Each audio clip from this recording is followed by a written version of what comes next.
Welcome to our September meeting, the OPPD committee meeting.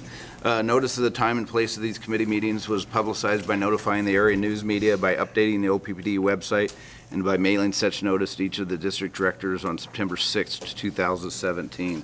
We'll get on with safety briefing. Obviously, Director Hurley passed away a few days ago. He will be missed by all of us. He's a very important part of the team, and unfortunately, passing away, long fight with cancer, as you know, so I won't get into that too much, but Kim has done a good job keeping us informed, Kim and Christy, of the funeral arrangements, visitation and a funeral, whatever works for you.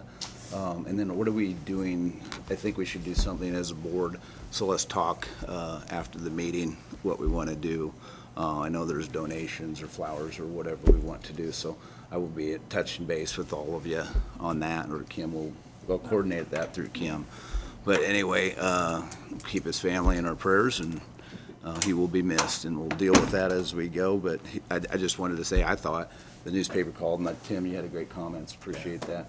But they did call, and just the only thing I'd say, man, he was the right guy at the right time. His business background was very helpful for what we had to go through. And, you know, he was also on that search committee to get Tim, and I think that was very important too. So, but anyway, I wanted to say that, and we can say more as board members on Thursday at the meeting if you'd like a publicly. Yeah, his thought is to do a proclamation. Excellent. Probably next That'd month. Be great. Probably, and that'd be see excellent. If Mary can attend, or give them family time members have the opportunity to attend. Yep. Give them time to get through. Exactly. Excellent. Thank you. Yep. All right. With that, you want to. Briefing. Obviously, we're on the 9th floor on the west side of the building. In the event that we have to evacuate this floor and exit the building, we would actually use the elevators, go down to the main level, and exit out on the 17th Street side. In the event of a fire, we would ask you to use the steps, and then when you use the steps, use your 3-point touch, one hand on the railing, 2 feet on the ground. The fire extinguishers are right here behind us. There's also one in the hallway down at the end of the hall. The restrooms are down at the end of the hall as well, both men's and women's. The AED and the first aid kit are to the right of the elevators, one on top of each other. Is anybody here certified in the use of an AED or in CPR? So we have several in the room that have raised their hands. Senior manager should have, because most of them are now certified and trained. I do that for my benefit more than anything else. So anyway, thank you for that. If you have a medical condition, please write it down or tell your neighbor. And do we have any questions to the safety briefing at all? Would someone call 911 in the event that we need it? You have your phone, so that's good. Mart will call 911. I appreciate it. Thank you very much for that. All right. With that, then I'd just say this. So this is our first shot at the new meeting format here, all right? Kim did a good job putting it together with the rest of the executive team. But as we go down there, there's times to the right. It's not a guideline, at least there is on mine. I don't know if there is on your agenda, but the idea is to have good discussion, but still we want to run a professional, effective meeting and respect everyone's time. As we go, we're going to do it as we did. It's just the open format. I don't know if, were there any committee meetings prior to this? None. So really, we're all hearing the same thing at the same time. What we want to do, I think, when we get to like the SD, we have a SD today on this, so we're going to go over the SD. Here's what it is, okay? And then any changes that want to be made to an SD, we'll have conversations. Any changes we want to make, we can bring next month and say, hey, I want to propose we change the word and to the or something, or more than that, obviously. But that would be then. Then you got a month to sell the rest of the board members what your plan is. If there's enough juice to go change something, then we change something. That's the way I understood what we're doing. So, and Scott later on in the governance committee process will kind of step through that process, right, and have the opportunity to answer any questions or concerns or issues. Yeah, and then I think John says we won't have a nuclear oversight. Ann, is that what we're not? Nothing there. Yeah. So no news is good news on the nuclear oversight. But, Ann, with that, would you walk us through the finance? With now we have finance, and I am going to have Vice President Fernandez give the finance report. Javier? Morning. Morning. Happy to report the financial results for the month of August, which were as expected. We had a cooler than normal August, as we all experienced it here in the Omaha area, which means lower revenues. People didn't use air conditioning as much as they've had in the past. But the good news is that the revenue drop was not as significant as I was expecting it to be. Revenues for the month of August were $9.1 million under budget for a total of $95.7 million. Off-system sale revenues were $13.2 million, which is $3.9 million over budget. And other income for August was $13.2 million, which was $9.1 million over budget. I'll go through these just quickly. In the month of August, we had about 100 cooling degree days lower than what we've had in the past. What this means is we measure not only the days that are hot, but how warm they are. And it was 100 degrees, 100 cooling degree days lower, from 350, which is the normal, to 250 in the month of August. We saw almost the reverse effect in June, which was a positive for our revenue. So we're now seeing the offsetting effect of a cooler later summer. So that's the story on the revenue side. Our off-system sales were higher by $3.9 million over budget, but our fuel and purchase power was higher as well by $3.6 million. So on a net basis, off-system sale and purchase power and fuel was almost on budget. Our O&M expenses pretty much on target. They were $400,000 over budget, so pretty tight on O&M expenses. The item on other income for August was $9.1 million over budget. This is worth paying some attention, because typically we don't see this variation over budget on other income. And the reason for that is in the month of August, the June storm was officially accepted as a FEMA eligible storm, which means that then in the month of August, we start accruing for the expenses and therefore the income we're gonna receive for the FEMA storm. So we recorded that $6.7 million on I believe $6.5 or $6.7 million for FEMA for recovery from the storm in the month of August. So that explains the other income spike. There was another $2.5 million of other income that is coming to us through earnings on the decommissioning fund. So those two explain the majority of that variance on other income. Are we certain to get that FEMA amount? Or is that just an assumption? We are certain that it is considered a FEMA eligible storm. We are certain that we have all the costs, that we will submit all the forms, but of course, timing is going to be the interesting part here, because we have Hurricane Harvey, Hurricane Irma, and other major storms that are also eligible. So when Congress appropriates, we get those funds back, I think that's yet to be seen. Typically, we see those reimbursements back in 18 to 24 months. Timing may be a little different this time around, just because of all the different storms that are hitting our nation. Does that go through the state? It goes to the state, and the state receives money from federal. I heard a couple of years ago, maybe even as early as last year, the state was very slow getting those payments back to people.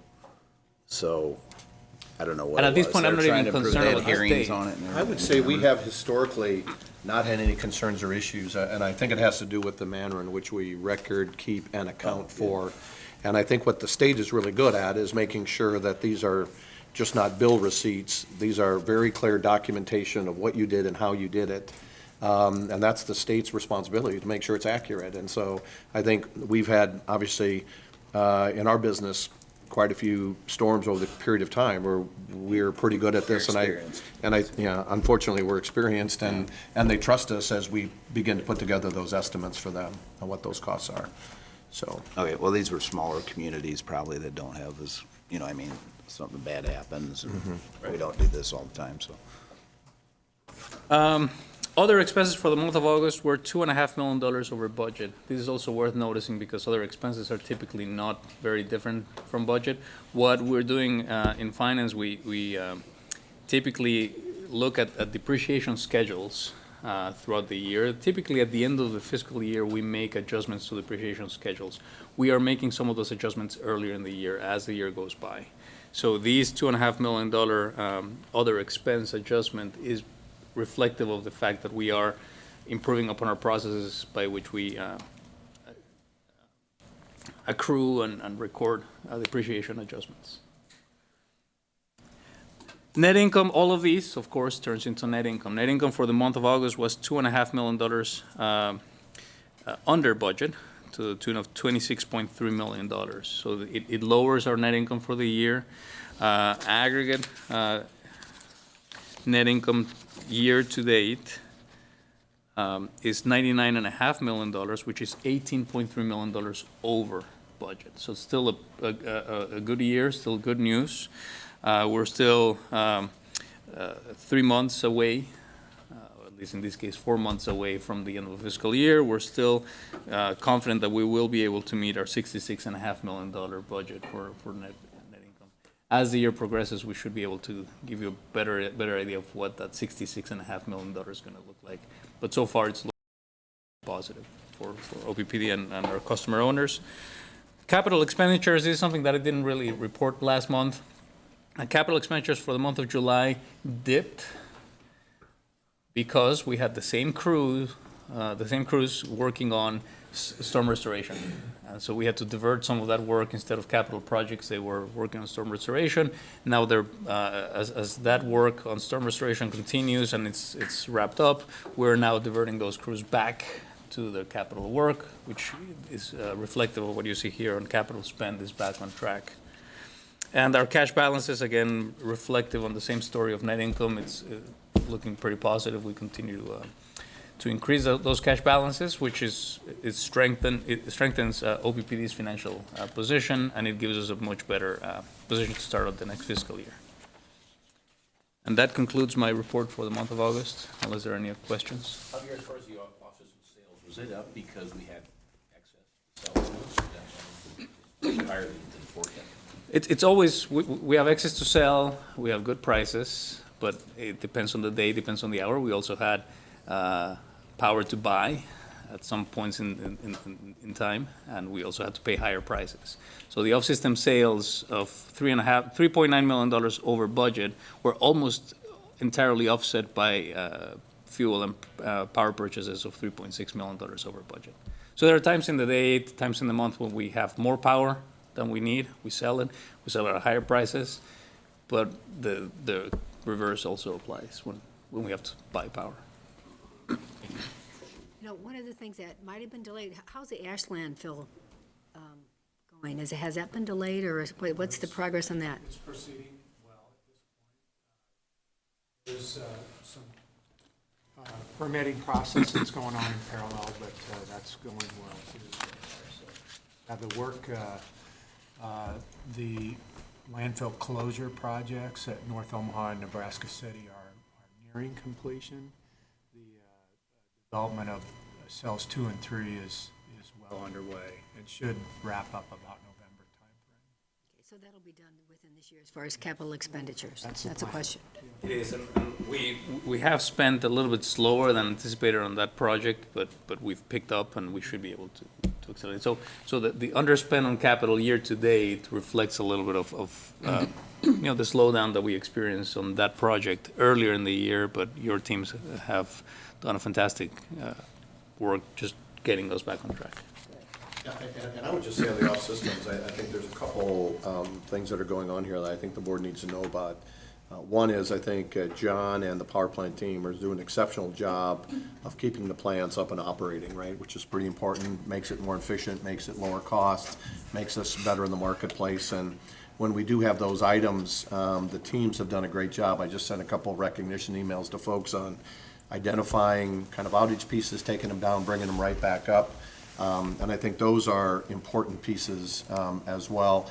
And the other one is, if you remember on our cost and process improvement initiative, one of the items was to lower the minimums, which we're in the market, which means we stay in the market, and we actually kind of increase the max as well, which allows us to stay in the market at lower levels and not cycle the plants up and down, which creates other maintenance issues with the plants. So I think the teams have implemented those initiatives, and I think we're seeing some of the impacts of that, to be very honest with you. So kudos to John and his team and all the others across the organization that support that, so.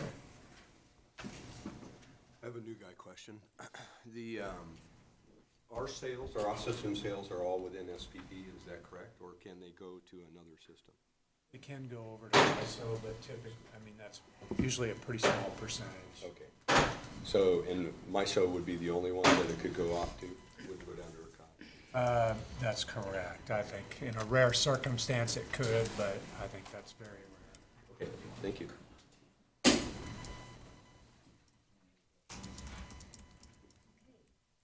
Then next, we have a, create and authorize some revenue bonds that Javier again is going to discuss. Are we going to do a enterprise Enterprise risk management, I management? think it's going to be in Scott. closed session. Okay, thank you. That's closed session. There's going to be discussion. Thanks.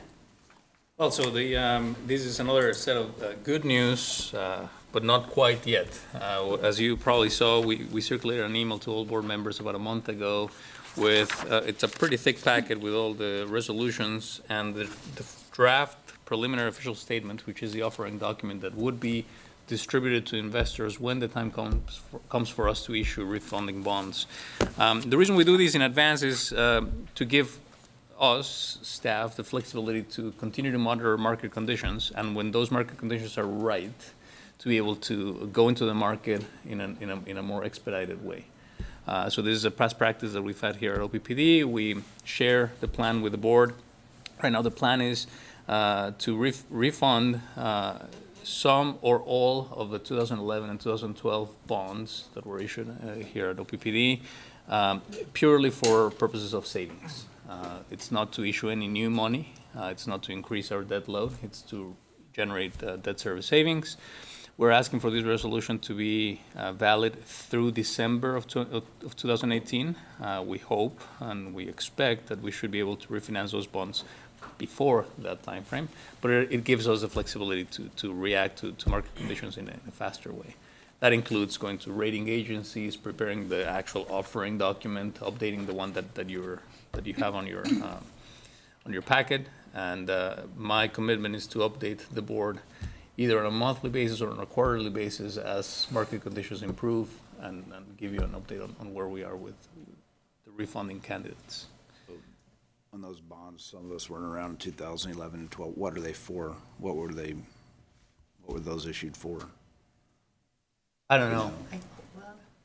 That was right General around operations. General. general That's operating. reimbursement of our capital outlay that we have to. Right, it's capital. I don't know exactly which capital. What we typically do is we fund capital allocations with our own cash, and we issue debt typically to reimburse our funds. They were used for a variety of projects. Probably. That's why I was asking. That just is that Before the flood, January. would have been around that time, but. Well, in 2011, it would have been both the work we were doing across all of our plants, including distribution, right? So we had, and a lot of that was operating expenses as well, not necessarily capitalized cost. Something very important here, and I may say something that it's obvious to most board members, most people in the audience, is that we do not tie, for these type of for our senior lien revenue bonds, we do not tie any particular issue to any particular project. The security for all those bonds is the revenue fund for OPPD. So it really, from an investor's perspective, it doesn't matter what project was financed. What they're looking at is our strength in our general, in our revenue fund. Okay. The amount is up to $250 million. That's what we're asking the board to approve. And I hope that we get to that high amount, which would mean that interest rates have dropped significantly, and we can take advantage of even bigger savings.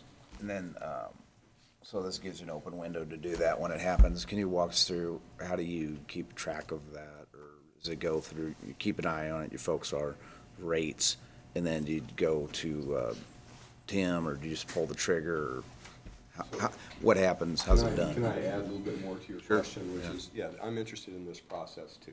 I mean, it's working great. Kind of, not only how do you monitor it, but then what are the steps of that bond agencies use to check on us?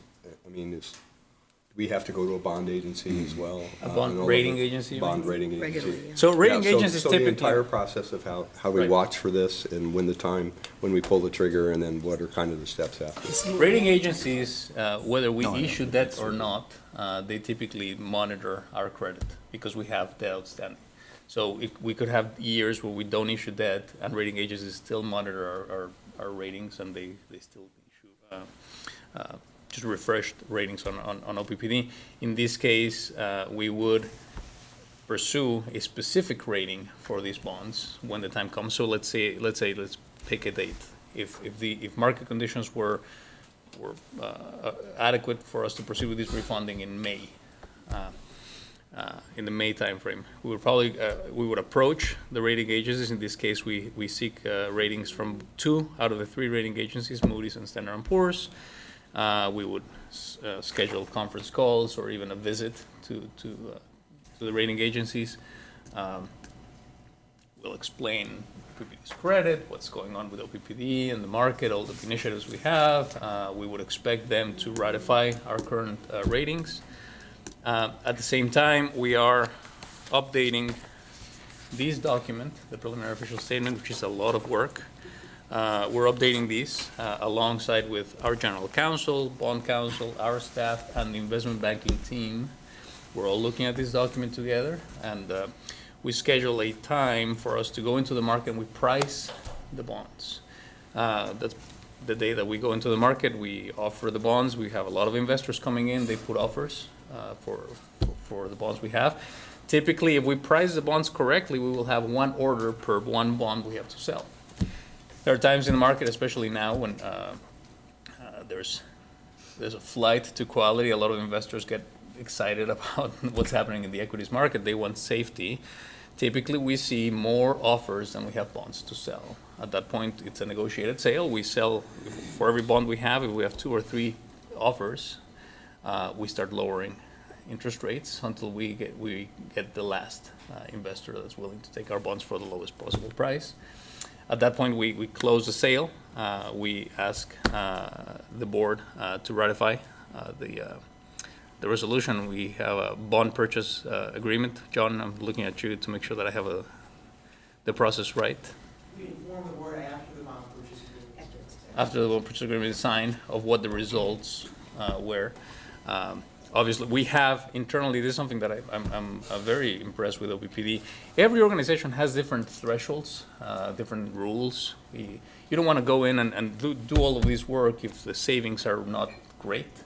OPPD, in my opinion, has a really high threshold that we will not go into the market unless we can get a pretty high return on our savings. So we have the savings, the net present value of the savings has to be at least 5% of the refunded par of the bonds. That's a pretty high threshold.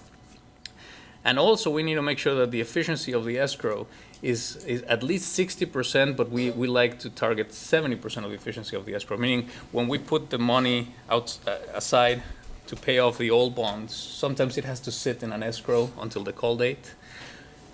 And that escrow cannot earn more than the rate that we're paying on the bonds. That escrow sometimes isn't efficient. We may not earn as much as we could earn in the market. So we want to make sure that escrow is efficient to the tune of 70%. And our threshold is at least 60%. So we have to meet those 2 thresholds, which in my opinion is a pretty high bar, but it ensures our customer owners that when we issue refunding bonds, that the savings are really worth all this effort that it takes. So that's very helpful, thank you. And then the answer to Tim's question was, it's not only watching to see what the interest rates do, but checking the pulse of the market to see that flight to safety thing that you were talking about, to make sure that there's a competitive time between that. Oh, absolutely, and it is a very robust process. It's not as easy as refinancing our mortgages. It takes a lot of people, a lot of coordination. We have a financial advisor on board as well. Barclays is our financial advisor. They help us, and they also advise us on not only the current market rates, but what are they expecting We look at the forward calendar, how many bond issues are scheduled to come to market in the next 30 days, how many of them are utilities, how many of them are similar to our rating, similar to our size, who are we going to be competing against when we sell those bonds. All of those factors come into play when we select a pricing date. And to be honest, there are times in my career as an investment banker many years ago, there are times when you go into the market, you're about to go into the market and you may move the pricing date if market conditions change, right? And this is something that we obviously will do if we're planning for a date to go into the market and market conditions change. We may reserve the right to not sell the bonds at that point. But we'll be reporting back to Tim, of course, to the senior management team and to the board as these evolve. And from a historical viewpoint, I don't know, maybe John could help us with this. It used to be a long time ago, we didn't have that flexibility. We had to just say, okay, on this date, we're going to do the bonds. And a lot of times, we did not get the bonds at the best rates anymore. But now, well, quite a while back, we started doing this and refinancing the bonds. In the past 5-6 years, how many millions of bonds have we refinanced, John? Quite a few. I think the number of bonds has been close to 900 million, somewhere in that, between $800 million. $900 million in financing. And giving the flexibility, we have the best time to do this. So this is why it's so advantageous for us to do this ahead of time. We have a full, almost 15 months during that time period to do it. Yeah, to this do goes through 2018. 2018. So you got so this action, and this will be, Kim, this is will be a board action to do this. We And do we're- have a consent agenda too, remember, Thursday. So this isn't on the consent agenda, but, so, anyway, it's a good This has discussion. been a helpful, informative conversation, though. Can you give me a sense for scale? 250 million is how much? What's our total debt? That's a good one. John, help me here. Total debt is about, with separate systems, about 2.1 billion. Right. So it's about 10%, a little over 10% of our outstanding debt, and not all of our outstanding debt is subject to refinancing. This is the most attractive. Some of the debt we have outstanding does not have a call date, so we cannot refinance it. Some of them have call dates that are not advantageous for us to even look at. But this is something that our team But this is the constantly last monitors. portion of the available to do, Is right? it as of We today? won't be doing this Yes. every year, Right. probably. As time goes by and we get closer to other call dates, then more bonds we become might. attractive, and then we can start looking at refinancing those bonds. But yeah, we have a team that is dedicated at monitoring our debt, along with our financial advisor and group of investment bankers. They're all looking after us. Javier, at what point does it make sense to retire or actually pay off the debt? I assume are these 25-year bonds, or there's no call? They vary. They're all over the Right. place. When But it we seems issue to me bonds, that government and at all levels that are able to bond, there's a renewal of the bonds, or there's a refinancing of the bonds, and we never pay off the bonds. Great question, a great point. At no point are we looking at extending the life of these bonds. So we're looking at the same weighted average maturity of the bonds, we're just lowering the interest rate, we're not extending the life of the bonds. In addition to that, OPPD has made a commitment in 2017 to fund all of our capital investments with cash. That means that we're not incurring any more debt. Any debt that we pay off, it's truly reducing our debt load, which is fantastic. It's not very common in the utility industry, especially a large public power, to accomplish that, and we are doing that. We're paying cash for our capital projects. So we are actively reducing our debt. Now, to your point, when is it convenient to pay off our debt? Well, that's expensive. $2.1 billion of debt outstanding, it's hard for us to come by $2.1 billion of cash to pay that off. However, what we do is by actively looking at our outstanding debt, looking at the highest interest rate that we have outstanding, let's start paying that off or at least refinancing that one. And there might be an opportunity for us, if we accumulate enough cash at some point, to then make a conscious decision, how do we deploy that cash?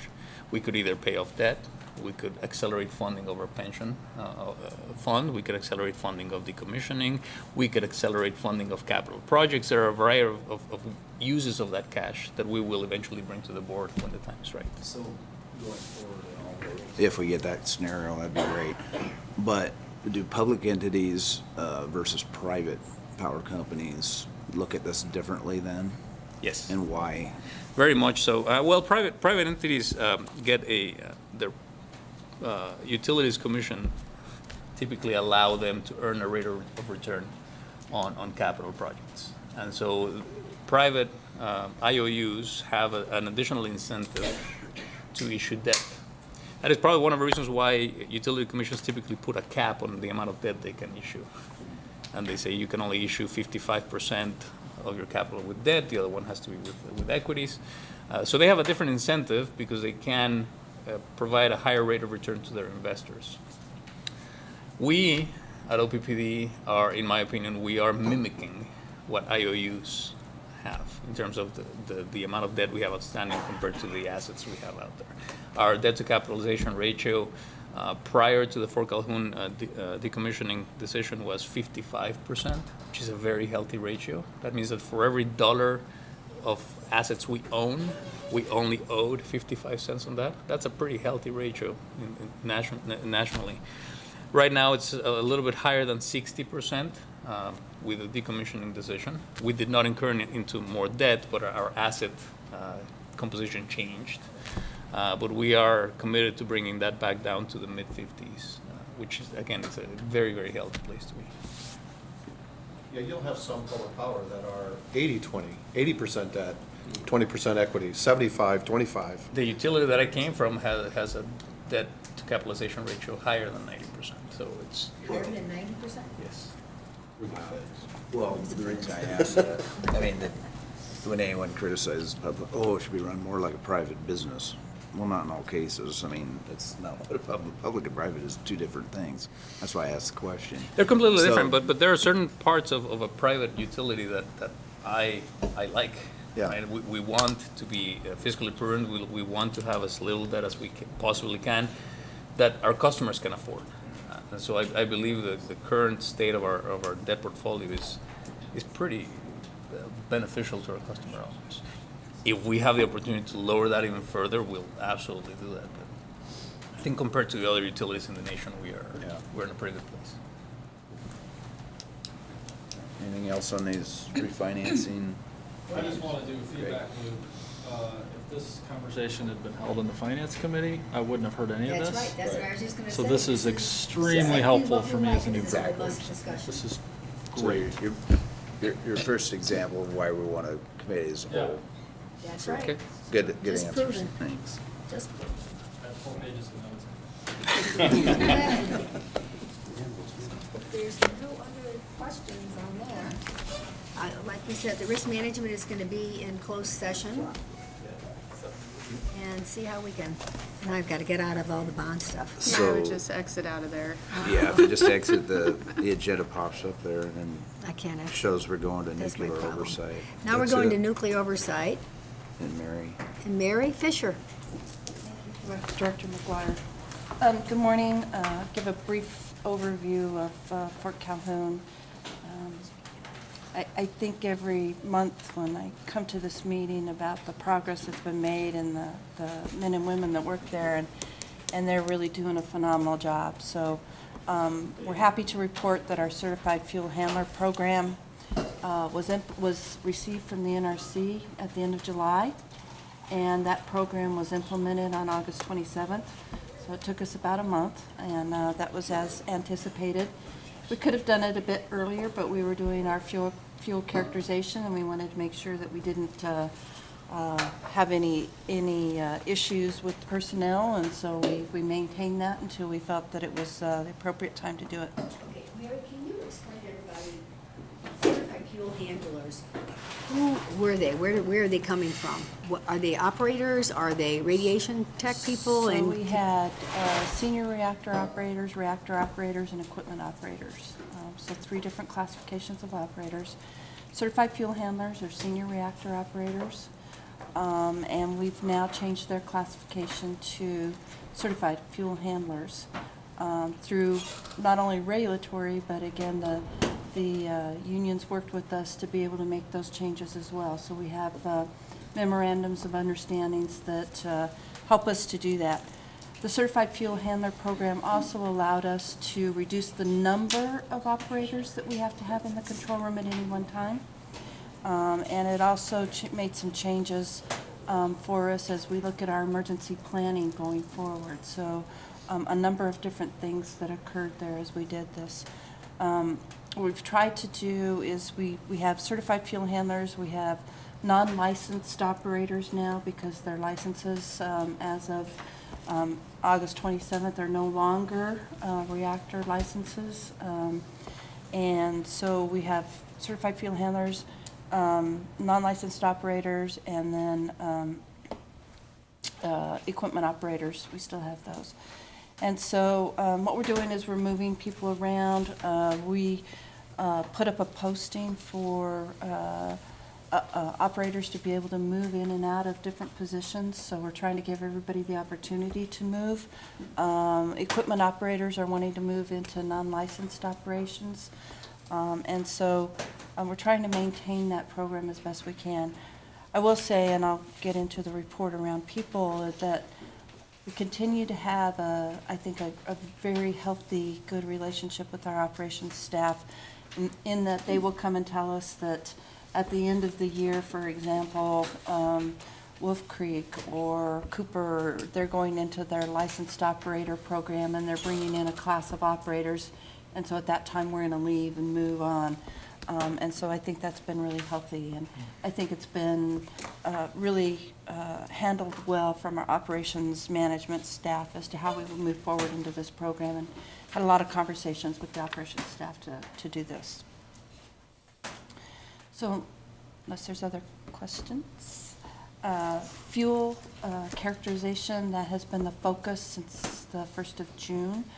In my report on earlier this week, as we put this together, we have now completed all of the fuel characterization for all of the fuel elements or assemblies that are currently in the pool at Fort Calhoun.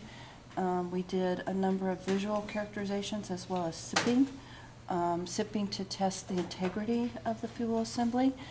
We did identify 107 assemblies that have some minor defects in them.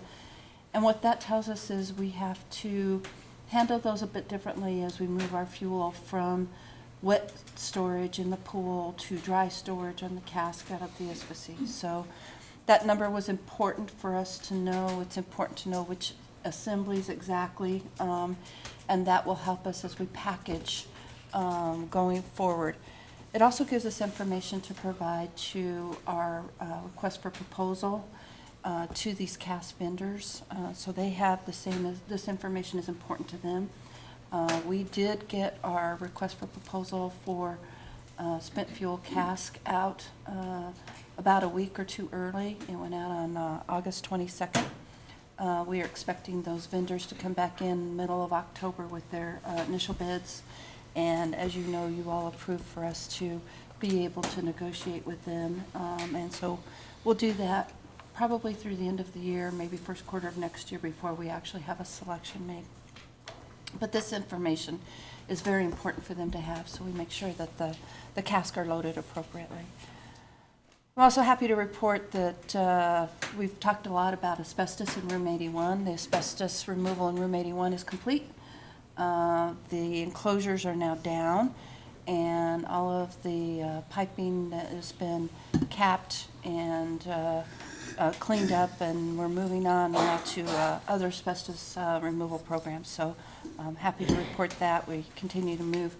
I know that took a long time, but there was a lot of piping that was in the way in order for us to be able to do this work. So there was a lot of removal of piping, Sealand manfuls of piping and equipment that had to be moved out of that room. So it's really quite an accomplishment, and really proud of the work that was done there.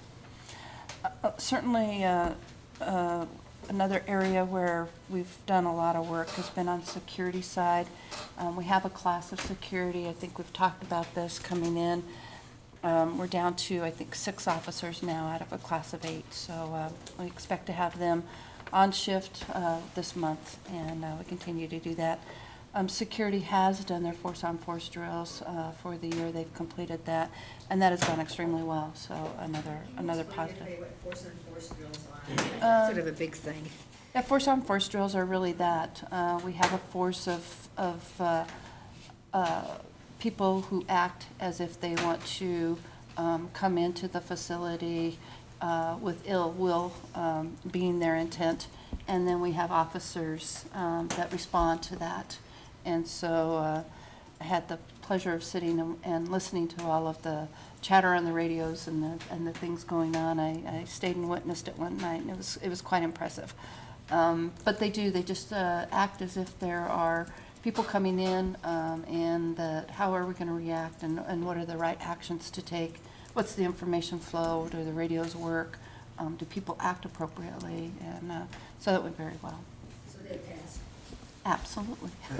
You don't always pass these things. Absolutely. Well, the one that was witnessed by the NRC early in the year, we Was definitely passed, passed. yeah. This is just completing, because we have to get every crew through this, so we do it a number of times a year.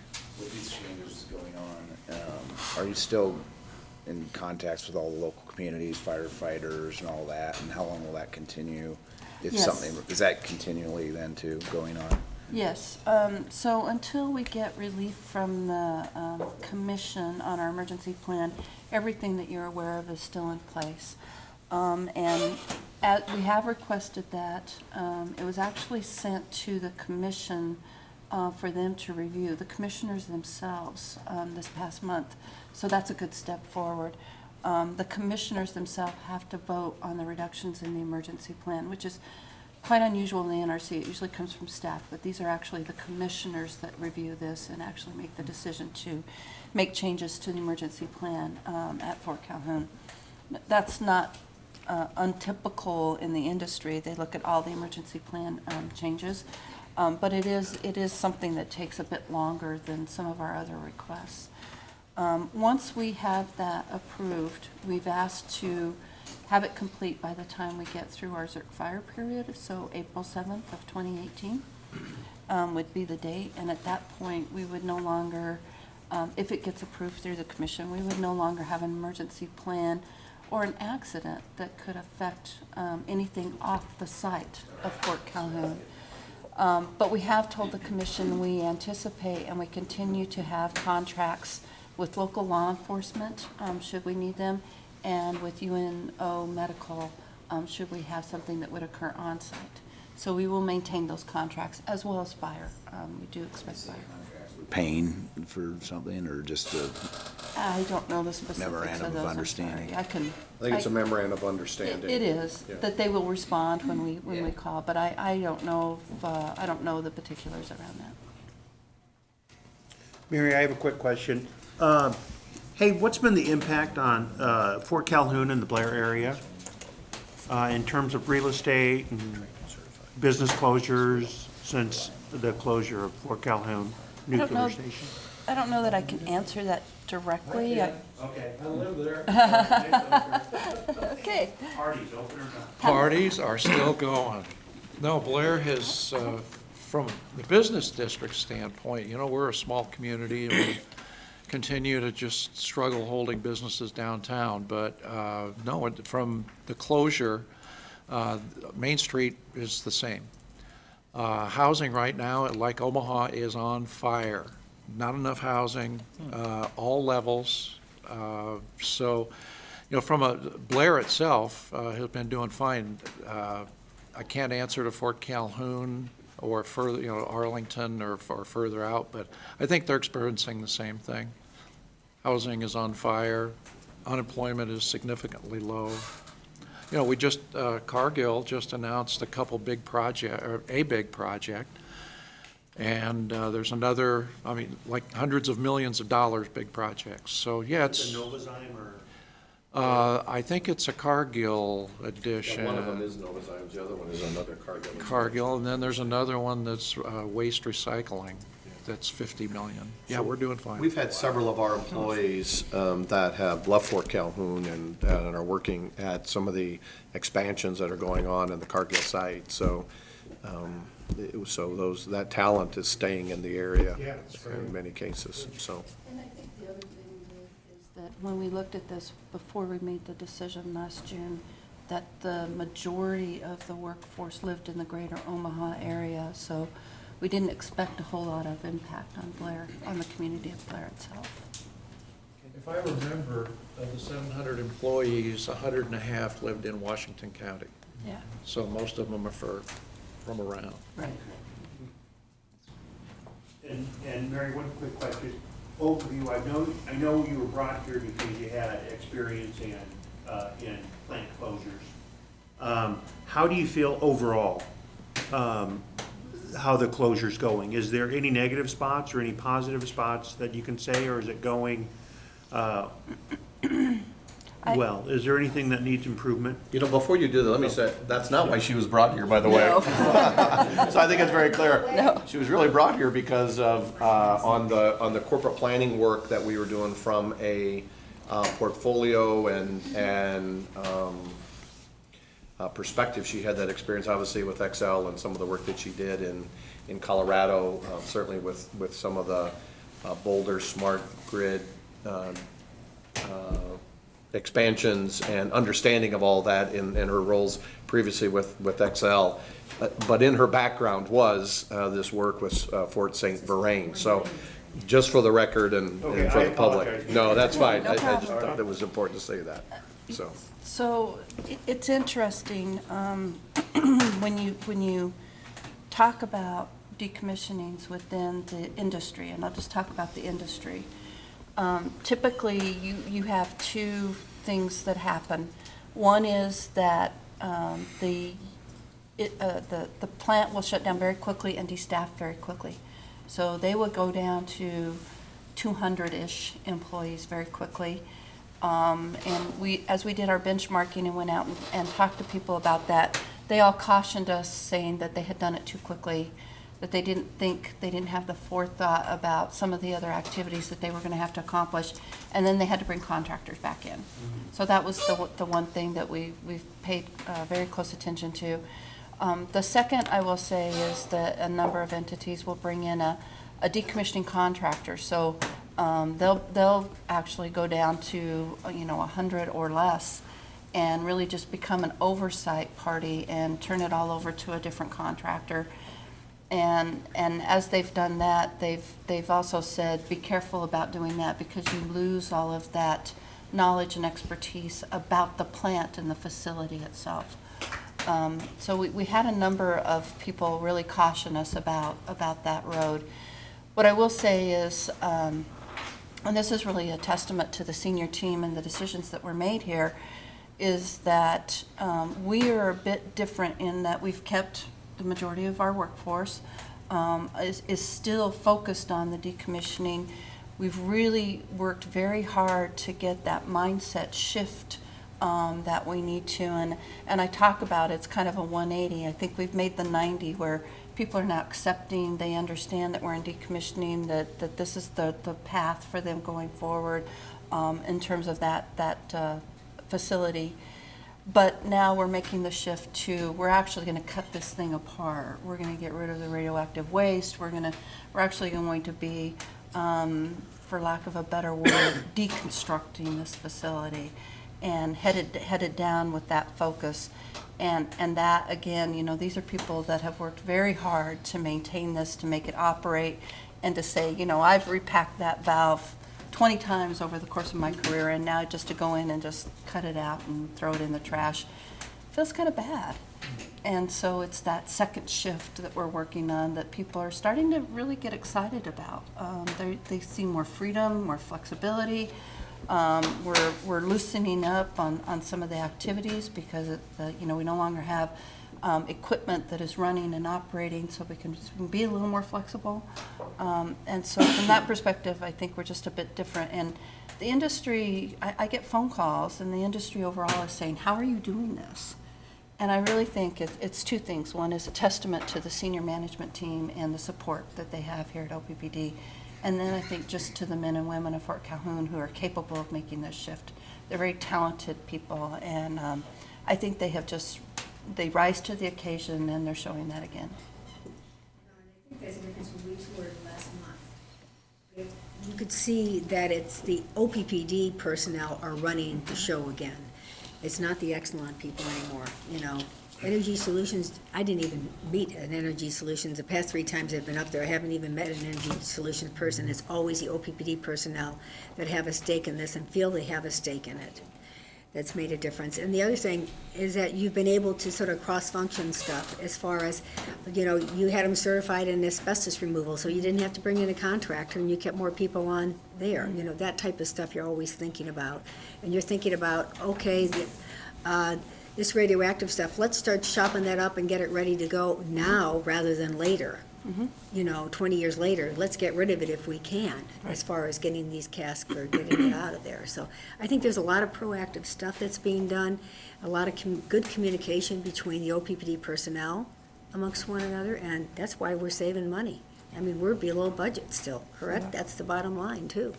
And I will tell you, I mean, the Fort Calhoun team really is doing that mind shift very clearly, and I think a lot has to do with the OPPD leadership that's driving that. But, you know, every month when we have our town hall up there, many of the senior team members are there with their support, because we support them in so many different ways across the organization.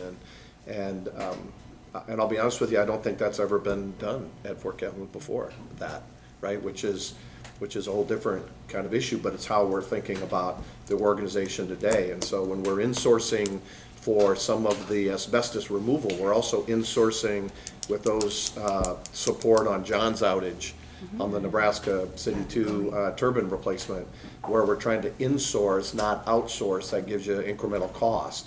It's how do you insource with the talent and very clearly let our employees know that their work is purposeful and meaningful in how we can lead the way we power the future. We're very clear about that, and it's important, and it's consistently shared that way. So, One last question. How many employees are there currently? 399 as Okay. of today. Okay, perfect. Thank you. That's my last question. And the other person that's up there just as frequently is HR. Mark, you're up there quite a bit, you know, and you have good communication up there, which I think has really helped with people.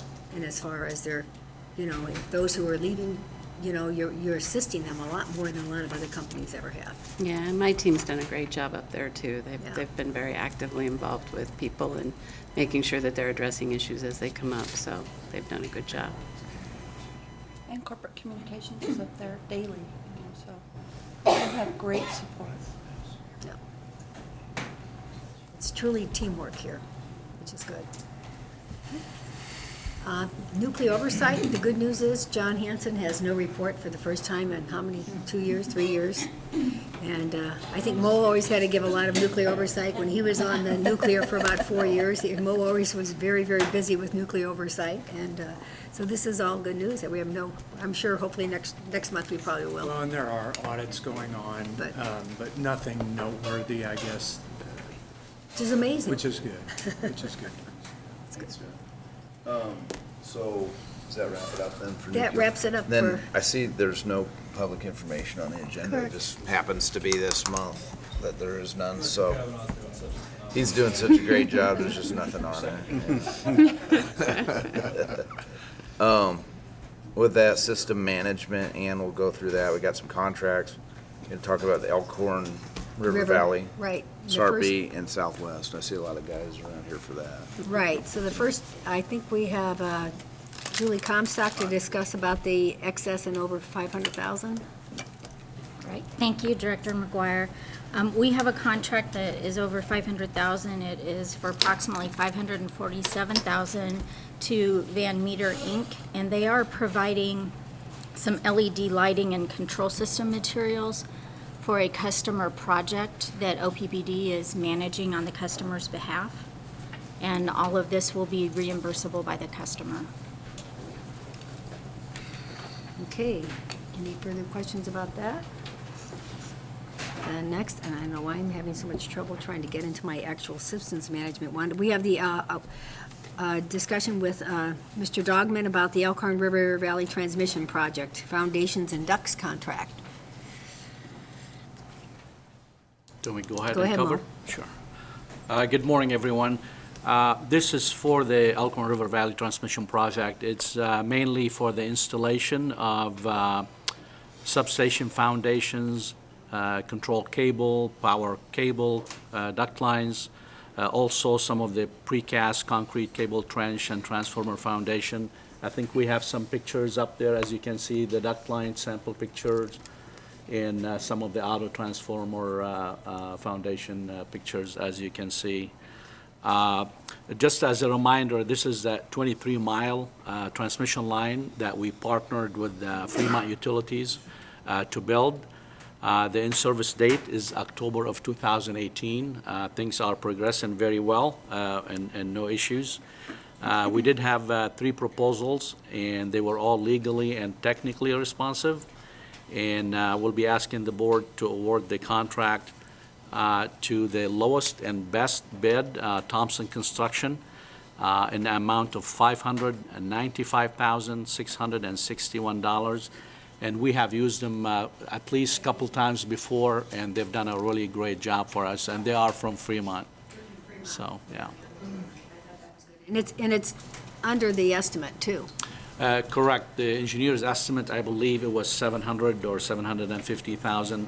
A couple of the bids were very close to one another, about $600,000. We had one that was over $1 million. So obviously it depends on what, how busy they are and how much they want to do their job. But again, we've used them before, very satisfied, and we're good to go. And this is a pretty clean contract because it's all legally responsive and all technically responsive. All of the bids were. Correct. All 3 of them So were. we just have to look at that, yeah. So this agenda, it's going to be on the agenda, on the consent agenda, all right? So we're discussing it right now. That's why it's pretty non-controversial. It'll be on the consent agenda, just so you know. Do we have the ability on a consent agenda you- to ask a question? No. Okay. That's why I'm bringing it up now. Yeah, well, yeah, why don't We're you discussing discuss- it now. So it's pretty non-controversial deal, let's face it. It's a bid. We're going over it now. Why go over it again? This is an open public meeting as well. So that's why it's on here. But no, Well, it's- process-wise, then, on the consent agenda, then we often, whatever our action items are, we ask for public comment. Is there a public comment question On then the offered consent on the consent agenda? agenda? There'll be a public, there'll talk be about time it. for public comment or questions once I get the motion and the second for the consent agenda items to do the 3-minute question and answer session. Okay, that's good to know, because I didn't know Yeah. that, so. And on the consent agenda items, are all of them going to be at the same time, or do you bring Yep. them up individually? There won't Yes, be. they'll be at the same time, but separate resolutions in case somebody wants to pull an item. So there are separate resolutions? Correct. Yes, so let's say between now and Thursday, boy, I just can't sleep over this. You want to talk about it again, say, I just want to pull item number 3 from the consent agenda. We'll move it to the regular agenda. But that's a good one, Kim, too, while we're working through this. So she'll we'll go through the regular meeting, read the consent agenda, make a motion to approve the consent agenda. Seconded, we're going to vote on it. I'll ask for public comment. Is there any public comment on the consent agenda? They can come up and give their 2-3 minutes or whatever. Usually if somebody really cares, they're going to be Yeah. talking to you prior. Or they'll call you up and say, I really hate this, can we talk about it? But anyway, so then the idea would be, the way I understood this, and we'll talk about it later, Scott, is that gives us more time at the meeting when we really want to discuss some more public things at a public meeting. Sometimes there's just not a whole lot to discuss, let's face it, other times there's a lot, so. I'm wondering whether or not we need something in writing about the description of what a consent agenda is as far as the public, so they understand it? I don't know, I mean, yeah, it's I think every entity that I've ever seen has a consent agenda. They have it, yeah. But as City far as the public, councils it's and something new for OPPD, though. and if Yeah, it's people new are for looking at it- OPPD, and then, Oh, we'll walk through it just like Yeah. I'm doing right now, though. I mean, for the people that do attend. I think as far as, I think Lisa could probably put something together and put it on the website that people understand what it is and that there is a change here. I think that's important to, Either that or put it out Explain to after, people. I know we kick out, the OPPD board met, and here's what we did.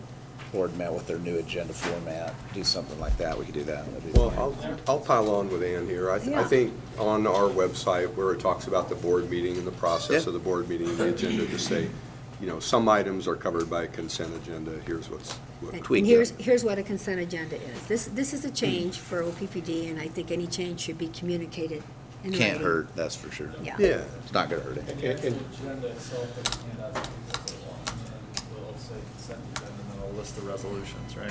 It Yeah. does. I sent that to you guys as well, Yeah. so for your review in case there were any issues with Yeah. And it. if there is an item that's pulled from that consent agenda, it'd have to be voted on by the board to pull it off the consent agenda. Once it's in the board format, if you want to pull it out. It takes a vote of the board to pull it off.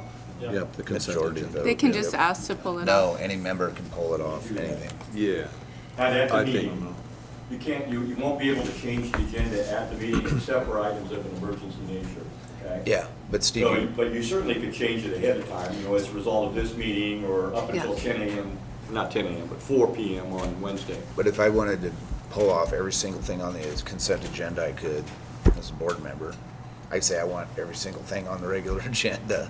Kind of Beforehand. defeats the whole idea, but it could happen. Hopefully it Beforehand. won't. So, Now, you could vote to table a matter, you can do a whole number of things at the meeting, but you cannot change the agenda less than 24 hours before the meeting, except for items of an emergency nature. so am I hearing you right? You cannot change the process, but of how you go through the agenda? No, that's not what I said. Okay. What I said was, you can't change the agenda. So if you have several items stated on the consent agenda, Right. and you were to seek to take those off the consent agenda and put them on the regular agenda while at that regular meeting. Correct. That would not comport with the Open Meetings Act. Really? Now, it seems silly that it wouldn't, but that's how it would work. Well, I understand the Open Meetings Act would be about content change, but, I mean, we're not changing what we're talking about. Well, that's true. So but what the law says is you're not supposed to change the agenda less than 24 hours before. I can look into it further and revisit it with you, but that would be my It's, view. you know, it's first time, there'll be glitches. I guess the point think is, I'd like we're to know taking it that. very Okay. cautious on what's on that consent agenda. Let me just say another thing. With regard to consent agenda, there really is nothing out there Right. on consent agendas, so different bodies handle them different ways. Many of the things that go on consent agendas, and many of you know this from other bodies that you've served on, are matters that typically aren't considered by OPPD, such as, personnel changes, claims, just really, truly routine matters that other boards do take up. So that's why this is all new for us, and I think, to Director McGuire's point, I think it might be a good idea to memorialize generally what we would expect to see on consent agendas, as long as you maintain some flexibility in that, because I think that's also in your best interest. But I will look, to Director Yoder's point, I'll look further at the question of changing something while in the meeting. It may be possible to do that, but it really doesn't comport with the way that the act reads, actually. Right, I'm good so- discussion. And we're doing a pretty good job of what we put on here, very non-controversial things. Even though it says Elkhorn River, that was controversial. This is just buying, it's entering into a simple contract. Well, and I Simple think, yeah, matter. to reinforce that point, it comports, technically in all ways. So I think, and we're going with the least bid, so yeah, absolutely, this makes sense. Right, but if something would catch Yeah, your eye, right. it's not right. So, anything else on that? Thanks.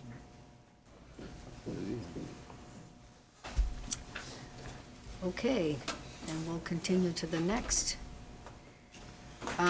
We have, let me see what we have next. Sample presentation. Sorry, We've got that. The route selection for Sarpy Transmission Project.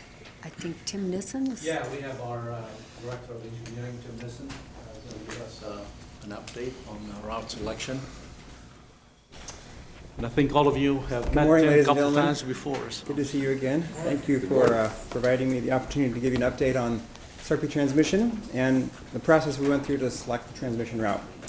I was here last month with you. I briefly introduced to you this project as well as the La Vista project. I'll reintroduce it to you and let you know how we went through the process of selecting the route.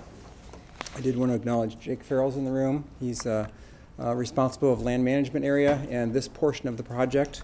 And we have had, as I mentioned last month, we've had a lot of excellent collaboration with an OPPD, with the energy delivery folks, Jake's area, engineering area, with Lisa's folks in public affairs, with the media area, with customer sales and service area. It's been a good collaborative process. Economic development, Tom Richards area, market research, lots of different areas to get better at this process and be aligned across the company. Just to reintroduce you to the project, it's about a 5.5 mile project from 161 line from 114th and Giles in the Papillion area to 144th and Shram. What we're trying to do is increase the ability to serve both businesses and residential growth in the area through increased capacity, the ability to deliver more energy through our transmission grid. Gives us another segment on the transmission grid to improve our reliability and support those, and it also supports the infrastructure we need to be able to deliver more energy and increase our revenue to help us with our rate objectives. It's a multi-year project that we're involved in, so I want to step through it with you a little bit. We are started this summer in June with the routing, siting, and public involvement part of the process. And we've just come to a close on that with our announcement last Friday morning. The information went public of what the route is, and that's been an excellent process, and I'll go through that in detail with you on this presentation. But this is a multi-year project with in-service toward the end of 2019, and then damage settlement and restoration efforts after that. So we'll be moving into the next future phases of line design, right of entry, then moving into the easement acquisition and the construction and design first, and then the construction processes. We've been very collaborative with multiple types of meetings through the project. We had 2 local leader meetings to present the project to folks, and we had a public open house. We also had a lot of informal meetings with various agencies like Department of Transportation, NRD, planning commissions, and then we had individual meetings with some folks that were developers in the area. So a lot of collaboration, and it's been a good effort. You saw this picture last month. This is the route segments that were evaluated that we sought input on from those entities I just mentioned. Here's the substation at 114th and Giles, down to the one at 144th and Shram that we're going to connect our transmission lines somewhere along that route. Through those pink lines were the different route options that were presented. This is the criteria that we went through and that was presented to those entities to ask for feedback. And you can see they're kind of divided into 3 areas: social, environmental, and engineering. And for visual folks, they've got some good pictures that show you all these types of criteria: schools, churches, parks and recs, residential homes, for example, in the social area, floodplains, archaeological sites, endangered species, wooded areas in the environmental, structures, irrigation systems for the more rural transmission projects. Those are important there. Wells, cost, how long is the line going to be, constructability, crossing of highways and airports. Those are the different criteria that we look at. And this whole set of criteria is fairly consistent from project to project, but what varies is what floats to the top of most important for criticality. And that's what we gather input on through the stakeholder engagement process of which one of these float to the top to help us in a stakeholder engagement way drive our decision for the route selection. So that's a good list of the different criteria that we look at. Like I mentioned, we tried to be very collaborative with the community in multiple ways. We gave a mailing out to everybody in the study area. We've had a hotline, we've had a website with information, public open houses, lots of forms of digital media, and we've included the landowners, stakeholders, and elected officials in this process. We did the market research through this first phase, and just one item to note out of that I'll point out. 96% of the folks that worked through in that process with us believe that it was a very, very good project that was adequately explained well. So that was a segment from there. There's a picture from the open house meeting there. Some of the feedback we heard, I won't read these to you, but informative. Thanks for listening. Please stay away from schools and homes. Stay as far away from schools and homes as you can. Go along highways if possible. Very clear feedback from the public in these particular areas. So if you look at the criteria we used to select the route, on the stakeholder side, what we got from those different entities, the leaders and the public, maximize the distance from homes, minimize the number of private properties affected, maximize distance from schools, parks, churches, and cemeteries. Those are what flow to the top very clearly as most important.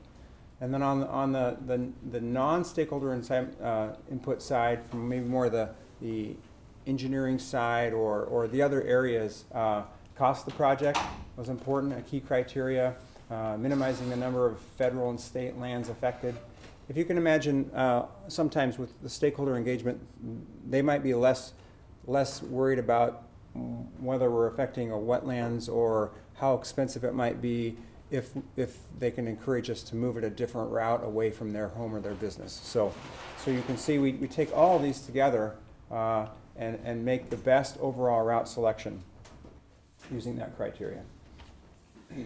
So this is a selected route that was shared publicly last week, and it starts along 114th and Giles substation and goes to the west along existing right-of-way. That is not a dashed line. These green dots are existing transmission structures that are in place. So the pink solid line is the new route, and where there are green dots along that line, there is existing transmission infrastructure in place. So you can see where we're following an existing transmission line with our new red line, which is the new transmission line. So for example, up here, there's actually two right-of-ways. There's a 345 kV line that moves east to west in its own right-of-way, and then an existing 69 kV right-of-way and transmission line. And we will be replacing that 69 line with a double structure 69 and 161 line in a little bit wider right-of-way using that existing right-of-way. So that was kind of some of the feedback that people got. Please use these existing corridors in place rather than going through other neighborhood areas or areas through the entire study area. So then we head to the south, 132nd Street, head to the west on Cornhusker, and then head back to the south on Highway 50, which is 144th Street.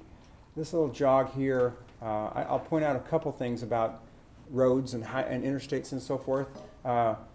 The reason why we didn't go straight over and straight down, because we would be crossing the interstate system twice if we did that. That's something that the Department of Roads would strongly encourage us away from for multiple reasons. I mean, if you can imagine, if a line goes down, it shuts down the interstate in both directions and those types of things. So this is the reason why we went this route. And then right here, what we're assuming is there's some plans in talking to the planners of expanding to 6 lanes, Highway 370.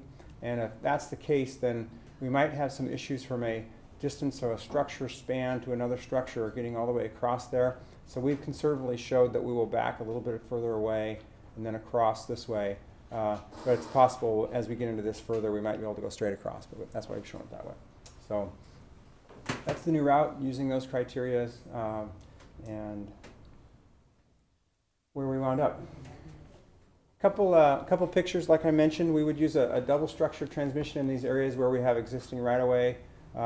This would be a picture, this is near 73rd and F, or 72nd and the interstate. This is a substation. This is a 161 transmission structure with a 69 kV transmission underbuilt. And what we could have in some of our portions would be something that looked like this with some distribution underbuilt even further underneath that. And this is the way it would look turning into the substation. Similar kind of structure, just a little stronger as it makes that angular turn. Just some engineering drawings that kind of show you a 25 to 40 feet pole height for a street light, for example. And you can tell the difference between that and a structure that might be up to 150 feet, 110 to 150 feet for the double transmission structure, like I mentioned, that would be used. So a little taller than what's out there now. Yes, sir. So they're taller and they're right now more visually, just in my opinion, visually, I think you're getting a better visual with these new, because we're replacing, yeah, the or wood, removing some, right? H-frame 69 kV structures. Yeah. In some cases would be replaced with this steel monopole. I mean, they just happen to be a little taller, I get that, Yeah. but I think they're more visually right. aesthetic than Point what we blank. currently That's have. the point. It's my opinion.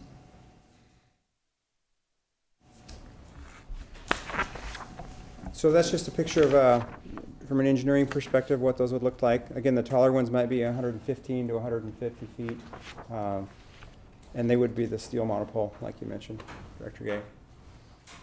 So what's next is the right-of-way acquisition process. This is the second phase in that longer-term schedule I showed you. And what we have done is we've recently mailed out to all the stakeholders in the entire project area some information on the project. The route selection, it was a brochure that was handed out, of which you all have been given around your table. That was the brochure that was given at the local leader meeting and mailed to each individual address in the study area itself. So that introduces the project and then explains much of what I'm going through with you, the selection process for the site, for the route.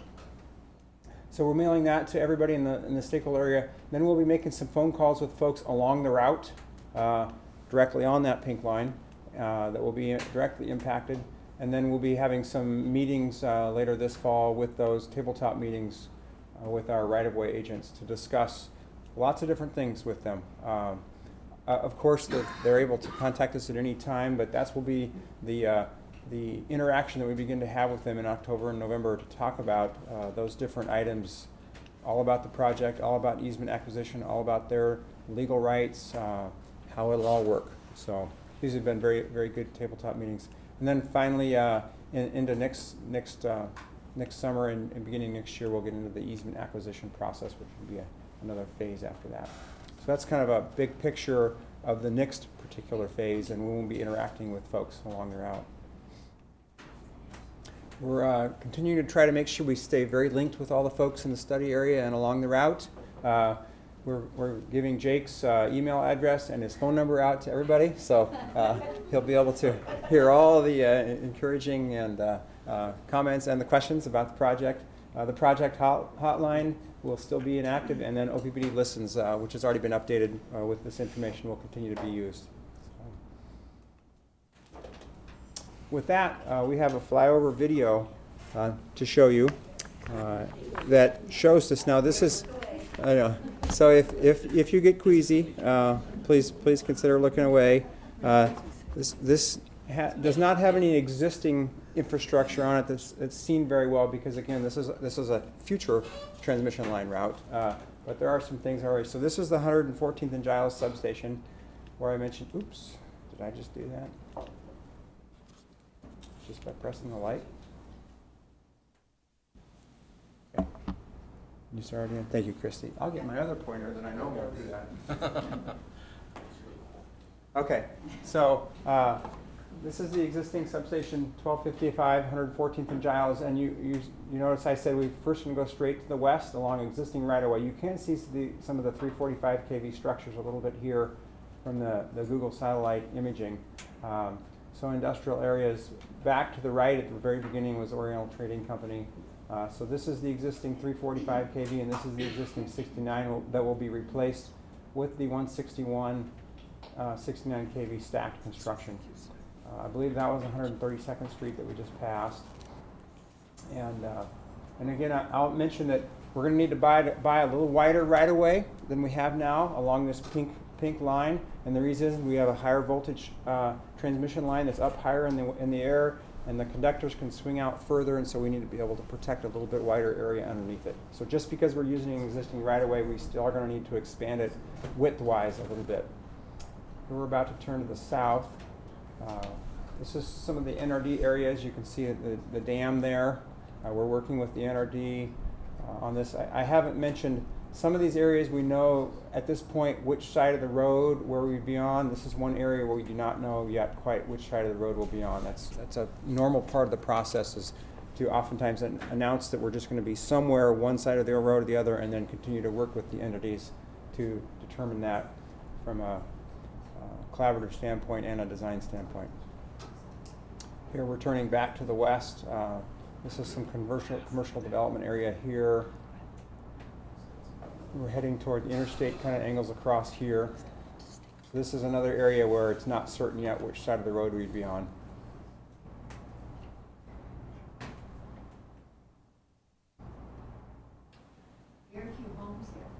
Yeah, very few homes, very, so, which is why we had so much encouragement to take a route similar to this, get straight to the interstate as soon as you can, go south from there. How many homeowners are affected? Are there any homeowners on this route? Hardly any, right? Jake, do you know the answer to that? I do not know. There are no homes affected. No homes. So just commercial? Just commercial. And industrial. Make it a lot easier. Now we're along 144th Street, Highway 50. We're heading to the south. This is a portion where we are, let's see, I believe this is the, no, we're not quite there yet. So this is the portion where I said we'd jog or we'd go straight over the top, depending on how wide this gets. And we showed the worst case. We'll continue to work on that with Department of Roads. But they do have plans to expand this to 6 lanes. Now as we head to the south again, we're going to move off of road right-of-way onto private easement for much of this north-south segment here, except now we're approaching where the new National Cemetery is. And at that particular point, we are going to go back onto road right-of-way and then come back onto easement. This is the beginning of the Mopac Trail at 144th and Schramm that you can see here. So we will work with the entity on that. And here we head across the street into sub 1260. This is Travelers. This is the Facebook development area.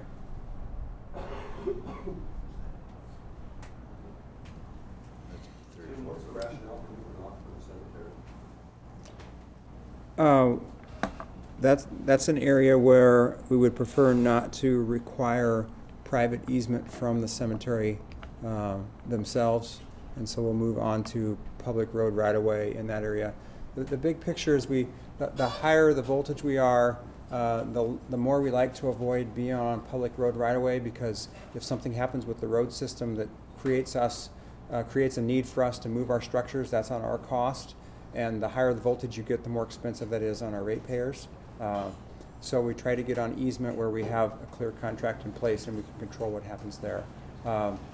As far as why we're moving Back on this way. we're moving on the road right-of-way for the cemetery. I believe it's because of the cemetery. I don't know, Jake, if you have any further comment on that? Yeah, it's multi-view. So there's the optics of being on a national cemetery with the power lines, as well as the cemeteries, or this cemetery in particular, is the right-of-way would be through the Corps of Engineers, which would open up a whole different permitting process for the project. So the initial cost to work through the permit process through the Corps of Engineers didn't make sense. We could just move it off of the cemetery for optics and permit purposes to go on right away for a half a mile. Okay, just to be clear, then, we don't want to be on the road, the right of way for safety. And we're okay to be on the right of way for optics. No, I don't think that's No. the message you're getting at all. I think even if we're on the right-of-way, it's not really a safety issue, even when we're on the right-of-way, just because of the right-of-way is still pretty significant on Highway 50. The highway we were crossing, right? This is just parallel to the road. Well, they're both parallel to the road, but we moved back out to the road, so that jog is there for optics. And it's really more for the permitting piece with the Corps of Engineers in slowing down this project. That's the concern, right? Yeah, I understand the Right. core and speed, yes. And Director, you always have a lot of competing priorities, so you try to balance that. And this Okay. one, from sensitivity perspective, we felt it's really important to do that. What's, just one follow-up question then? Sure. How many feet are we talking when we jog? It's a half mile. No, not the length, the Width, distance. width. From right-of-way back to From the private private property. right-of-way back to the public right-of-way. 25 feet, 50 feet? We'll be just on the right of way, so the pole would be located 5 foot on the right of way, facing the road. So very Is that what you're minimal. asking? I may not. So we've got a straight line if we stay off the right-of-way. Yep. We are taking a jog. How long is the jog? Or how wide is the jog? Around 10 feet. So we're 5 foot on private property with poles, and then we're gonna go 5 foot onto road right of way to avoid the cemetery. So it's about 10 feet, give or take. There's other factors, that's an approximation, but Okay. 10 feet, give or take.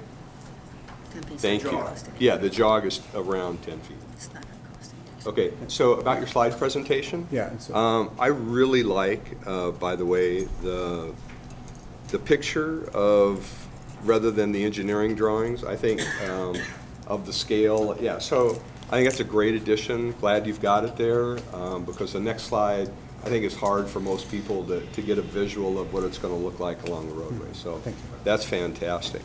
And then an earlier slide about with all your graphics, like your graphics on the 3 different areas that you're talking about. But I know, I was at a meeting HDR had about the Envision process, which is kind of lead for civil engineering. I know there were 2 OPPD people there. I think you're covering much of that. Just wondered, at some point, you don't have to answer it now, would like to follow up and see how, if you've done some kind of comparison of what that Envision process is to these things that you're doing now. good question. I'm not familiar with that. You weren't at that meeting. I wasn't at the meeting, so but, thanks. But there were a couple. Good, thanks. So for I'd like to asking follow We that. can follow up on that. Good. Any other questions? MCC is on the route, right? They are. Yeah. But they haven't developed the land at all? I'm just kind of curious as to what their plans My are. understanding is that they're, They have that property just north of the cemetery. Yeah. So we had some conversations, one with Randy Smazel very directly, and then Stan Harrell, making sure that we do not encroach on any egress, degress of their intent. And so our conversations will be to work with them very closely to make sure that whatever we do and whatever they want, we're able to work through some arrangement of what that looks like. As we would with anybody on that route. Sure. So, so we've already had some pre-conversations with them. In my conversations with Randy, I think Jake and the team actually had a separate meeting with Stan Harrell with Metro Community College, just to make sure their concerns or issues were at least raised, identified, and then obviously we'll work to address them. So. Thank you. And I was at the local leaders meeting, and I think we said maybe there were about 10 attendees, but maybe roughly 70 invitees, give or take. I don't know if that's the right mix. That's about right. But as we talked, I was really happy to hear that it wasn't a come hear this now or you're not going to hear it. It was, we were following up with them. I know, Tim, you were making phone calls. So I was really happy to hear the level of diligence to make sure we were reaching out to people. That was a really good thing to hear. I think I just have a couple of questions. One is, can you help me understand how you outlined the criteria that we use to choose this route, and it makes perfect sense to me. I'm just kind of curious about how definitively quantifiable that criteria is versus how subjective some of this is to say, well, this is, I'm trying to get a sense for kind of how evident this route was. And this is not me questioning the route, I'm just trying to understand kind of what our process is for arriving at this route in particular, and how, to what extent was it really demonstrably better than maybe a Plan B route? yeah, well, like you saw, the picture with the different segments is what we start with, and collect information on those different segments. And then the criteria that people interested, if you recall the public information meeting that we had, one of the things we ask is what's important to you. Yep. So we have the stakeholder engagement input from the local leaders and input from the public. And we ask of all the different criteria, there's a list of multiple of those in those 3 different areas, the engineering, social, and environmental, to weight what's important to them. And then the project team also weights things that the public may not be thinking so much, like I mentioned a few of those things with, is it more expensive to jog this way a half mile and come back with these extra turns, or is that going to avoid an endangered species archaeological site that they may not be aware of, those kinds of things. And then so we do those rankings as well, and we look at that all together. There is some ranking and weighting, and it's a statistical type table. It's not just, well, what do you all think? Okay. That's kind of what I was getting at. But it's very much taking all these things into account, what is the best overall route? So, and Jake, I don't know if you have anything more you want to cover to that. I mean, that's the way the project team puts it all together and looks at it. So it's not just how do we feel on the wind. There's a quantitative analysis that's done with all the different criteria and the rankings and things like that. But there's also a qualitative, let's step back and think, is this what's best overall? Is this the best overall route? It may not, in every little segment of every little step of the way, be the best from the quantitative perspective, but overall it's best. Okay.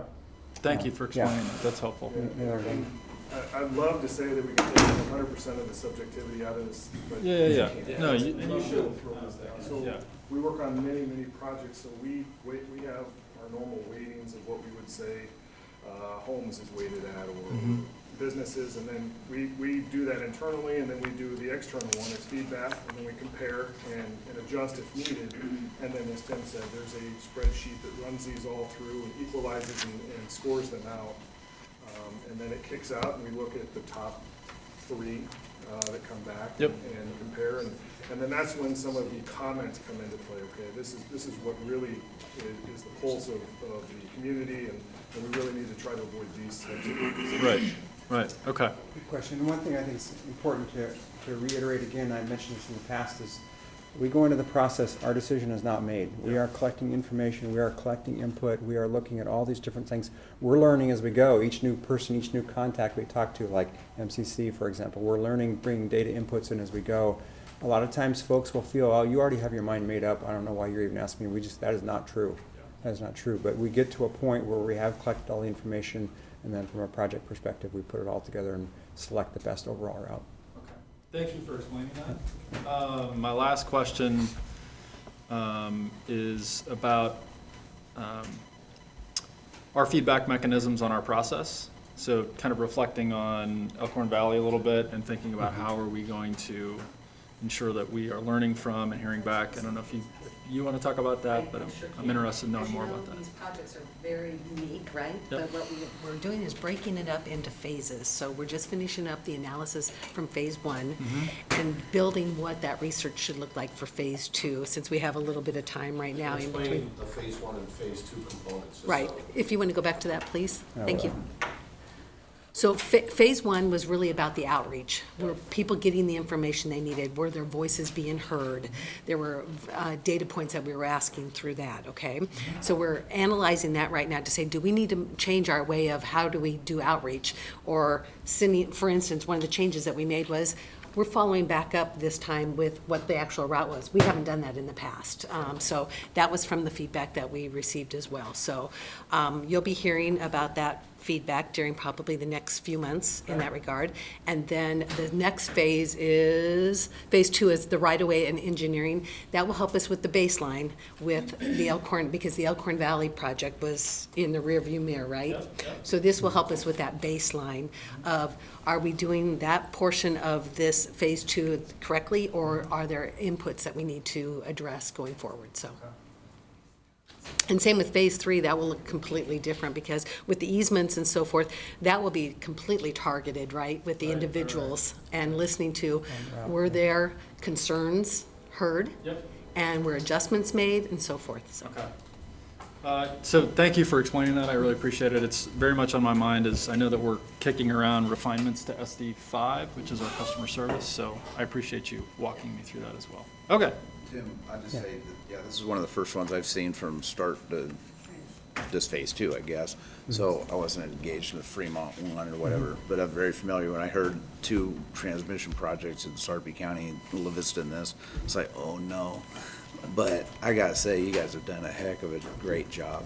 I mean, that route, whether, I know you don't just go like this, but that, I've been down there 24 years in that area, and that is the best route possible. I mean, by no homes, it's just really phenomenal on that. So we got lucky on that one. That's not luck, but works out. But hey, you guys just did a great job, and I know we're only in phase 2.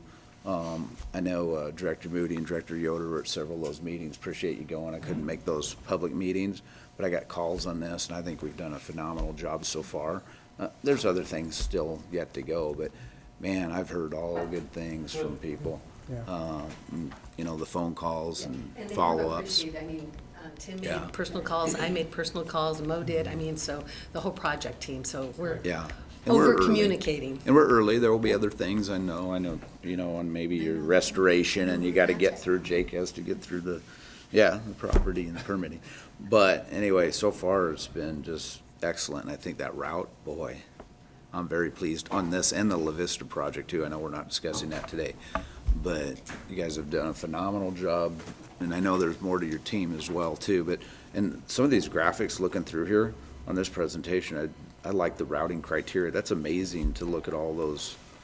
That's a nice little. It's almost like the strategic directives, how do you balance it all, right? But I mean, it's just nice laid out between social, environmental, engineering, and all the things you gotta look at. For the layman, and I still consider myself, I'm a layman, but if you're handing these out to the constituents and ratepayers, that's awesome. I think they can see that. And as Good you can tell, job. we're trying to do more visuals, right, so that they can touch it, feel it, and Yeah, no, great job. visualize it. So the team's done a Thank you, phenomenal Director, job. for your comments, and yeah, it's been a great collaborative team effort, and Steve Fansel, I just walked in the room too, he's another Yeah, area, Steve his does. group, his group's Yes, been Steve's helpful with there this. too. Jody's in the room, her group, so, it's been very, very good, thank you for the comments. Any other questions? Okay, You know, I'm thinking maybe we need an update or a question whether or not we're having, not about you, Tim, but this is about, as far as Hurricane Irma. Were you sending any people down there, Mo? Yeah, I'd be happy to give you a quick update. Actually, you would be happy to know that our crews are on the way right now. In fact, we just talked to the team, and they met at Rockport, and they're continuing. And I haven't had a chance to talk to Tim this morning. We're sending some additional crews to Jacksonville. The first group is going to Tampa Electric, and so we're very pleased about it. And how many people total? Pardon me? How many people in a crew? The first group, we're sending 12 line techs, a couple mechanics, a supervisor, and we also released 32 contractors that actually, kind of like OPPD, employees are doing work for us. So the total is in, a little bit above 40. The second group that will be going to Jacksonville, we're probably talking a little over maybe a dozen and a half. So we're really committing a lot of crews to help and assist, and this is, this is what we really are proud to do and should do. The flip side of that, there are some internal work that will have to be delayed, but we feel very comfortable and very confident that that's the right thing to do, so. Good. And we're also capturing wire stories going to be going out, and then we'll be also interviewing some of the family members, because those people, our employees are leaving their homes and their families behind, so telling that story as well. Yeah, that's good. Curious, is this an opt-in thing for folks, or are they voluntold, or what's that? Yeah, they volunteer to do that, and we have some from just about every center, Omaha Center, Papillion, Elkhorn, even from Syracuse, so it's. Not voluntold. No, volunteer. Yeah, I Volunteer. think you said voluntold. Okay. Yeah, I but said both, but they're yeah. Good catch, no, Yeah. volunteer, and we typically, we have, more than we need. I mean, people, just like they do here, they feel this is this is an honor to provide that service and step in and help their. We get exceptional feedback on our crews. Obviously, they've been to Katrina, right? So Yeah. we've spent 2 or 3 weeks. I think we actually flew some folks down to replace the crews and flew them back after a couple of weeks. We were there 2 or 3, maybe even 4 weeks in Katrina, in Mississippi, and in New Orleans, and other areas. And then Sandy, we had a whole host of our cable splicers that went there really to work on the underground substations in Lower Manhattan. They just did Which was exceptional very work. unique expertise that we had. Yeah. I mean, that was, they many were people in have dire that? needs at that time, and our employees did a great job, helping out. And even with this hurricane, I think, they may be there for 2, 3, 4 weeks. We'll have to see. But yeah, we're very proud of the fact that we're able to help and assist. The second request came from one of our public power partners, Jacksonville Electric, who called upon us yesterday and said, if you can help us, that would be great. Some of them are part of a broader municipal or a mutual aid group. Jacksonville is not necessarily, and so that's where the second crews are to help them. And so, yeah, so. Yeah, by the way, they have over 50% of their customers out. If you remember our June storm, we had 10, 12%. We're talking over 50% of their customers out, so, Some pretty major rebuilding. yeah, and that's, And it's probably the timing. I know there's some conversation about, are you sending people this weekend? And really, we wanted to keep our folks out of the eye of the storm, right, from a safety perspective. And it really, those that have been in this situation, even last night at, 11 o'clock when I was watching the news, they were still doing damage assessment, right? So they need to do the damage assessment, and so for us to be there in 2.5 days or when we're gonna get there is about the right time for them to be able to say, here's the focus and here's what we're gonna do. So I'm really pleased with our team. We'll be following them as they go through the process, and so. Great. Next is supposed to be the Southwest Power Pool Services update. It's supposed to be 30 minutes. We've been going now. You wanna take a break? I think we need a break Yeah, after it's an hour fine. and Stretch 45 legs. minutes. Take a 5-minute break and come back, because Southwest Power Pool is pretty important, and we need everybody a little bit fresh. We want to give these And this guys is our full good, attention. this is good for everyone's attention. Constitution. I agree. constitution. Move around. Everybody take their aspirin if we're gonna be sitting There this you go. long. The That's health not so good. professional. Let's not have any blood clots. Huh? Really?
The Southwest Power Pool. Have a discussion about the Southwest Power Pool, and I think it's gonna be a combination of both John and Mo presenting. I don't know which one of you are gonna kick it off. Have a designated. Maybe we're gonna have a designated person, if you wanna introduce John? Yeah, I'll go ahead. Greg Garst will present the transmission piece, and Rick Yanovich the market. And this is basically an annual update we've done with SPP, Southwest Power Pool. And we contemplated a little bit, has there been enough that's happened since last year? And we feel that, yeah, there's a lot of activity that's still going on in the Southwest Power Pool on several fronts. And so with that, unless Mo has anything else to say, I'll let Greg kick it off. No, let's go ahead, yeah. We've got 30 minutes on here to discuss this. But this is very important, what you guys do, so don't feel rushed at all. And Okay. And for the board members too, if you got any questions, I don't want to rush through this, because I think we don't hear enough about this. So don't feel like you're rushed in any ways, okay? Understood. So, okay, sorry to interrupt you, go ahead. Good morning, and thank you for letting me present to you on the transmission aspect of SPP. Jumping right into it, SPP is a regional transmission organization. You can see them there in the maroon, stretching right down the center of the country there. And Southwest Power Pool provides us with a lot of different services and programs. One of the most important is transmission planning. One thing they do is they will constantly monitor and evaluate the transmission system, looking for any choke points or anywhere an update or an upgrade could be necessary. That would in turn increase flows on the systems and eliminate any reliability issues. Additionally, there is the integrated marketplace, which is relatively new. That's supposed to make it easier to buy and sell your energy. OPPD offers up all of its generation into the integrated marketplace, and then we purchase that energy back down to serve our load. One interesting thing to note about the marketplace is that its function is it's there to dispatch the next lowest cost generator to serve any load. So theoretically, if you were to turn on your air conditioner here in Omaha, you could be dispatching a generator down in Oklahoma. They provide reliability coordination to ensure the system is balanced and not see any overloads. They are also the sole tariff administrator for the entire region. When you join as a region, you have your own individual tariff to determine how you distribute rates and things like that. OPPD has one which we no longer use because we are now part of SPP. There's one regional tariff for each entity. And lastly, they provide training.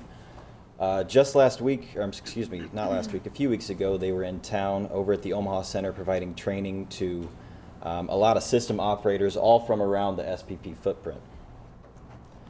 This is a good graphic that looks at the evolution of the SPP footprint over time. The red section is where they were before 2009. You can see it's mostly Kansas, Oklahoma, and some surrounding states. In 2009, OPPD, NPPD, and LES all joined, bringing in the state of Nebraska, or most of the state of Nebraska. And then in 2015, Integrated Systems joined the footprint, which brings in South Dakota, North Dakota, and parts of Montana. However, there is a possible new potential member or group of members called Mountain West Transmission Group. This is not approved, this is still in negotiations, but it is looking promising that they will join SPP. And when they do, the timeline is looking to be about the middle of 2019 when they will be a full-fledged member.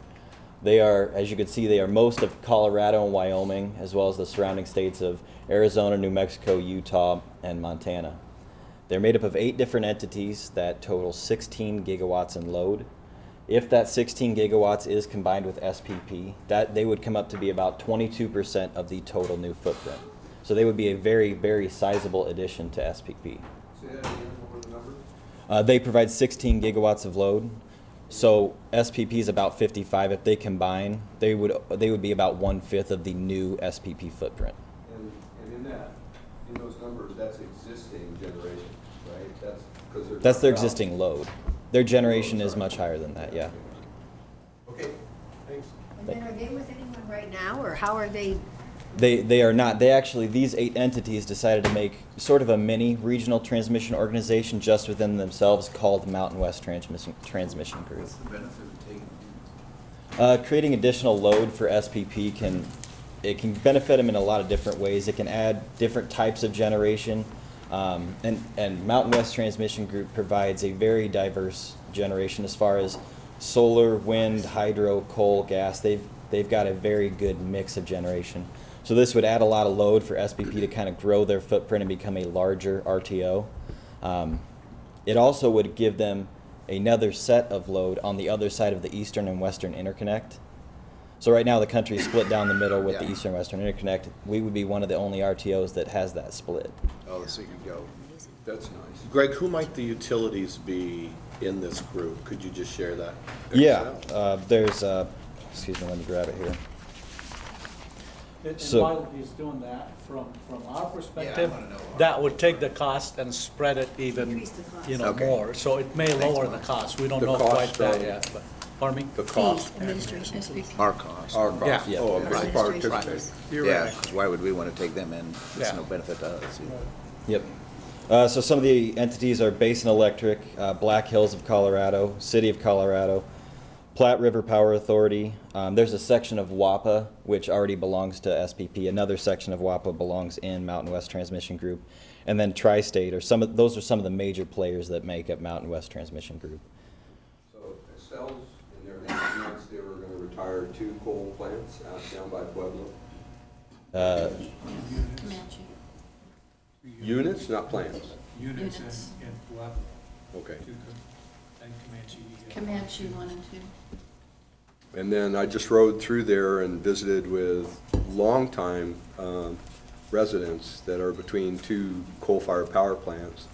They were saying that those are close to end of life because they were sited next to coal mines that are close to end of retrievable fuel. So this is interesting. It's all very dynamic and fun, and oh wow. I think it's a wonderful thing that they would be joining. What's the approval process to accept them? The approval process, actually, so it's already started. Each individual entity needs to accept membership or apply for membership. SPP is a volunteer organization, so all you have to do is apply. But it also has to go through, I believe, a state and then a federal regulatory process as well before they can fully join. And then it is interesting to note, even though there is some coal plants that are slowly dropping off, so their load is currently 16 gigawatts, their generation is 21 gigawatts, so they do provide a healthy amount of capacity over their load. Just what we need. And then as far as the effects that would be seen on OPPD, there would be a minor market price impact that we'd see. Socialized transmission costs should see almost no change whatsoever. However, the SPP administration fee, as noted by Mo earlier, would be kind of flattened out a little bit and spread amongst those players as well.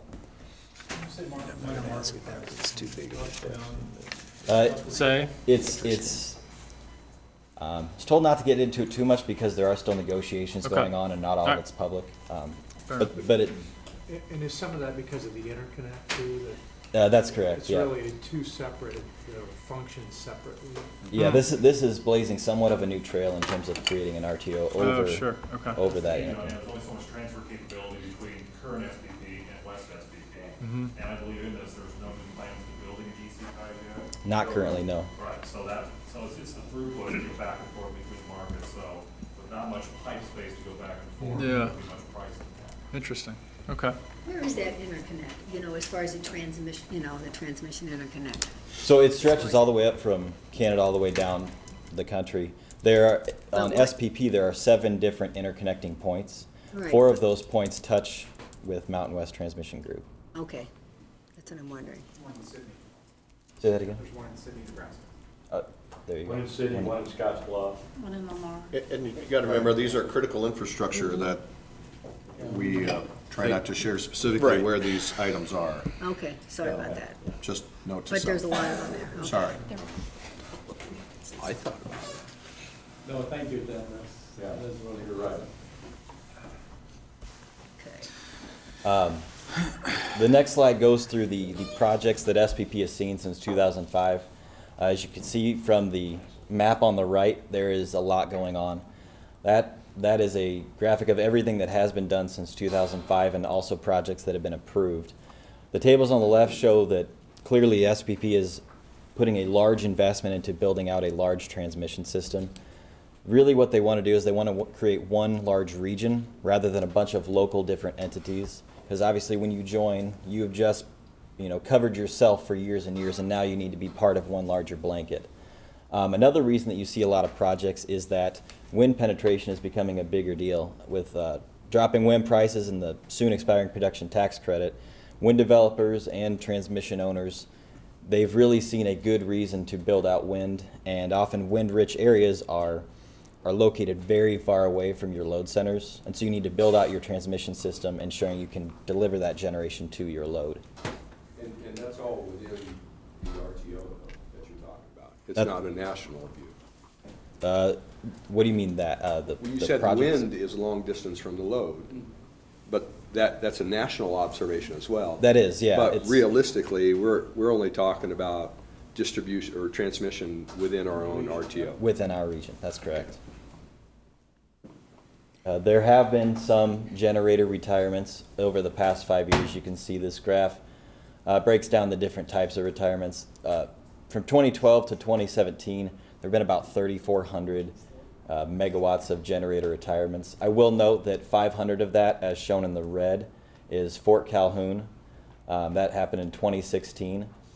Some of the three main reasons that you'll see generators shut down is the EPA MATS restrictions. MATS stands for Mercury and Air Toxic Standards. If your power plants can't comply with those standards, they're forced to either shut down or change the way that they create power or change their emissions.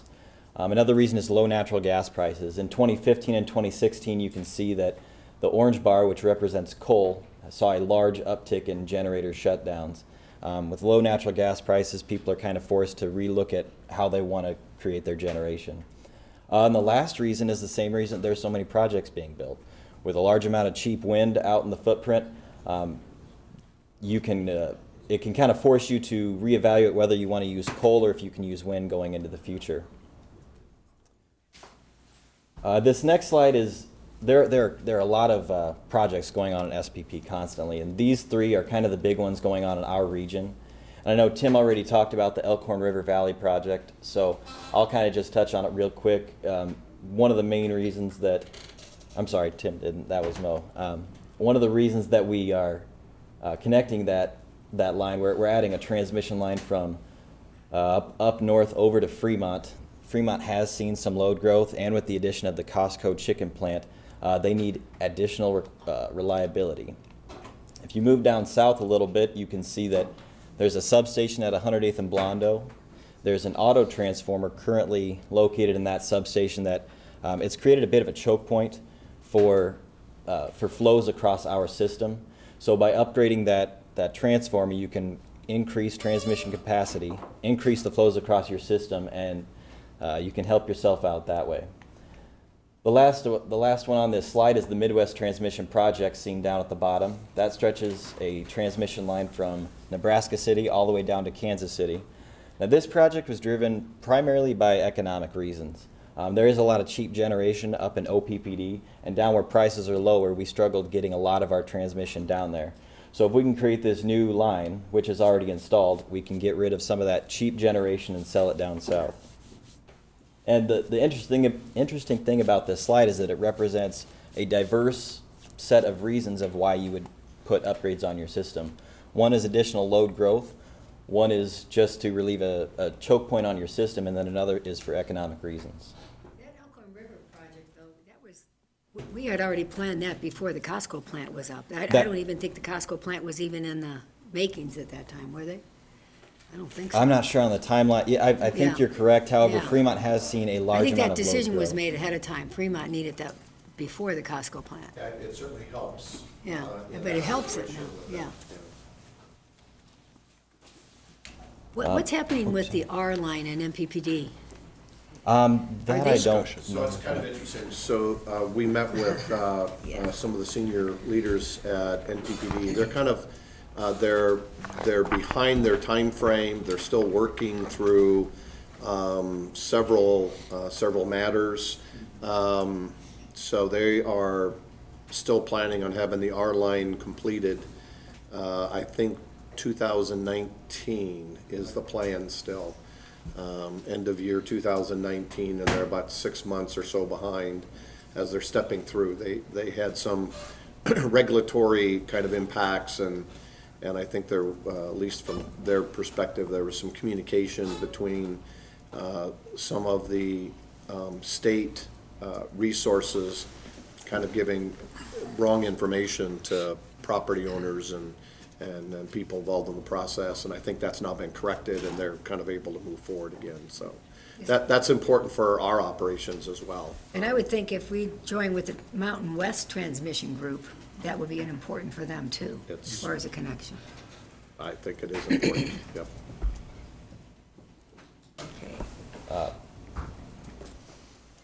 So as far as the advantages that OPPD sees as being an SPP member, one of the largest and the easiest to describe is the transmission access, both for wind farms and contract capacity.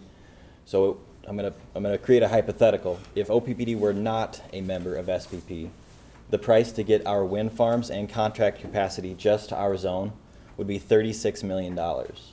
So now that we're back in SPP, the transmission costs plus the administration fee comes out to be about $25 million. So that's a net of $11 million benefit that we see each year.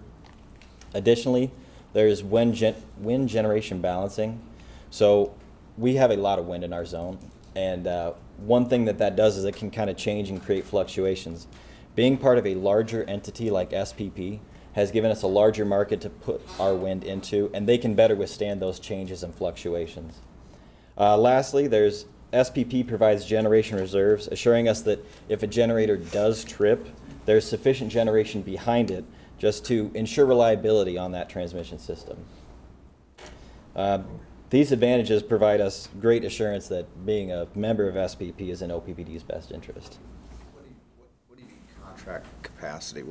Contract capacity, so if you are short on generation and you are buying extra generation from another entity, if you were not a member of SPP, you'd have to pay each individual tariff to get it to your zone. But being part of SPP, it's all part of your... It's not a contract like I'm going to supply you power for offset. So you're talking people in the SPP, explain this to me, are sitting there, we're just members with everybody. So you're talking about the contract with all these generation facilities or what? You talking about milling fees? To buy firm power.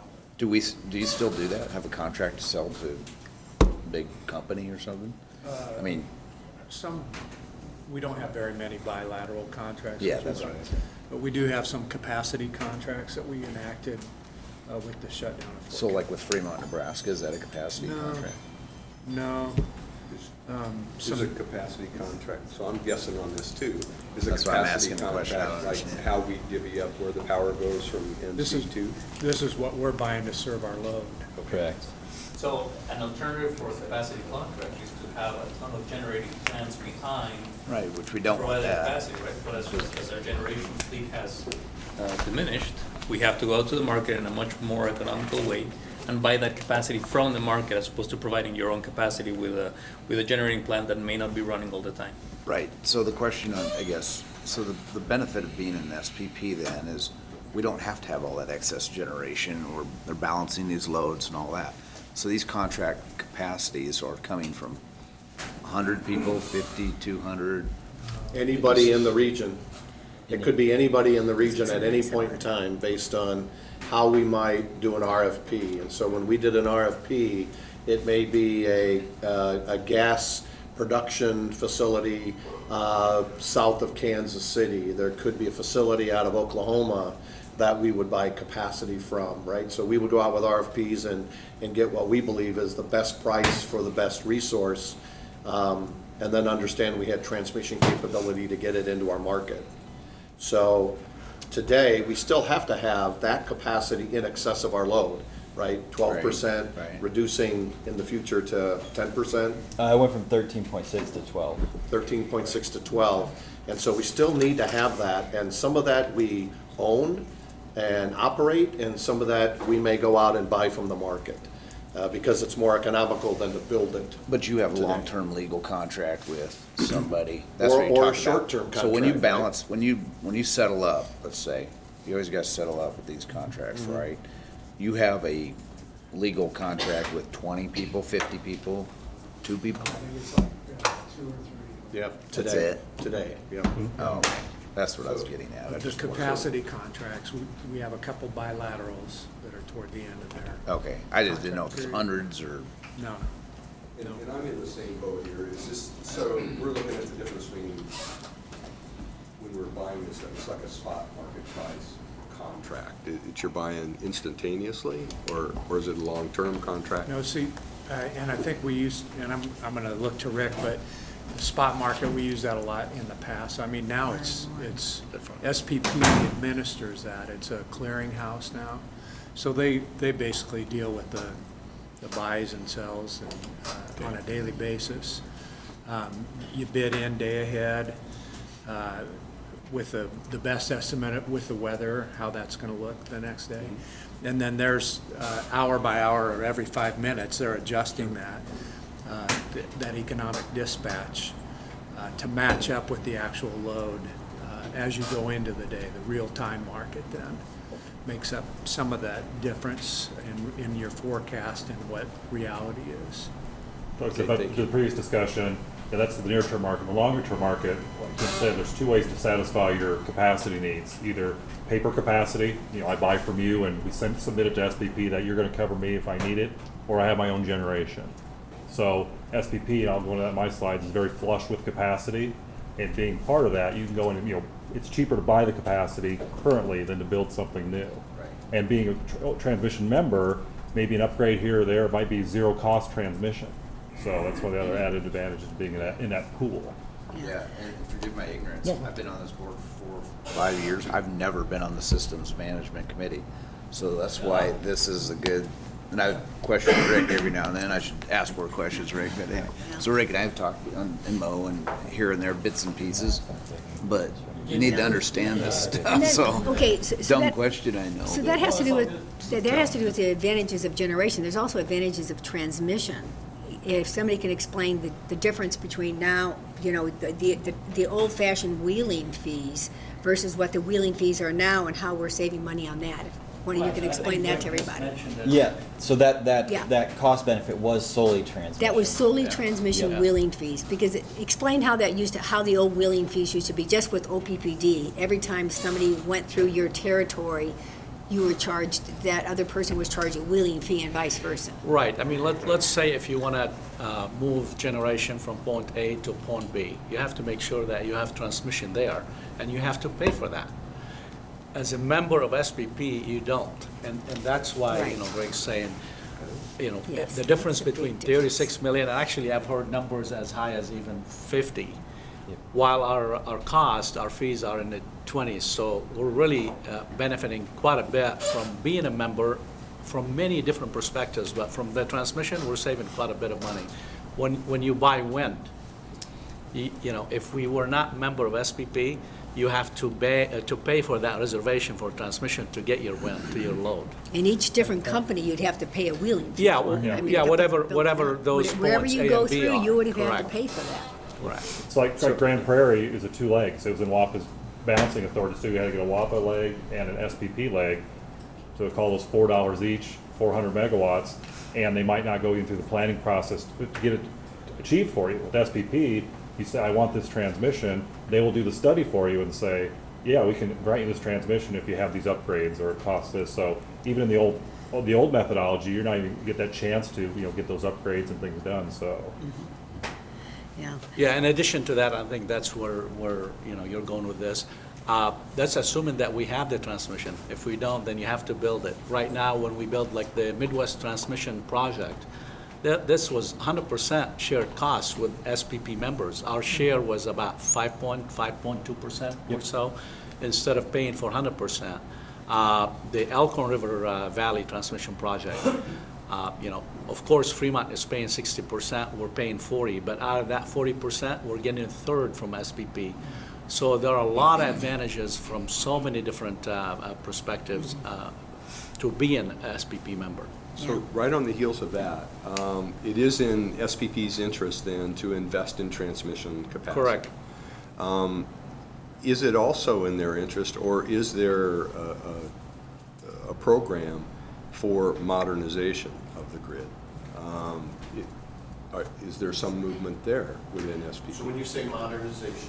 Yes. What could you I wish I could. just describe? So here's. We don't have minutes. Yeah, so I think there's There is a little bit of maybe of a clarity issue that we need to do a better job at. When you're talking about the transmission system, Sure. it's really very modern from my perspective. Very robust. It's very smart system.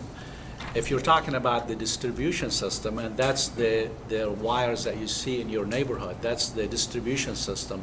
That's the one that we need to modernize a little bit better, and that's why we have this pilot project that we're looking at smart grid, and we're figuring out when is the right time to do that, because it's a huge investment for OPPD. But really on the transmission system and the grid, there are some areas you can add, and I don't want to get too technical on you, but there are some areas where you could have some additional devices at interconnection points that you could modernize, but overall, it's a really solid system. Again, there is a difference between anything that's 161 kV, 345, 500, that's your transmission system. That's really important for the grid from state to state and from city to city. But the distribution system, that's the one I think you're probably referring to. Well, thank you for the clarification. Right, and we've done would that not- back in, I'm sorry, we've done that back in 2010, and we did a study, and we kind of determined that at that time, it wasn't really to OPPD's and our customers' benefit at that time, because you're talking about $180 million investment. But we said every 3 years or so, we're going to go back and see where the environment is. And now we're doing the pilot project, and we're getting pretty close to energizing that or finishing that by probably in a couple of months, and we'll evaluate, and then we may come back to the board and to Tim and say, this is what we're recommending from that smart grid perspective. And then the answer then, thank you for all of that information, then the answer to the question is, because between transmission and then the modernization happens at distribution on down, it's not going to be SPP's. They're not going to want to invest in that, because that's between us and the That is customer. correct. It's not their business. Yeah, anything on the transmission, like the 161 kV, we get a third back. 345, we get 100% back. On the distribution, it's not covered at all. That's why it's very important that we do it at the right time, and we make sure that the benefits are there for us to make that kind of investment. At some point, not at this meeting, but I'm not talking this year maybe, but before we go into saying, asking us that, hey, we want to put X amount of money in this distribution system, maybe we should talk about the distribution first and kind of educate us all on what it is, and then come back a couple months and ask for the money or whatever.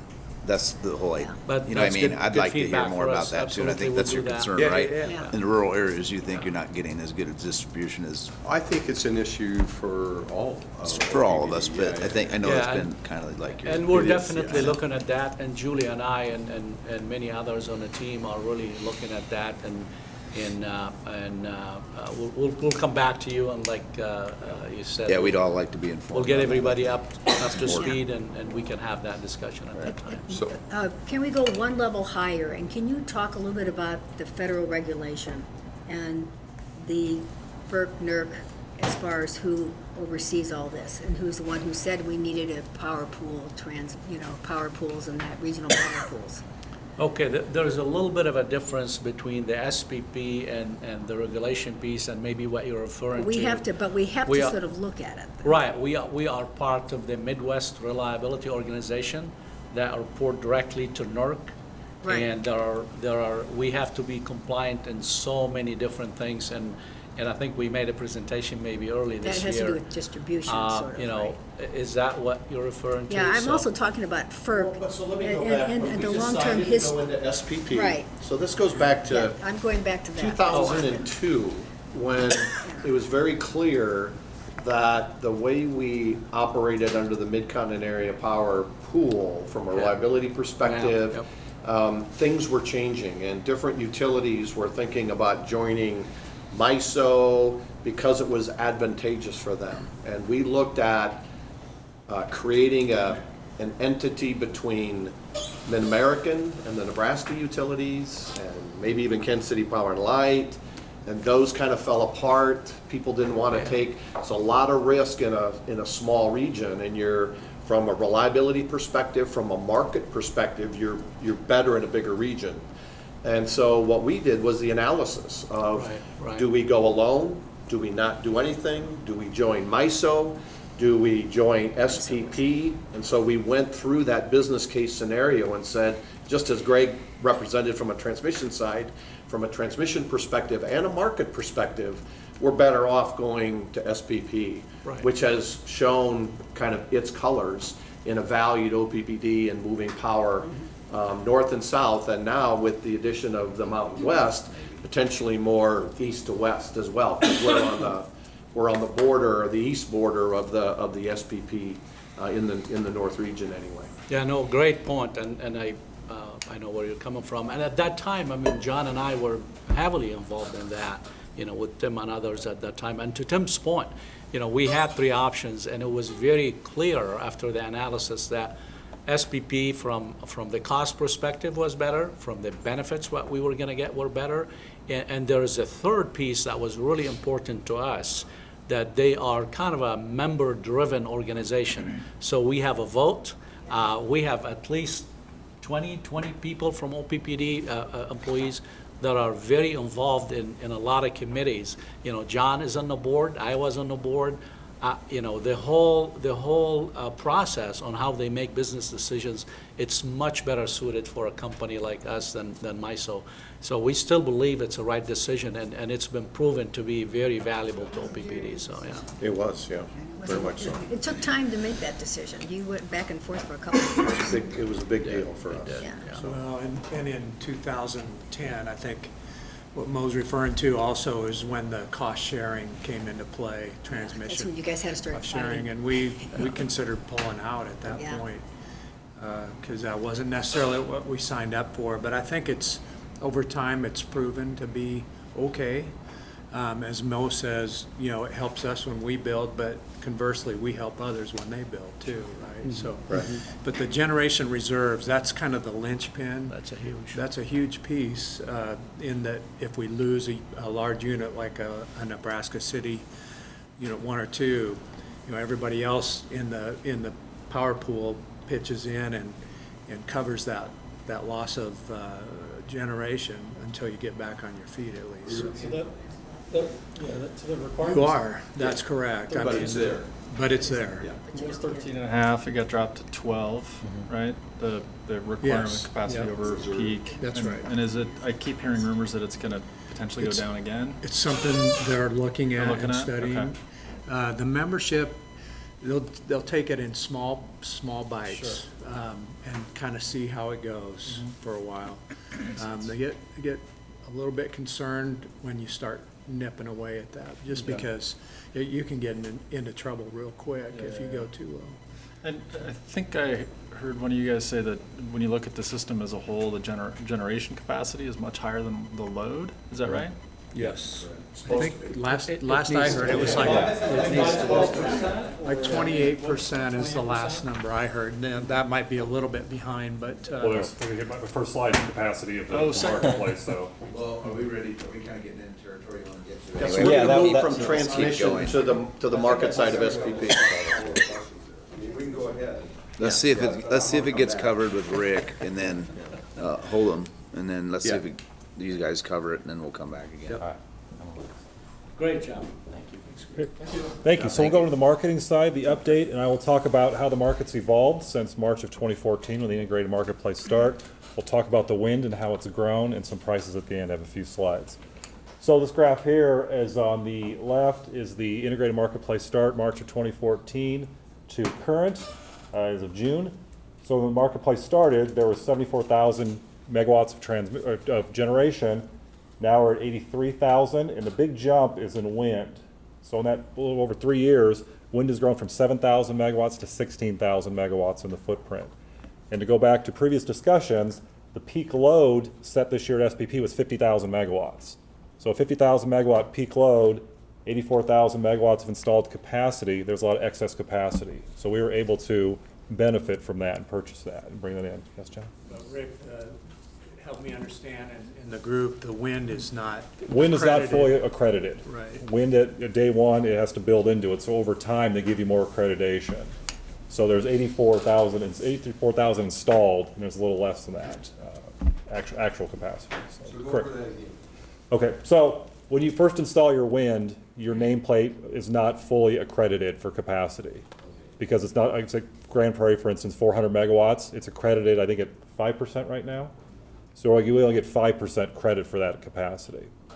So there is a. And it's that permanently? No, or- as you show performance, you'll grow into it more. They have a graduation. But a maximum cap of, I want to say.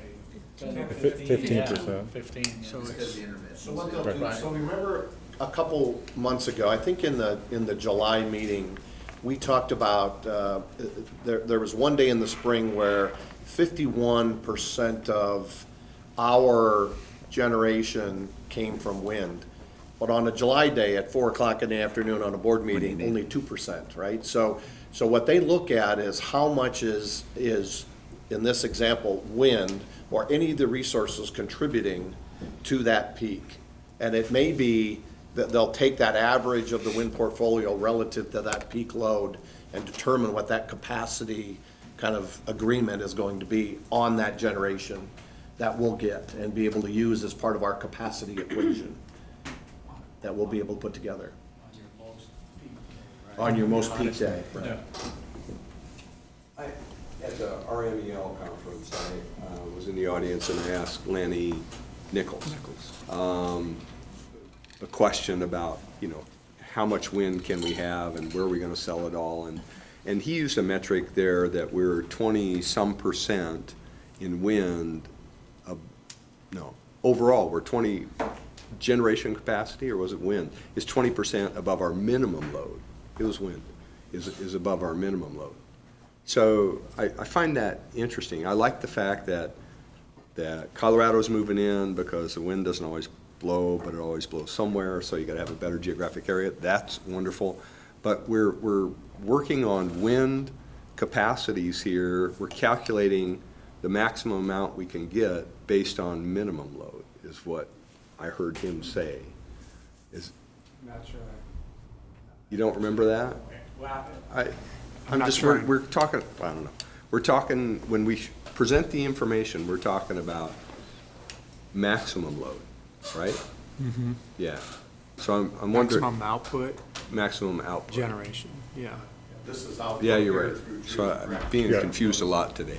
But that's all right. I don't know that I understand my question either. Okay. All right. So you're saying that wind bumps into like minimum problems, when SPP has minimum problems, so they're at a min load day, we're gonna say in the low 20,000s, when the wind wants to, and I do go into a slide where wind is curtailable, and so that might be kind of where you're going a little bit. Where I'm headed, honestly, is, are we in a wind bubble, right? Are we overbuilding our wind? And what does that mean if we are? And according to Lanny, he says we're kind of where we need to be, and he's not. It didn't sound to me like he was interested in having more. Hey, so looking at this, Rick, I see, so wind's growing between 2014 and 17. Wind's at 19%, but, so I see, I always hear, well, it's taking place coal, which it is, but also I see gas is lowered. The reliance on gas, 7%, from 48 to 41, and coal from 36 to 30. Just Why by the would that? just by the math, the wind increasing just bumped down other numbers.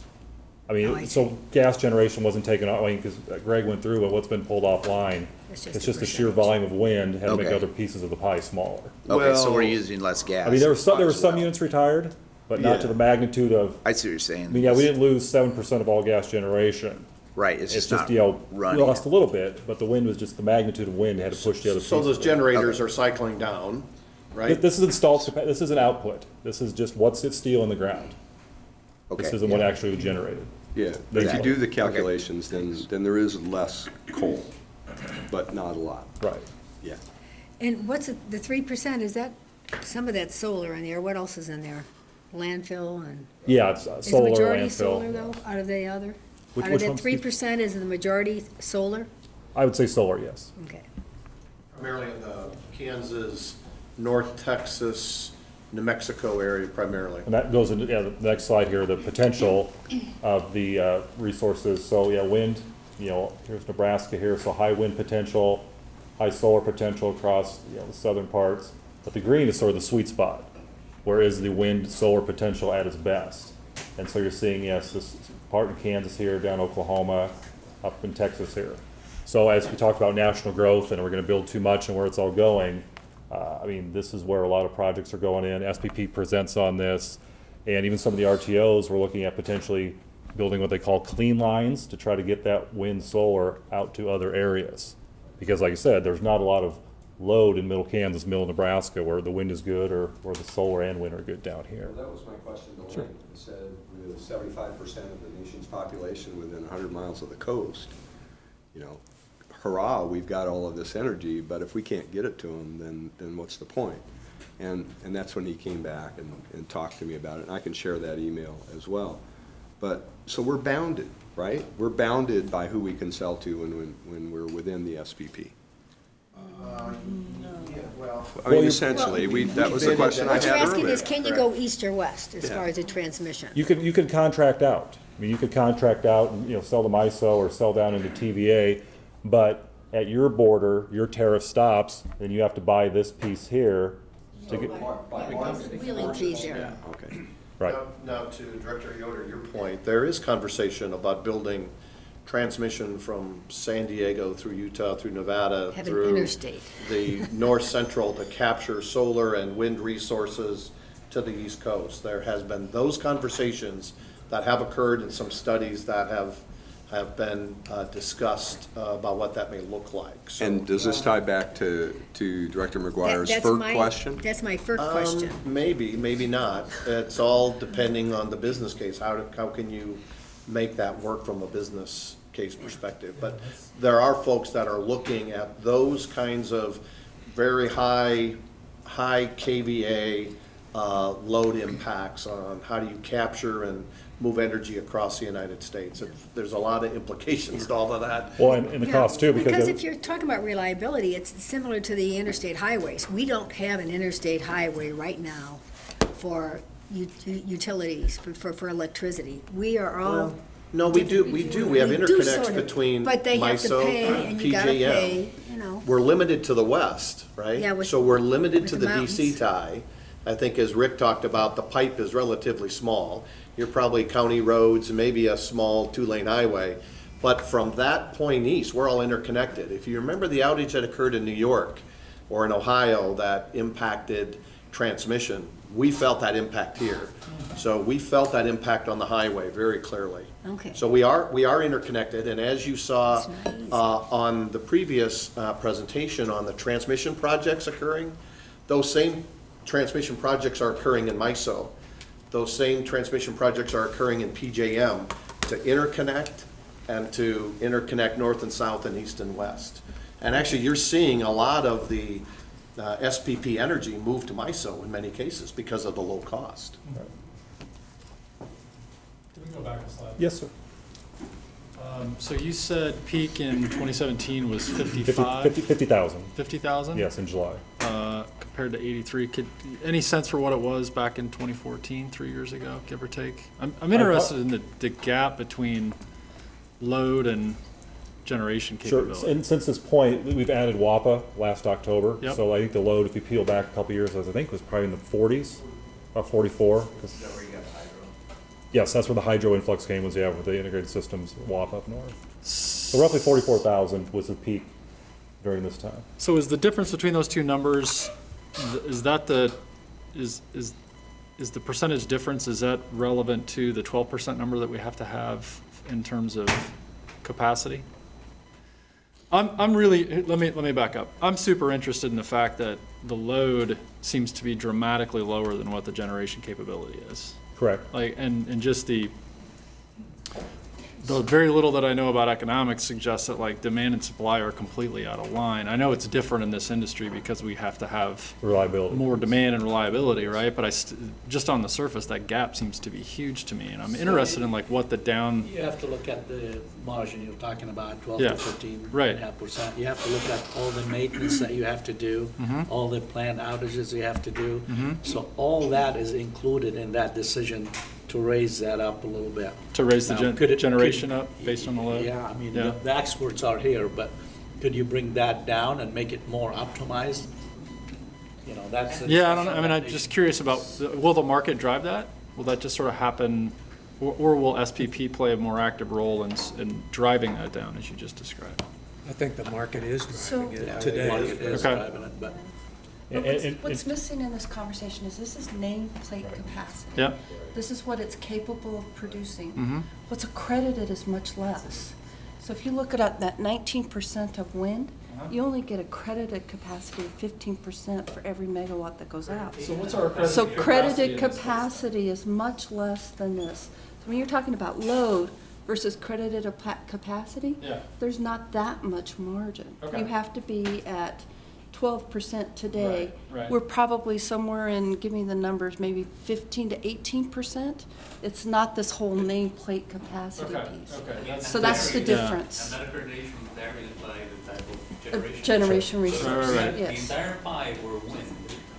For 15,000 megawatts, you would need to have 100,000 megawatts. Mm-hmm. Exactly. Once all those farms were fully mature.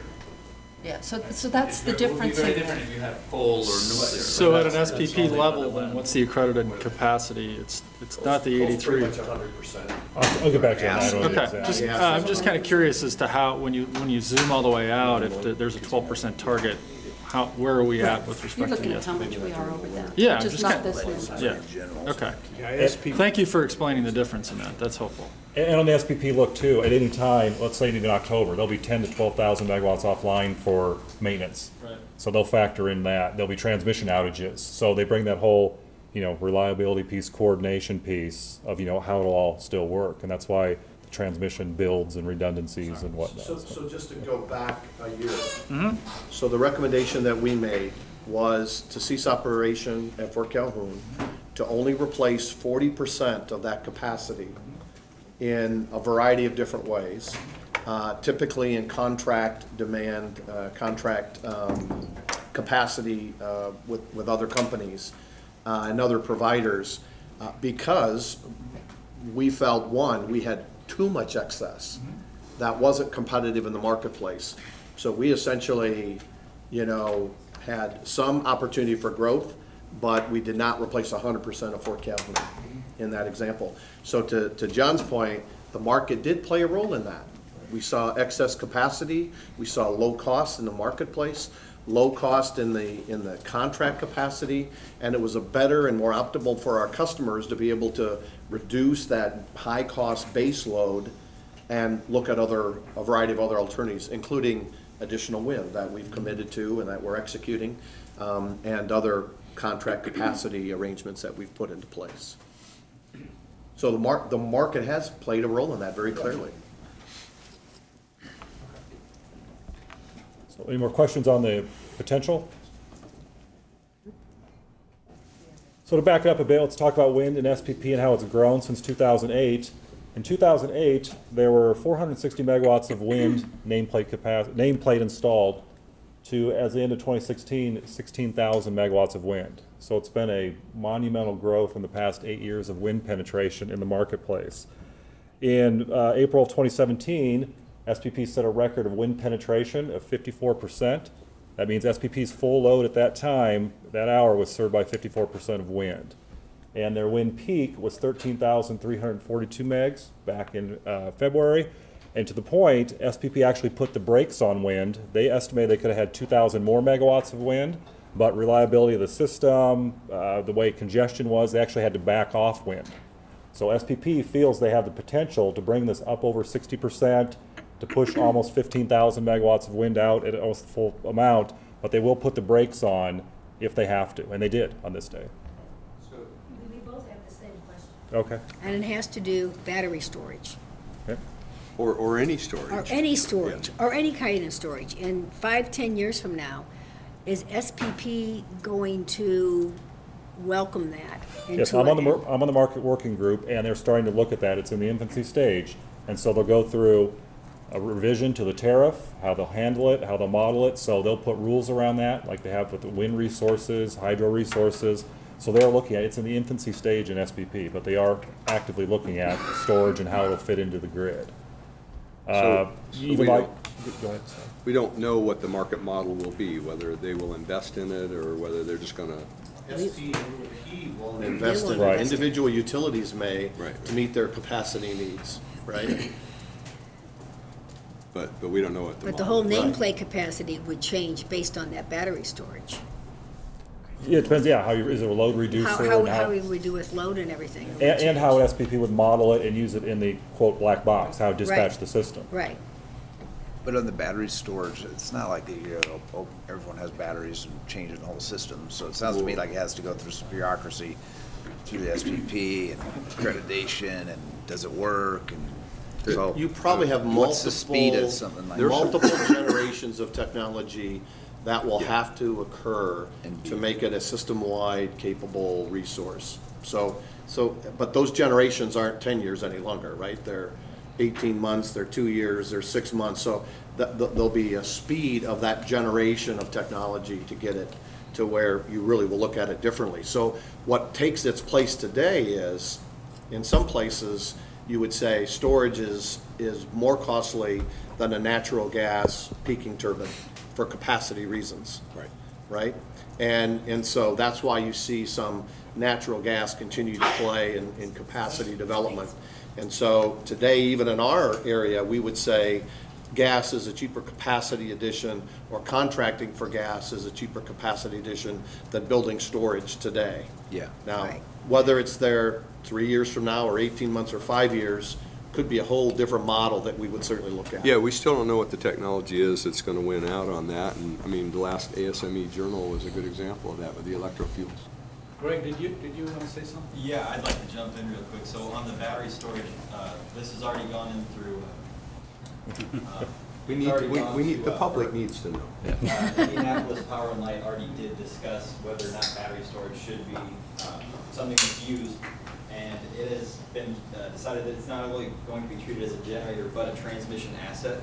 So in terms of socialized transmission costs, batteries will be counting towards something that we could receive funding from at SPP. And that's something that we're looking at.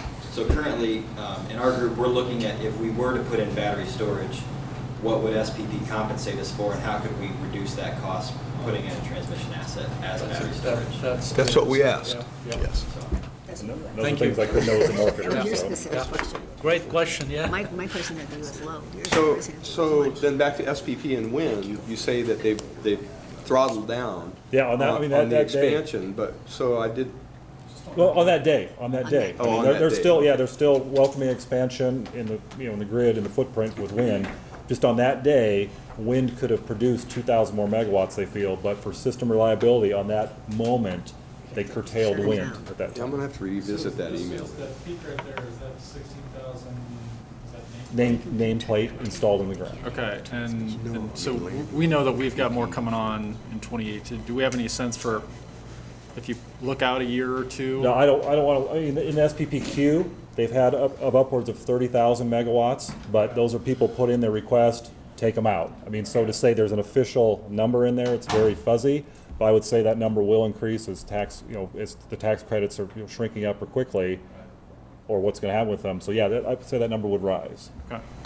But We just don't know, we can't say You don't know the definitively to magnitude. what. Yeah, if you've seen the modeling on this, you see this uptick because of the tax implications, and then you see it rounding off, right? And then by the time you get 5 more years out, you'll have the early ones being decommissioned, right? Or some of them are being kind of same towers, but now going from 1.5 megawatt turbines to 3 megawatts and trying to capture some of the tax benefits to them. So they're trying to figure out how to take advantage of that system all the way through, so. So let's talk about annual SPP prices and natural gas prices. The left axis is power prices, and the right axis is natural gas. The orange bar is representative of around-the-clock price in the North Hub, more the Nebraska region, where the green bar is the South Hub, or the Oklahoma region. I'm just giving you points of reference, not specific nodes.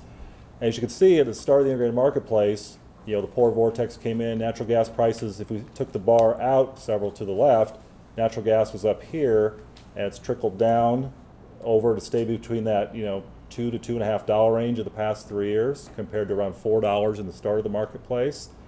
And with the wind penetration and lower natural gas prices, power prices have stayed in the north zone about $20 around the clock, compared to $25 in the Oklahoma zone.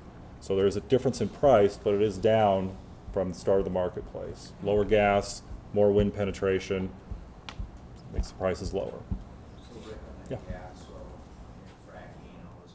Gas prices have come down tremendously. Mm-hmm. What's the risk that miners can't do that anymore? Gas prices spike up again. Wind, at least it's going to be windy some days. Wind is the wind. But what's the risk now on gas going up again? What would that do to? Well, I think, but to quell that risk, let's jump ahead, is the portfolio diversity. I mean, we've got coal, wind, for looking at different storage types, just different technologies. So, fortunately, we don't have all of our eggs in one generation basket. Yeah. Now, to predict, could coal emissions or some sort of laws come down? Correct. Will wind tax credits go away? The portfolio always changes. And so we're robust enough and have just different technologies to be able to sustain those changes. So if you think about our gas generation, and I'm going to be within a region here that I think is somewhat accurate. So our natural gas generation is probably 1% to 3%, right? Pretty small of our total portfolio. So if gas prices go up, there's a great opportunity for us to take advantage of our overall portfolio of low-cost generation and marginal risk, right? So we would get market pricing for our generation that would be relatively high. And we would create that volume and benefit for our customer owners in doing a number of different things. So that'd be good for us in the long term, is what you're saying? Today, it would be good for us, right? Those folks that are in the south part of SPP or even in ERCOT that use natural gas as baseload generation, that's what's happened over the course of the last, probably 10 years, is that their costs were high, gas prices go down, and now their rates come down to match those gas prices, right? And our rates have relatively stayed the same in that regard.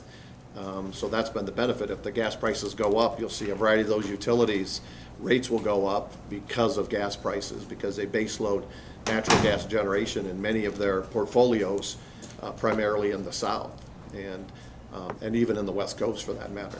So we would see the value and the benefit, I think, to the OPPD customer owners. It's good to know.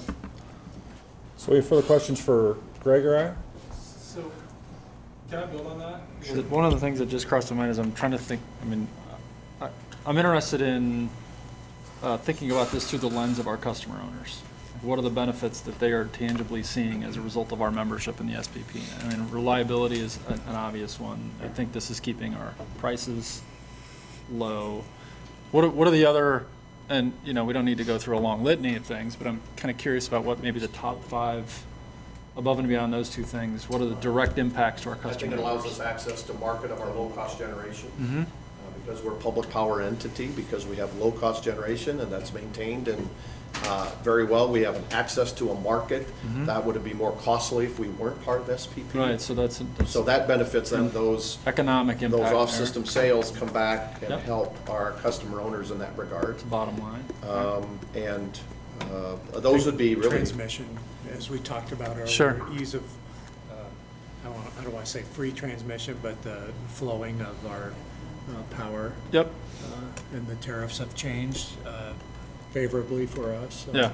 Okay. In my mind, I'm connecting these to SDs a little bit. Yeah. Okay. Okay. But again, the reserve generation is a big part. Yeah. That reliability. Yeah. Just to follow up a question, so I looked up peak demand forecasted for 2017 was around 50,000 megawatts in SPP. The firm capacity installed in SPP or accredited, I'll say accredited, 65,000. So about 29.7% above the peak load. Yep. Does that make sense? Yep. And then Yep. they show, I mean, you can go to the SPP website and they show that eroding over time. And I think that's the market that will impact that Yeah. and dictate that as we go So forward. that percent though, is that also then, that percent then takes into account that you might have to shut plants down, they go offline, all those variables, that bad Yep. things that could happen that you just don't know. Right. So what you're saying, yeah, watch this shrink that you get to where bad you've things got- happen, all of a sudden we're in deep trouble. But SPP is Watching that.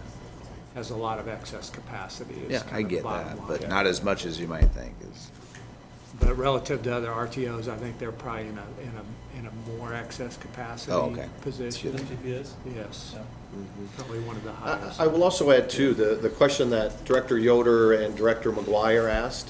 So what you're going to hear in a couple months from our integrated energy marketplace is that we looked at a variety of different alternatives to, and potential projects coming in the future of whether it's a new transformer to substation, a new transmission line for growth and development, and how we would use demand-side management, energy efficiency, battery storage as alternatives to those capital investments.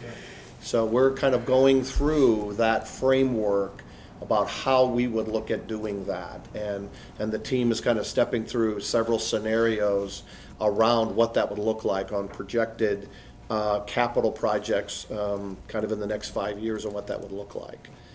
And so. The thing that out of the box from, square one for me is I've heard this integrated energy market work is happening. Yeah. But I don't know at any point here what attributes you're using to evaluate and make decisions.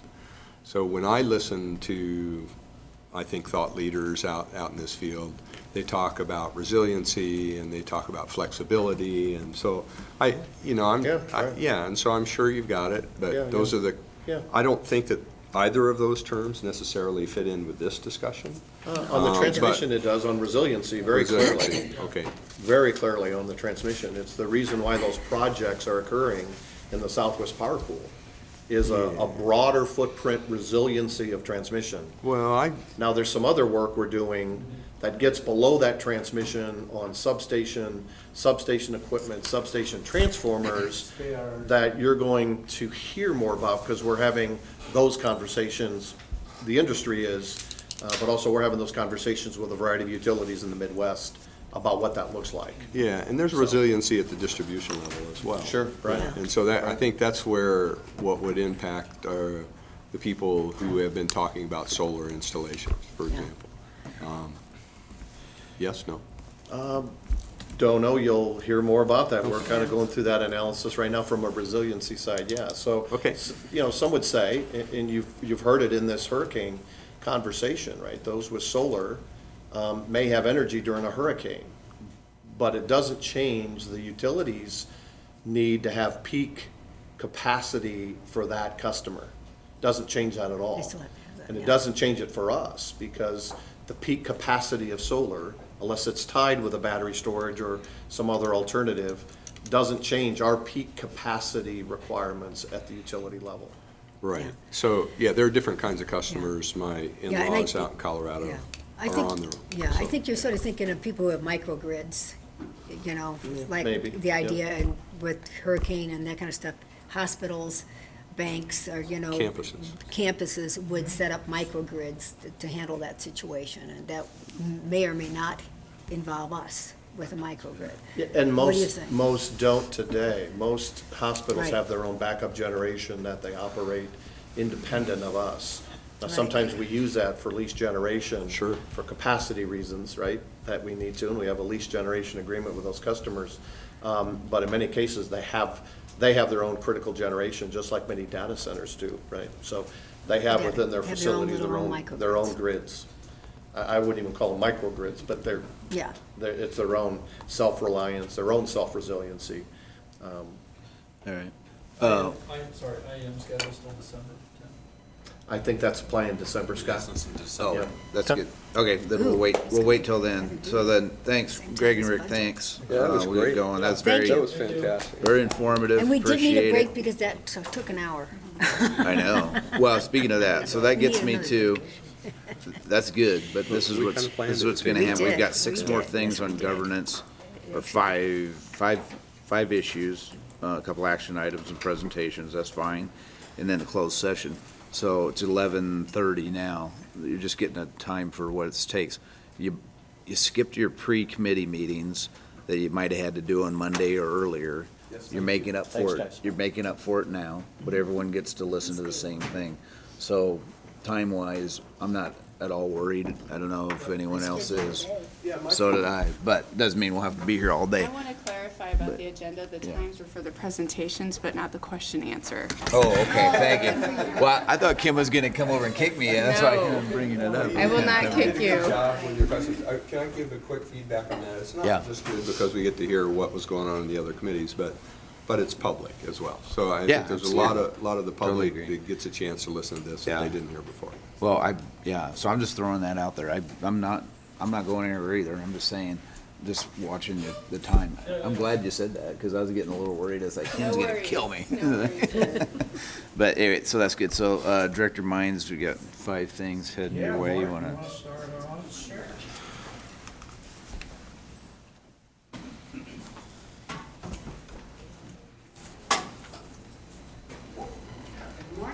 Good morning. I'm here to present the SD10 Ethics Monitoring Report. So SD10 basically says that it's essential that OPPD maintain the public trust and confidence in the integrity and ethical conduct of its Board of Directors and OPPD employees, and therefore they shall adopt and update as necessary a code of ethics and business conduct referred to as the code. And OPPD shall also maintain and enforce a code of conduct applicable to all employees. Among other things, the code shall require high ethical standards in all aspects of official conduct, establish clear guidelines for ethical standards and conduct, require disclosure and reporting of potential conflicts of interest, and provide a process for reporting violations, suspected violations, investigating those, and then providing an annual report to the board. So the code itself for the board requires ethical standards as follows. So they are expected to be guided by the following principles in carrying out their duties. Loyalty. Directors are not to be influenced by relationships or other interests that conflict with the best interest of the company. They also comply with applicable laws and regulations that apply to the company's activities. And in their conduct of their duties, they must adhere to high ethical standards, including honesty, fairness, and the avoidance of conflicts of interest in the performance of their duties. Establish clear guidelines for ethical standards is one of the things that the code is supposed to do. And so the code itself, which was also attached to this item, goes through and talks about conflicts of interest. It mentions that many are governed by statutes administered by the Nebraska Political Accountability Commission, and the process for reporting those conflicts I'll outline in the next slide. The code basically says that directors may not engage in conduct or activities that are inconsistent with the company's best interests or impair the company's business relationships. It talks about compensation from non-company sources. It may not accept any compensation in any form for services performed for the company from any other source. Directors may not use company assets, labor, or information for personal use unless it's part of a compensation or expense reimbursement program that's available to all of the directors. Corporate opportunities, directors may not take for themselves opportunities related to the company's business, use company property information or position for personal gain, or compete for the company's business opportunities. Regarding gifts, it covers the conditions under which a director may accept gifts of nominal value which are generally less than $100.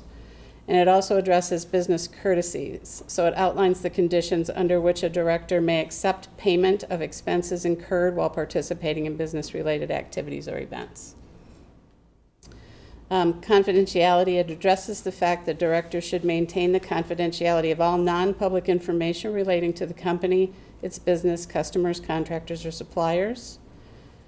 And that the director should comply with and oversee policies designed to promote compliance with applicable laws, rules, and regulations. So this is the director's code. OPPD also has a code of ethics and business conduct, which is covered in our company policy 3.01 and contains the same type of guidelines for our employees. That policy is reviewed annually, and exempt employees are surveyed to identify any potential conflict of interests. We investigate all of those potential conflicts that are identified, and those are mitigated. OPPD also maintains an ethics oversight committee that regularly reviews and takes action on any potential violations of the policy that are reported. Employees can report potential policy violations to their immediate manager, to human capital, through an online reporting system that we use called Ethics Point, or through the Employee Concerns Program at Nuclear. The process for directors to report any potential conflict of interest is that they need to prepare a written statement describing the nature of the conflict, deliver that to the commission, the chair of the governance committee, and the corporate secretary. It becomes part of the official records of the company, and then any action that the commission shall advise or prescribe should be taken, and we have to report that action back to the commission. So this is just on the conflict of interest portion. Our code also provides a process for reporting and investigating any suspected violations, and they communicate violations promptly to the chair of the governance committee.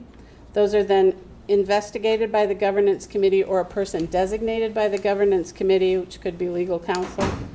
Appropriate actions are taken. Those are reported annually to the board, and I'm pleased to report that there have been none reported for the previous 12-month period. So our recommendation is the governance committee has reviewed and accepted this monitoring report for SD10 and recommends the board find OPPD to be sufficiently in compliance with board policy SD10. Any questions? This is on the consent agenda, so if you got any questions. This is on the consent agenda. Are there any questions? I was looking at the consent agenda. We had a quick discussion. Well, should we talk about this first?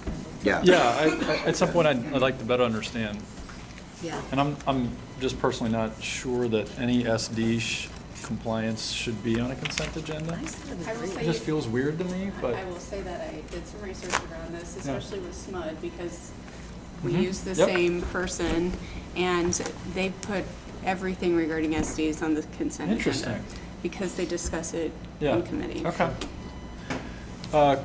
Mechanically speaking, so just thinking through a scenario, this is on the consent agenda, we introduce it, you walk through the 3 resolutions that are on it, I think currently, you open it up for public comment, public comments on it.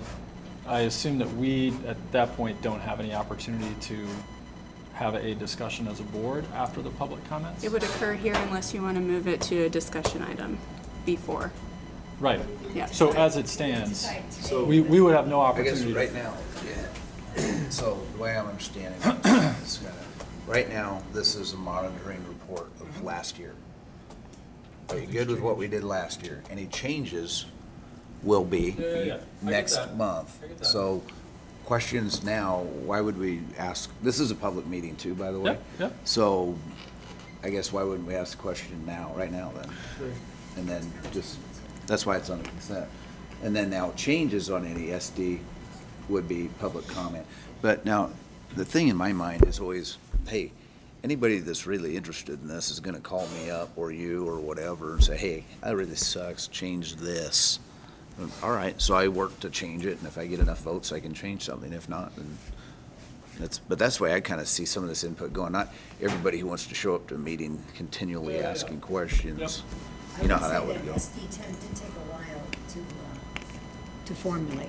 It took a while, and I got the least amount of comments back on it, to be honest with you. So, yeah. There were some little things that people were complaining about it, but I actually think that, as far as itself, it's very important to have. Some people didn't even want an ethics one. And, Yeah. And that was the thing. I said, I think we definitely need an ethics one. No, go ahead. I think right now, in terms of the spirit, going back to the monitoring piece, I think it is very helpful to keep those conversations separate. So from a monitoring perspective right now, are there any questions regarding really what we are doing in terms of the activities to hold ourselves in compliance with the policy as it is currently stated? I think would be the first order of discussion. And so I would just throw that out there to kind of facilitate ourselves through this conversation. We're fine, right? I'm fine with Are that. there I think any- we're all fine with it. I think we're just flowing into the next discussion. Sure, exactly, and I just want to begin make to that certain help create a thing. little bit of So- structure around it as we get into this, because it is something new. So and if it is somebody something wants to that's evolving. change this, if somebody wants to change it and we'd go through the discussions again at some point, the process is, when are we going to discuss this again? We have that on the agenda to discuss through the process, and it's after the union. We could move it up in the agenda now, if that would be helpful, to kind of walk through the process for what No, we're I don't wanna- proposing. Let's just, if we're going to get to it, we'll get to it. It's not a big deal. Yeah, I mean, I argued on this 2 years ago, as some of you who are here know. I'm not a huge fan of this as far Of the, as, not as far as the ethical part, because we already have that. Just for that, just, I'm There's gonna really bring it up. two The order- loyalty thing, the loyalty, best interest of the company. I agree, but I'm also a regulator. It's this weird deal wherein you wear 3 hats. You gotta work with the company, but you're a governance and you're the regulator in the state of Nebraska. So just because Tim wants something, or any of us, you're still wear that weird hat. So I always thought the loyalty should be to the ratepayer maybe, or something. I But don't know. we're also a political thing. And But it's right- not enough, I'm yeah. gonna worry I about it. think just for the ethics thing, it's got to be out there in front, because we all run for reelection. Oh, I agree. And right now, we've had people donating, PACs donating as much as $50,000-$60,000 to a candidate. And I think because of that, especially because of that, you need to make sure that this is in place. But Can you that's write in down the- those packs? But that's in the accountability and disclosure, and we have all that covered. Anyway. So I appreciate your point of information on loyalty. So for the discussion, help me with where to make these comments. So in terms of monitoring, okay, no problem. In terms of revisiting comments about loyalty, this came up, that's going to happen later. In terms of what I passed out in terms of ethics from the engineering community, by the way, congratulations, engineering community. ASME, ASCE, and NSPE have great codes of ethics. And having done some training for the Corps of Engineers, where there are many professions. They're about the only profession in that whole organization that has codes of ethics. And because I asked the lawyers and I asked the bookkeepers, and I didn't see them much. But anyway, so there are many levels of ethics that are out there that would be interesting in the future.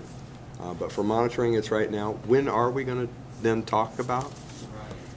That's a good question, and there are 2 questions, really. I think after each monitoring report, I think we want to ask one question, which is, do we have any questions around the actual activity that was being reported on in order to gain clarity around compliance with the monitoring report? That's the first one, and I think I'm hearing that there aren't any questions around the table around that right now. So then the second order question would be, is there a need to revisit or discuss, is there a perceived need from the board or members of the board to discuss the policy moving forward that would warrant or consider any changes? If that is part of the conversation and it is determined by board to a degree that the board determines sufficient to warrant that conversation, the notion is that we would carve out time on next month's agenda to actually make that conversation happen. And that was what we're going to propose in terms of our process. And then we would walk you through the process in terms of how that could work. Okay. So and that's a Mr. little Kelly. different from what I heard you say. Well, no, we're working through this, so. Yeah. I'm comfortable with this, don't get me wrong, just because I Yeah, yeah. had one word that I don't like, I'm not gonna change it. So I'm comfortable with the monitoring report, and I'm ready to move on. So I the heard you question, are, comfort Ann with, is, and Mike is. are you comfortable with the monitoring report? Yes, I'm comfortable with policy. so, First question. I'm willing to entertain a discussion about improvements. And that would be the second question, is the board wanting to entertain a conversation on a review of the policy? Really taking a look and trying to understand three things. Is there a desire for, well, is there a need to understand anything on the policy better? Is there a desire for any enhancements to the policy? And what do you agree as a board would be your move forward approach to that? And really, it's as a board to determine and have that. So just like we went around right now and said monitoring, no, everyone is good. The question I think you would ask yourselves would just simply be, do we have a desire to review this and pull it into committee and have a conversation more in depth around what the actions of the board need to be in order to change, enhance, clarify, revise the policy? And I would think it seems to be Rick does, but most of us don't at this point. I would say I'm open to the discussion, and I didn't have a chance to review in depth. I didn't either, Rick, to be honest with you. I couldn't get. Yeah, well, that's what I heard, is, so I need to send out those PDFs So, and then provide some context. So, I sent them out. yeah, there's enough. I know, but evidently not the enough link time didn't for work. It kept this. them blocking me. So when would we, then if he wants to make, the crux of the question is, if he wants to make changes, we to would have a this SD facilitated. or any SD going forward. let's We would say have a it's SD facilitated 14. conversation next month. We would allot time on the agenda for that, and we would go through the questions. Really, policy language would be what parts of this may be unclear. If there's none, great.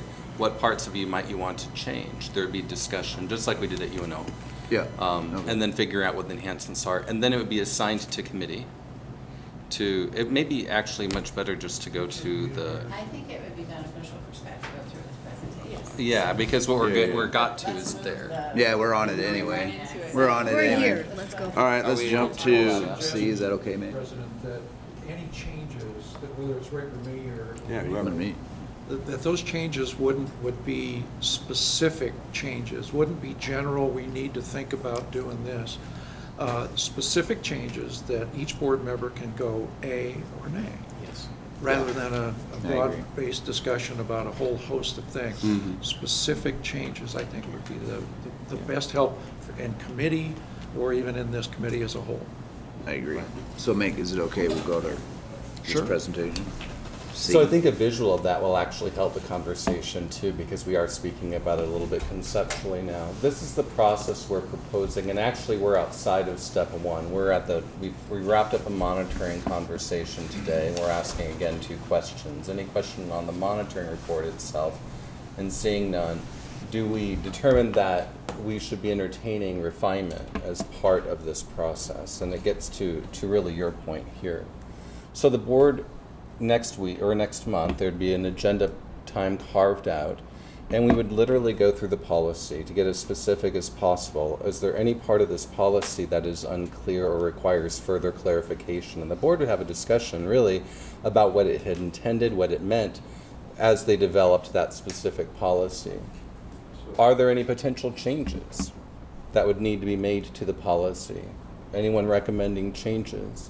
And then what would the course of action be through that course of the conversation? So you would inform yourself around the policy, you would determine as a board if any changes needed to be made, and then you would determine on the correct course of action. It may be that you want more education. For example, I think the SPP conversation today was very informative. And so there may be something that would come out of a policy that would provide an opportunity for more education. Are there refinements that need to be made? Do you determine that as a board? Yes, there are refinements. And then finally, there could be no action required it could be you're fine with the policy through that seeking. Okay, so process-wise. Yeah. Mick has suggested, and I'm not opposed to it, that there be some kind of specific language put forward for discussion, in this case, next month on this particular SD. How do we choose that it happens? Right now, I'm the only person that said this is a good thing, or Director Moody said he's open to it. We don't make decisions in the committee meeting. Correct. You can't vote on the So how committee. does it get on, do I just put it on the agenda? The discussion will be on the agenda, so Right. then you will discuss as a board. It will go then into committee Right. for further discussion and come up, it'll go through the whole process here. To gain some alignment around the specific recommendations, what Kim and I were talking about is that it would be determined whether or not you wanted to actually revise the policy, not what the specific revisions were. At that point, it would go into committee, and the committee can meet and actually have a much more refined conversation and wordsmithing and meet as a group of three and refine really what the policy, what the board would, that group of the board would like it to look like, and bring it back to the board then for recommendation. Right, so their consideration is an outcome of this discussion.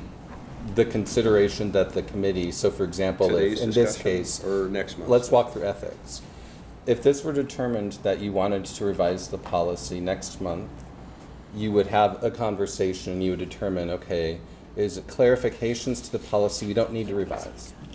Are there refinements to the policy? Yes, we actually need to revise. And what might those be? You would not determine the refinements at that point. At that point, the board chair would say, this is a governance committee meets, and they're going to be refining the policy and then bring it back to the full board for consideration and review. At that point, what we're proposing in this case, it would make sense, for example, that Mart, Kim? I want to clarify, refining the policy based on the discussion that occurred in, like, next Today. month. We'll, Next refining the policy based on the feedback and discussion that occurs next month. That's what they'll be discussing about SD 10 in committee. If there's anything to discuss out of that, yes. So step one in this scenario would be next month, Yes. right? Correct. Yes. But is it true that we need to determine, without a vote, whether or not it even starts to go through this process today? Is that right? And right now, just going around the table, I think makes the chair of this committee, of course, but be him. Well, that's a vote. Yeah. Yes, Director Moody, that's a good that question. right? What we're determining today is if we want this policy to go into step one. Go into step one, right? So there's, okay. Got it. Then who decides that, Scott? You, The chair of But we the, don't make decisions in this. well, there could be a way of getting there if there's one person that's asking for it, 2 people, 3 people. Is there a general feeling of the board? Is that? Well, It's no. Okay. It's what Eric Douglas discussed at the workshop. He said if there's 1, 2, 3 people saying, I want to discuss this, then the board needs to consider that. The board chair needs to consider that. consider but not. So that makes sense, and I remember him describing that as well. But I'm thinking a little bit about our GPs, and if I remember correctly, one of them says that any board member can bring any agenda item to the board meeting, right? Yep. So while if we're leaning on the president to make the call initially, that's fine, but our GPs really actually allow for it. If Rick says, you know what, damn it, I still want it on the agenda, he can do that. Yes. Okay. And actually, not to tell him what to do, Rick, but it's like, this is on the agenda, you can pull it off the consent agenda and say whatever you want.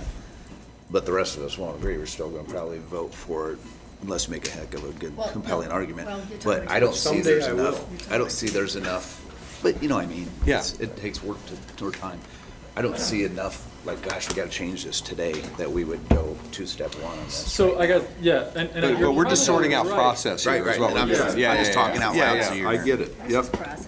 Yeah. I actually, I would love to see your suggestions, and I haven't had the opportunity, Yeah, so because I- me too, I You just. know, Yeah, I would no, love to no, look at we're that, just try to look at hammering it. out Yeah. process here. but as far as process, he has every right to, should be on the agenda next month. And he, So to your point, which I think is right on, I guess my question is, if we're today not at step one, we're considering whether we go to step one. Going forward, would it be, in this scenario, would it be ideal for Rick to actually bring, I think it needs to change in these ways? Yeah, rather than. And be a little bit more specific. I don't know that I expect that level of specificity, but I would expect do. more than a couple links. You know, And that's I would fine. expect I think- specifically how Yeah, the what's your individual would concern change- is, I guess. How the What needs to be individual refined? would change the SD, specific language to specific points, other than, just broad range, I think we ought to be better people, for instance. Well,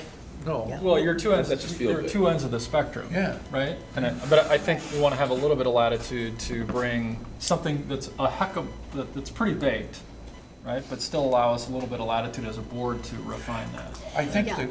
the committee's responsibility is to take the half-baked and turn it into baked. Okay. Yeah. Okay? Yeah. So the better baked it is before it gets to Yeah. us, the better off that That's idea correct. might be. Yeah, Yeah. but So- right now, at this stage, though, as far as step one, you usually should have what is the concern and what does that person need, what refinement needs to be done. is what And we a need. possible solution. So Yeah, so and here is the perhaps issue. ahead of time, even before the meeting, next month, you But would you give guys that have a month information. to get that You get information the together, month to right? get the information Yes. that you're Right. interested in, to send it to Kim, we look at it, and then we discuss it then. Very Next month. specifically, that's the intention, and what we'll Right. do, what Kim and I would do in this process is we would say, okay, in this determination, it was determined SD10 should warrant some kind of conversation. Again, a decision's not made, but you can kind of determine that that's desired. It would go on the agenda, you're asking for it to be on the agenda. We would send out some information that would help guide the conversation. We would send out the policy, we would send out the questions, and then hopefully you'd be able to review that and come prepared initially to discuss. So ultimately, really, there can be a level of agreement around what the right course of action is. If it's determined that refinements are needed through that course of action, maybe education, it may be whatever it is, then it would move over for the board chair to simply acknowledge that in this case, this policy, SD10, is part of the governance policy. And therefore, it's really the governance committee that's going to be guiding. And in this point, really, I mean, for anyone familiar with the government, it's going into committee, right? It's going into a committee discussion. And the committee is working it out. Our thoughts were that the president and CEO would assign an SMT to policy refinement as appropriate. In this case, I would assume that you would assign Mart. Mart would then be working closely with the committee to try to figure out the best course of action.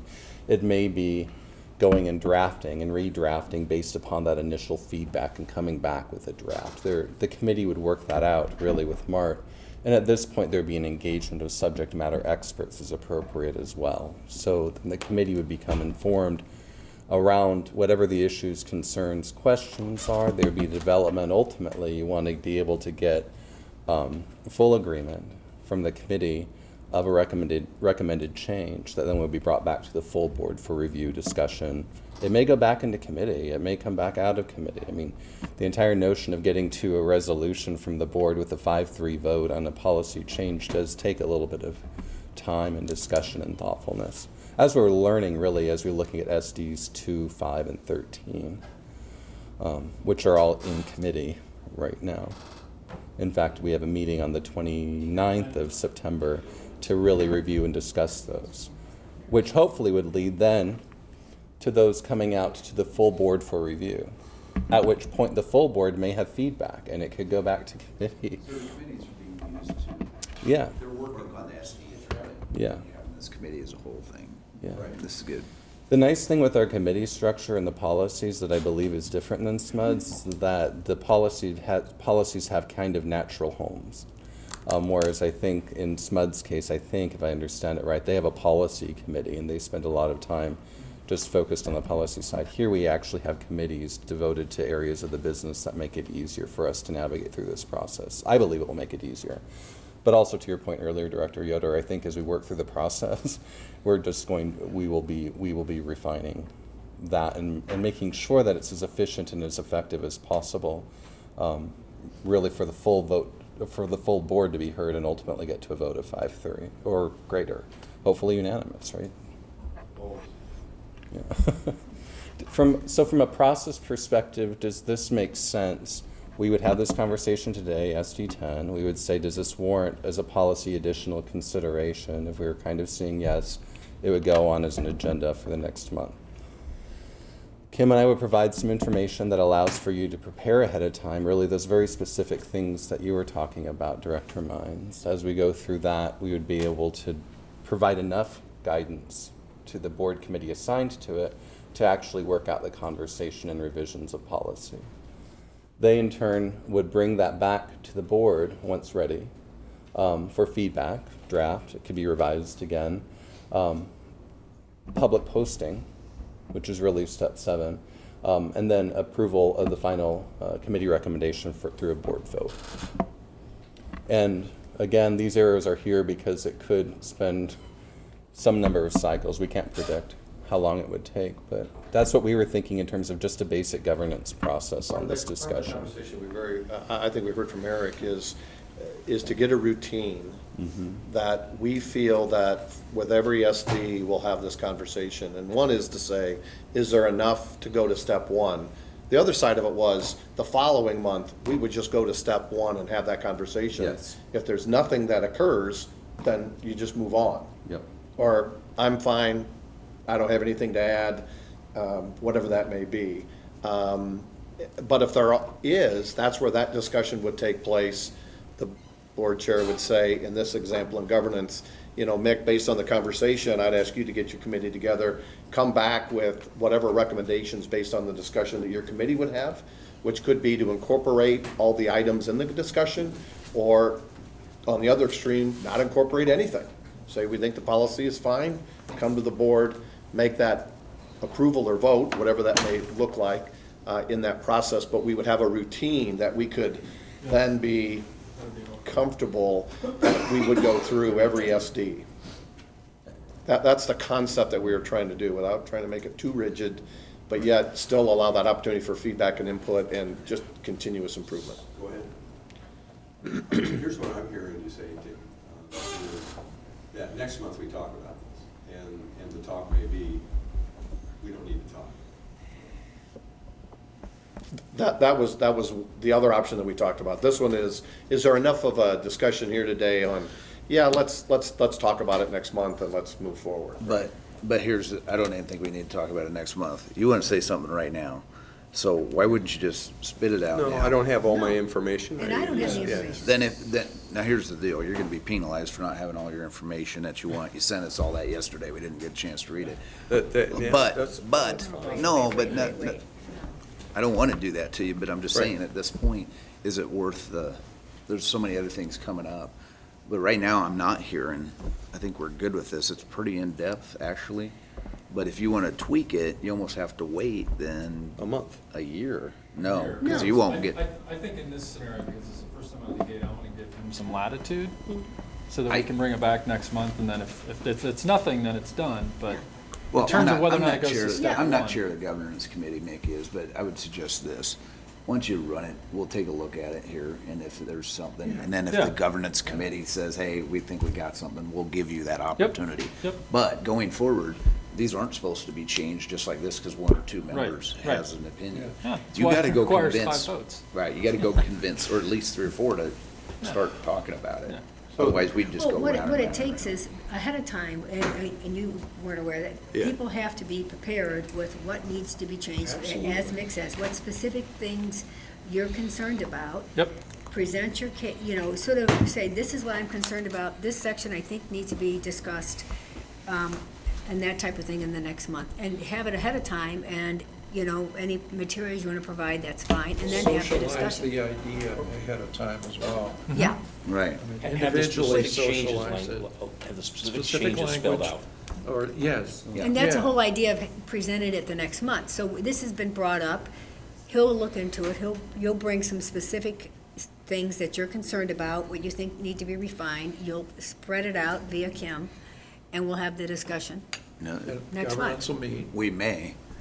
Or may not. And That's for Mick to decide. decide where we're going. That's Mick's And then make decision, our yeah. recommendation to the Board Okay, as a so whole. I have a different filter on this. So our public, our constituents, don't see which SDs that we're going to discuss until the board agenda is published. We see it 2 or 3 months ahead of time, so we've got our 3-month advance. If the public is not happy, and when is their opportunity to comment on what changes they would like to see in an 24 hours a day, 365 days a year. They can call up the director Call you and voice their anytime you concerns. want, email you, to do whatever. meaningfully comment on process, to have some insertion into that process. They can discuss it with their director. You show up at a meeting and Yeah, talk that's to. fine. A lot of Well, different- what I'm proposing is that we do the update. We say it's good for the previous year. Now the public knows. Not good, compliant for the previous year. We have an SD Fair already. enough. It's good, and we've complied by it. Yeah, fair enough. But there are improvements, total quality, Do you plan, think- do, check. There hold are on. improvements available to You us. think there could be improvements available? Or not just me, but a member of the public, and then calls their director the next day, right, after we're done with this meeting. And so when is your opportunity then to offer a policy clarification or The public improvement? cannot come in and offer it through directly. They go through their elected representative to do that. Yeah, but time-wise, when does that happen? Right now, for example, somebody calls you, you are interested, you're going to present some stuff to Mick. You've got a whole month. And we can discuss it next month on the. Maybe. I On think the that. See, there's that maybe again. I think what we're proposing, just from a process perspective, again, is I think we're talking, maybe we run through SD10 just as an example Yeah, to get and- comfortable with the process. And what we allow is to go on the agenda for next month. And we have this facilitated conversation because we are trying to model a process, right? This may or may not result, in your point, to any changes. It may result. The notion is we would have a brief conversation. We would clarify policy, identify potential changes, and agree upon a course of action. If refinements are no, there's no refinements really to be made here. We're comfortable with it. It doesn't need to go into committee.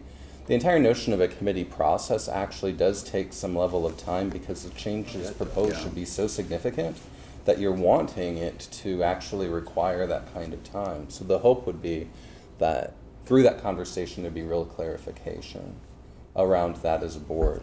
And then it moves into process. Okay, I got a question right now, Yeah. but how many of those do we have right now in committees being hashed around? 4.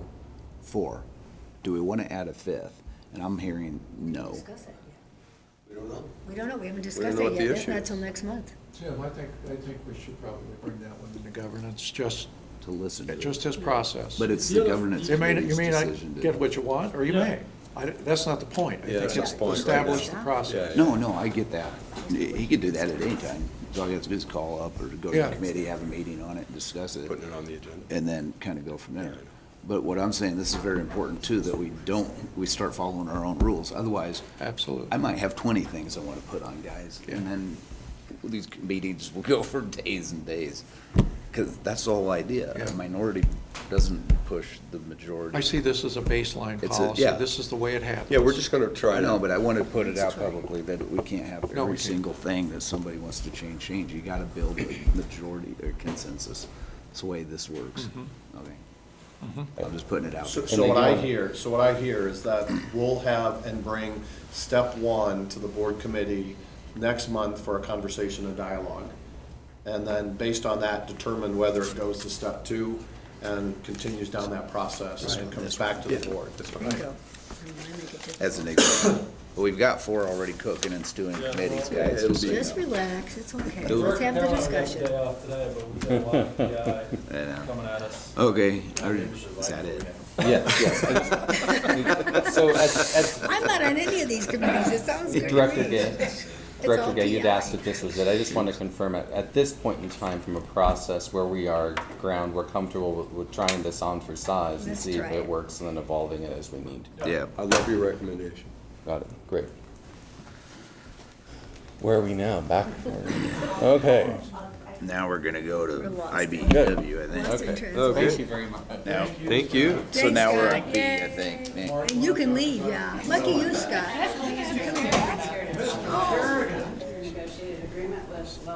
Patiently awaiting. Oh. Good afternoon. Actually, I will try to give you time back because what we're here to talk about today is the negotiated agreement with 1483. And I kind of want to just stand up and say, remember last month? Well, ditto. As you remember, we've talked in the past about the historical background as we went into these negotiations.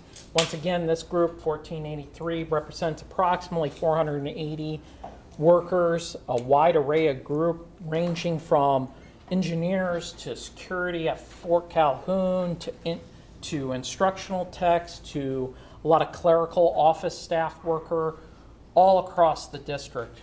is this group. So once again, this group, like the other unions, have been a part of this process to modernize our benefit packages with OPPD.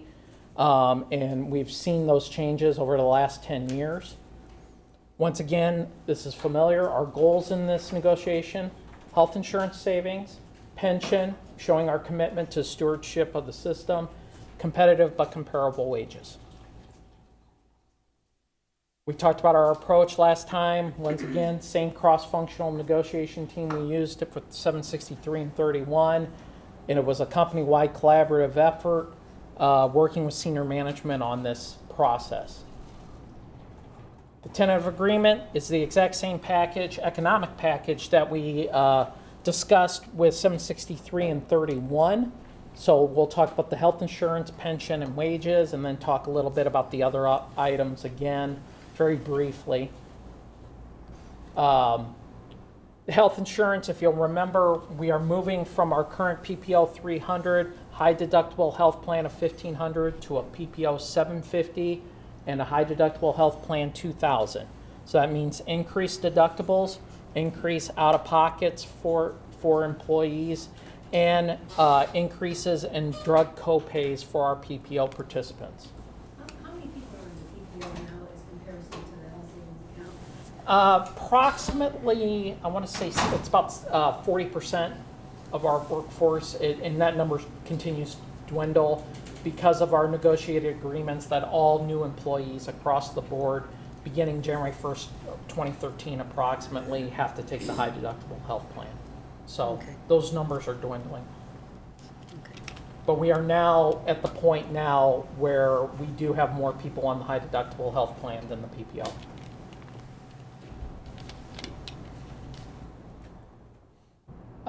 If you remember from the health insurance standpoint, we've estimated that company-wide this will bring approximately $1.5 million in savings for 2018 with those changes.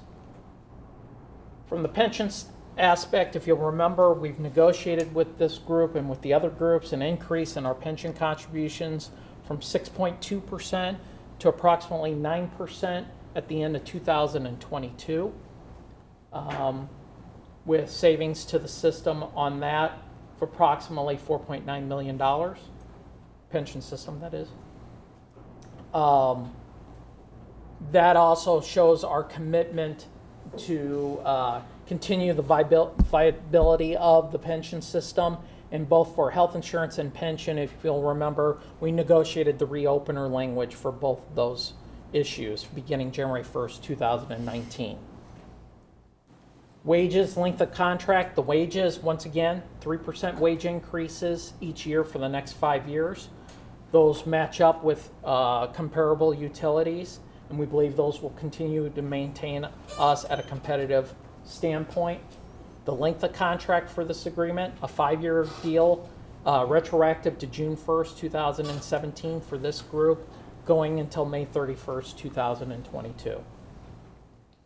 The other items that we talked about last time that are the same items for this labor agreement, we are seeing an increase in the HSA contribution of approximately $200 for each section.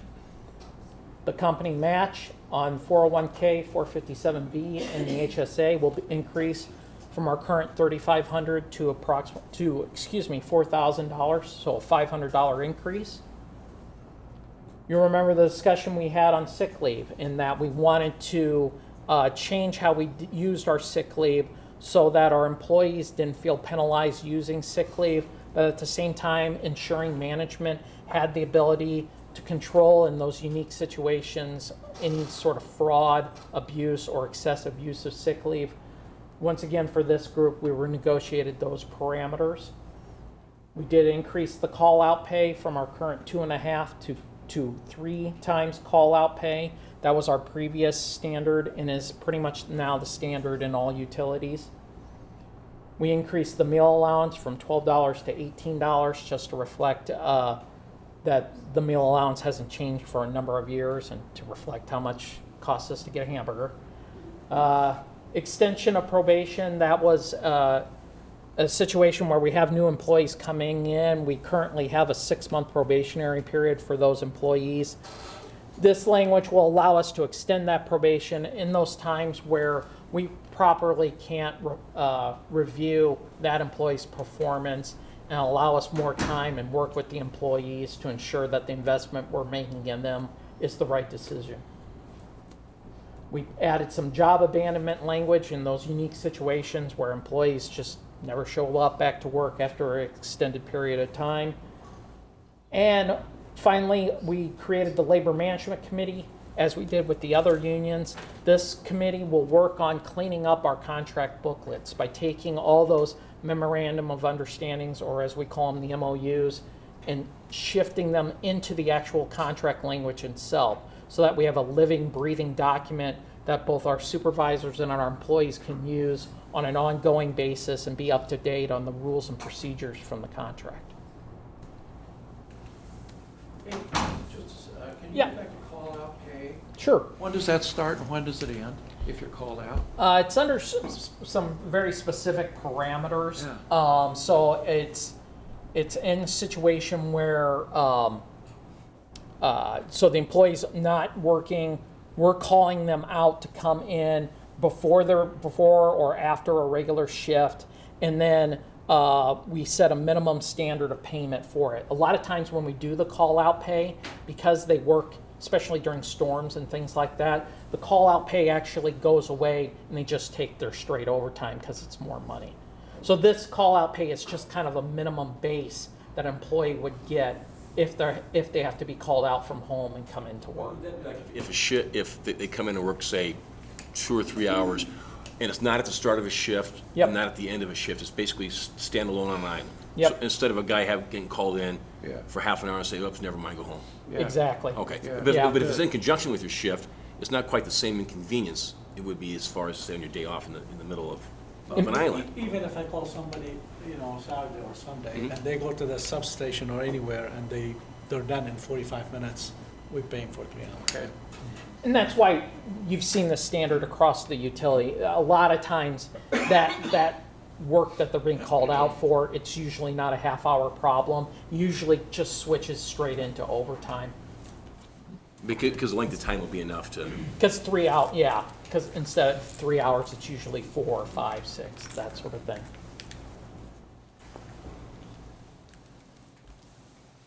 Once again, to the results. We believe we've hit our goals of the health insurance changes and the savings, the 1.5 million, the savings to the pension system, showing our commitment both to health insurance and the pension system with the reopener language and the comparable but competitive wage increases. I can tell you from a 763 and 31 standpoint, after the board ratified the contract, we've already started the process of implementation of the contract for those groups and implemented the retroactive wage increases. Assuming we get a positive result from the board on Thursday, that will be our plan for 1483. And we've already started the process of education for all our employees through webinars, and we'll also be doing select road shows for groups that want it. And here to answer any questions. So this is just basically the same as 763 and 81. Is the reason why they're longer is just there's more people to try to convince as far as voting on this, or that they were always delayed in 1483? I think it took us a little bit longer to get to the tentative agreement with them to begin with. And then because they have such a diverse group of people, there was more time that was needed to go around and make sure all of them understood the parameters of the agreement. Have their numbers decreased since Fort Calhoun has gone down? Yes, their numbers? Sure. Mm-hmm. Yeah, especially for a group as diverse as 1483, the union leadership made a concerted effort on this time to get information out to their membership.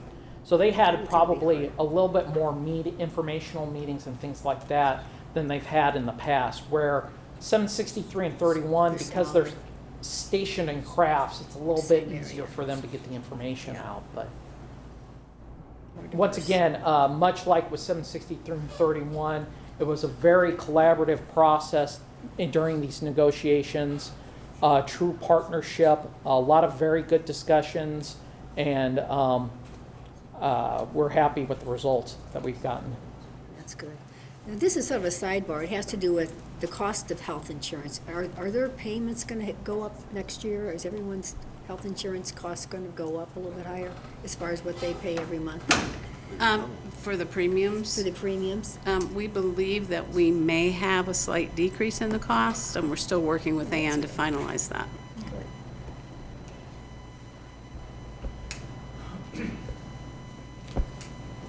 90% after deductible is awfully good. Yes. Most people are 80%, and that's considered the great one. You know. So this is still considered the Cadillac insurance program? So you or gotta what? remember how we and who we compare with, right? This Yeah, is part right. of The our utilities. CRA or some CIR kind of comparative, right, wrong, or indifferent. That's what we have to compare with as we kind of move forward. But we would have been considered a Cadillac insurance. So this is health on insurance the, program. this, what we're just discussing it, got an overview. This is on the consent agenda. Yeah, I know. That's why I'm asking the Okay. questions now. You can't I shut know, me out now. that, I'm glad you are. That's why I'm saying this now too.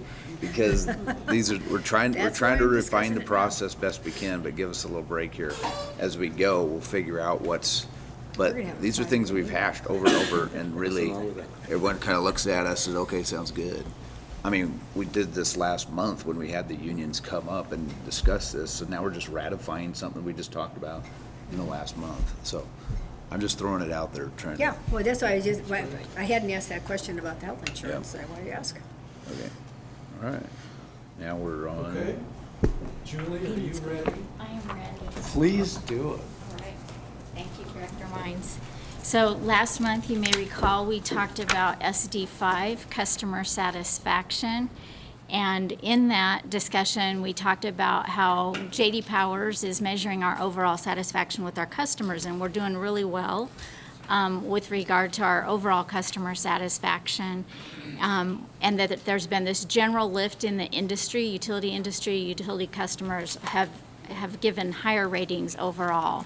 When we start benchmarking ourselves against others, we see that our lift maybe isn't as great as what some other utilities has been. And so we have a strategic initiative that's really focused on how to improve the overall customer experience. And so we've embarked on an effort that helps us to gain more information from our customers about the specific interactions within their experience with OPPD, whether it's a turn on, turn off, an outage situation, or difficulty paying their bill. So Steve Fanslot is our Director of Customer Service, Government and Infrastructure Accounts, and he's led this strategic initiative, and he and the team have done a fantastic job of really establishing and working towards a roadmap of what our investment should be towards customer service. Is it technology? Is it changing processes? Is it training our employees? And so they're working on this roadmap, and they've also been working on a methodology, and he's going to share what that methodology will look like as we're getting more feedback from our customers to guide how we improve our processes and our systems. So with that, I'll turn it over to Steve. Very good. Thank you, Julie. Thank you, senior team. Thank you, Mr. Mines. Directors, good afternoon. It's nice to be here. Like Julie said, I'm the program director also of this SI. We've been working on this for, I think the last time I was before you in this fashion was, I think, late December. So I'm going to give you an update of what we've been doing with this customer experience strategic initiative. The overview and scope is to develop a customer experience strategy roadmap, as Julie said, to ensure our customers and communities can count on us as their trusted energy partner that understands, cares for, enables, and honors the diverse energy needs of our customers and community. That's a mouthful, but we want to be able to continue that good work that OPPD does with our communities and our community leaders. We want to improve on that customer experience. We want to implement and deliver low digital effort options to provide timely and accurate information to customers to help them make informed decisions. Now more than ever, digital options are being requested from all of our customers at all levels and all ages. So the digital information that we need to provide for our customers, we learned this, I think we kind of knew this, but we learned this through some of this SI work also. enhance management advisory and consultation services to customers on energy footprint, sources, redundancy, and usage. So we want to continue to build on or enhance the management advisory and consultation efforts that we do with our customers. They're asking all of us all kinds of questions about all kinds of things about our utility, about the product, our products. We want to be able to advance our consultation opportunities with our customers. We want to target new customer products and services to optimize our system economics and meet emerging needs of customers. So as a public utility, we do a great job of economic development with future customers that want to come into our service territory. We have good information packages. We're accessible for questions that they have, not just regional areas or regional businesses that want to move in, but obviously national companies too, with some of the successes that we've most recently had. A lot of this SI work works in correlation with the strategic directives you see there on the left-hand side, and also the definitions of the targeted impact of those strategic directives. Key considerations and trends. So, contributing to drivers of transformation with this customer experience, SI. Customers are demanding a different experience. We all know that digital self-service is more prevalent than ever. So digital self-service, they want to be able to log in or log on or use apps to see what's going on or to report outages and things like that. Proactive communication. So we want to get better at our proactive communications, I'll say it that way, especially when it comes to blue sky outages or unplanned outages also. And obviously with the storm that we had in June, OPPD's 4th largest outage in OPPD history, there was a ton of communication that was continually going on throughout that whole storm event, from early Friday evening all the way through till we were back online. Transparency and ease. Our customers, through this SI work, want more transparency of our organization and ease to access our organization. And that's evident with the ability that our customers have to email the board of directors and ask questions. Diverse sources and control of energy. They're also very interested in the different diverse sources of energy that our customers can have available to them. And reliability. Reliability is, if not one of the most important factors, the most important factor with our customers. Day-to-day reliability. They want to know that when they get home, their service is ready to go. This next slide you're going to see is about a 2-minute film, and it's something we put together to talk about the strategic initiative, this SI, this Customer Experience SI. It outlines some of the outage journey redesign. You're going to hear that in this video. It also talks about the journeys that we chose and that we looked at and how we landed on the outage journey redesign.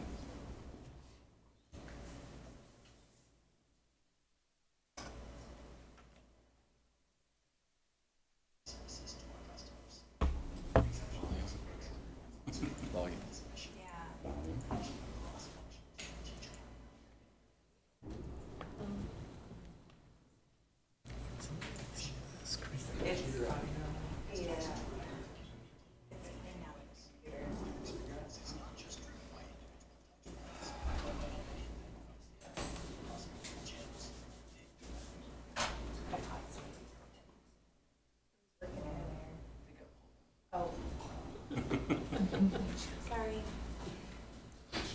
Joe.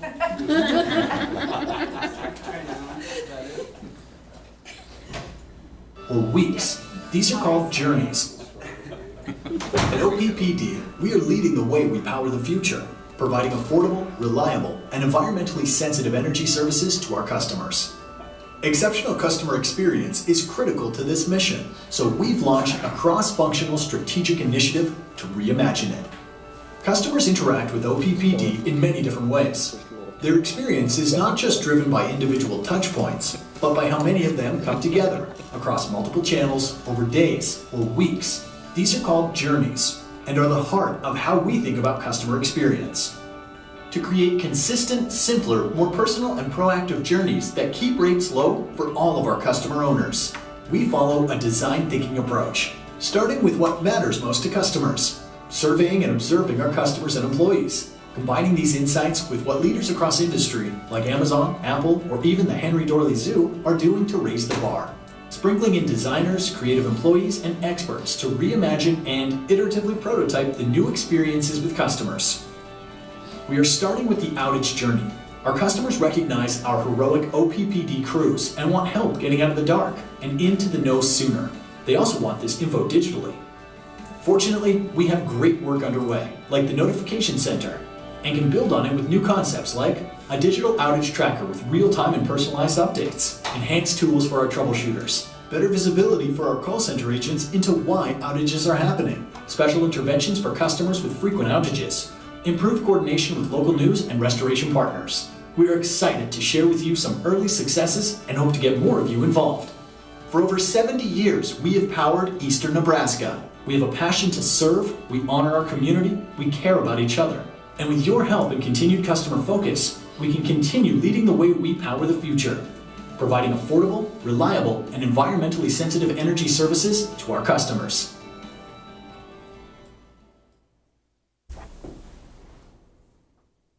Good video.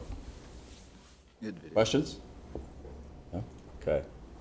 So I'll get into initiative framework. We used a journey-based approach with this SI. So what that means is we went beyond individual touch points to understand the end-to-end customer journey. So we engaged our customers, we surveyed customers, we surveyed over 1,700 residential customers and over 400 small business customers to get their feel for how we're operating their organization. We did analytical understanding of what matters most. We leveraged quantitative and qualitative research to understand current pain points and customer preferences. So when we had these focus groups with these customers, these residential customers and these small business customers, we asked them some hard questions. Tell us what you think about our company. Tell us how you think we're running your organization. And we discovered some pain points from the customers. We did a cross-industry assessment to understand what is best in class. So we looked at national organizations, and we were challenged not just to look within the electric utility industry, but also what other organizations are doing to create a best-in-class customer experience. We did customer-centric design thinking. We worked in an agile manner and iterating concepts with customer feedback to achieve impact quickly. So we developed some quick wins off of some of the questions that we were asking our customers and some of the feedback they gave us. We developed some quick wins. We also obviously discovered that leading companies are using this approach to create a consistent and delightful customer experience. More initiative framework. So I talked about the journeys. On the left-hand side, you'll see the 8 journeys that were fleshed out or came to top with our customers. I receive and pay my bill. I experience an outage. Start service. I'm having trouble with paying my bill. I make account changes. I have a problem with my bill. And I manage energy use, and I request emergency services. So based on these 5 factors that are in the middle of the slide here, the number of customers affected, the importance to CSAT, the OPPD's current performance, so how are we currently performing with our customers on these journeys, the potential for cost savings, and more importantly, or just as important, the cross-functional cultural benefits to unite the whole organization around customer experience. So what that means is we went out and did focus groups internally to see what our existing employees and how they impact the customer experience in their day-to-day work. The outage journey was selected. We did some SME focus groups. We did an employee hackathon, and we obviously sought the input of the executive team. What's an employee hackathon? That's a good question. Everybody asked me that, and actually, Director McGuire, when I first heard that word, I had to look it up too. So we took 30 plus OPPD employees, and we took them off site, and we went through the layout of the journeys, or the roadmaps of those journeys. And it's free thinking. It's say what's on your mind. Let's work through this.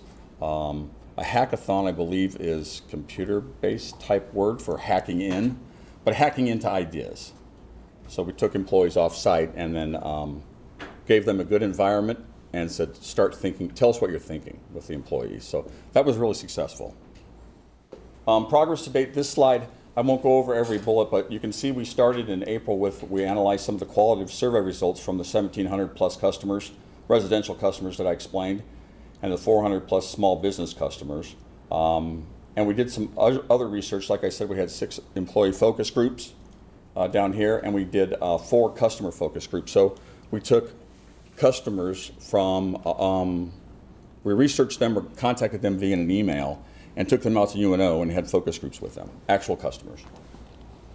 As we worked through this past spring and summer, we landed down on the outage journey redesign. So we're transitioning from outage journey redesign from the design to implementation. So we're starting to implement some of those ideas that our customers are talking to us about.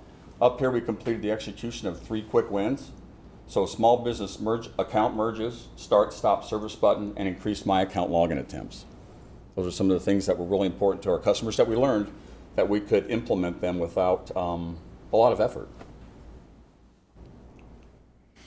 More progress today. The team has formulated 30+ ideas to address the aforementioned customer operational pain points, which we have categorized into 3 distinct time horizons.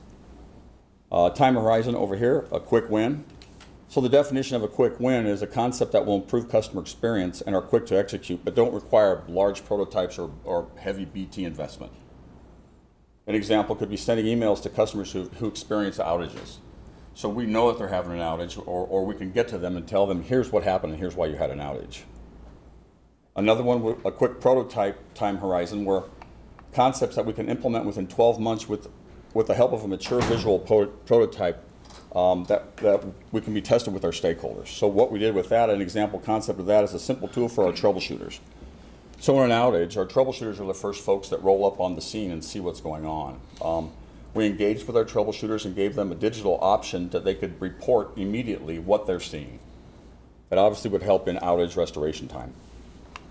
Long-term efforts, concepts that require further planning that may be supported by the adoption of otherwise existing technology. So if we want to do more app type things, or if we want to do more technology type things, that would require more than just a non-prototype or require more input. One of those would be a dedicated portal for public safety officials to get the most up-to-date information. So in the June storm, we have plenty of sheriff's departments and police chiefs and fire departments that are calling and asking us what's going on.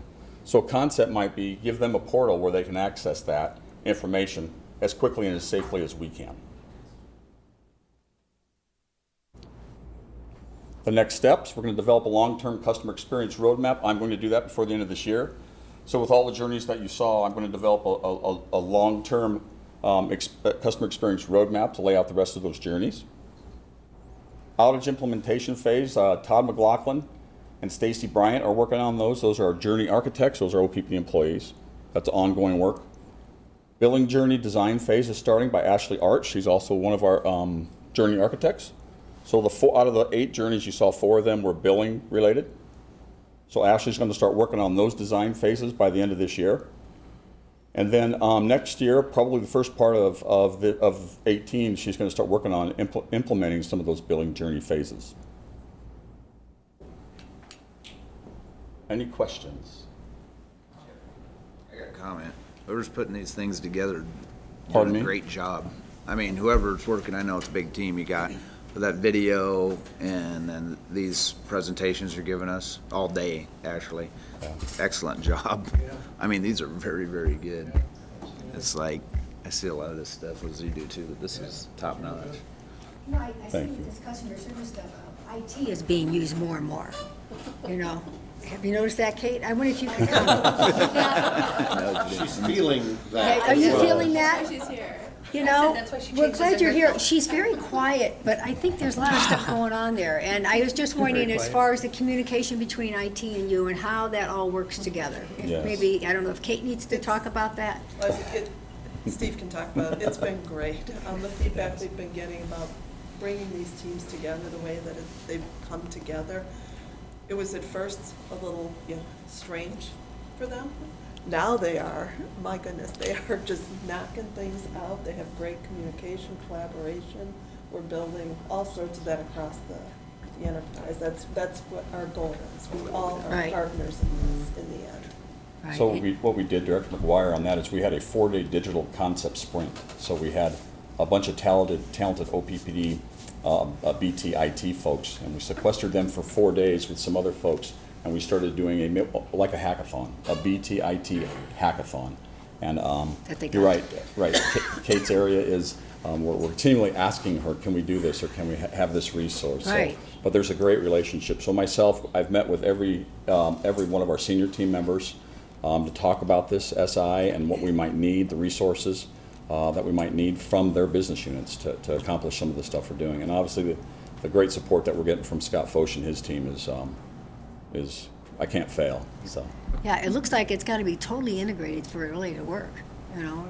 You have to have the entire, it's gotta be totally integrated for it to So work. what I've asked Kate to do is, you're gonna be getting contacts probably in the next several months or in the next month or so about meeting individually, just to step through, because what we're seeing organizationally is how we used to maybe do things business unit-wise, we're now doing enterprise-wide.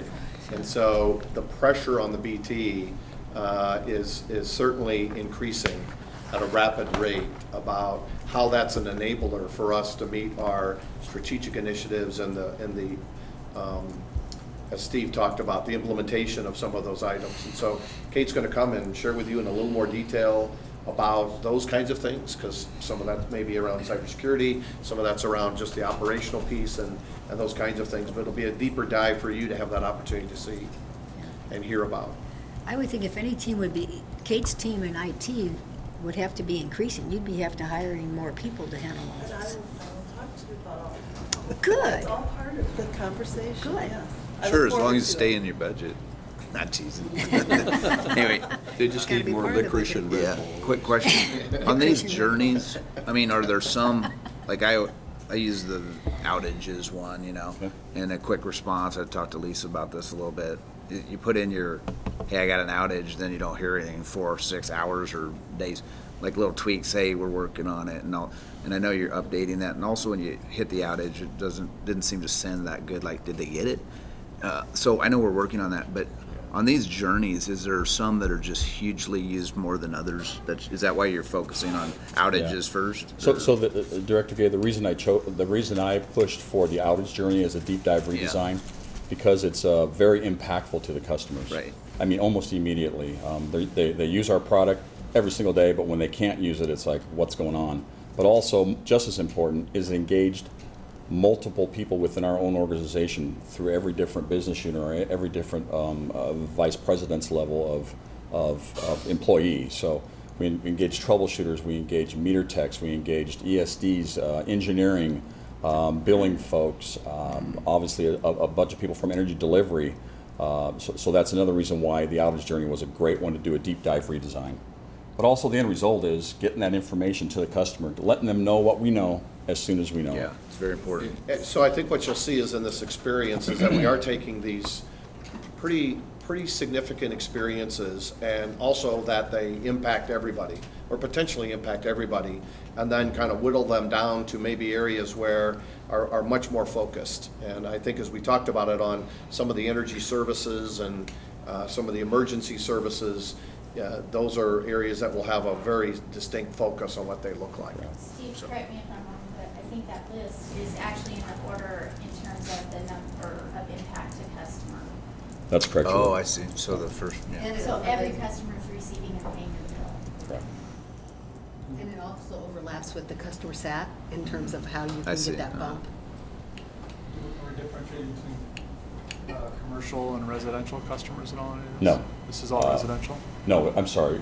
Yeah, it was Director Moody. It was we did over 400 small business customers were also included in the survey, and out of those 4 off-site customer focus groups, 2 of them were business customers.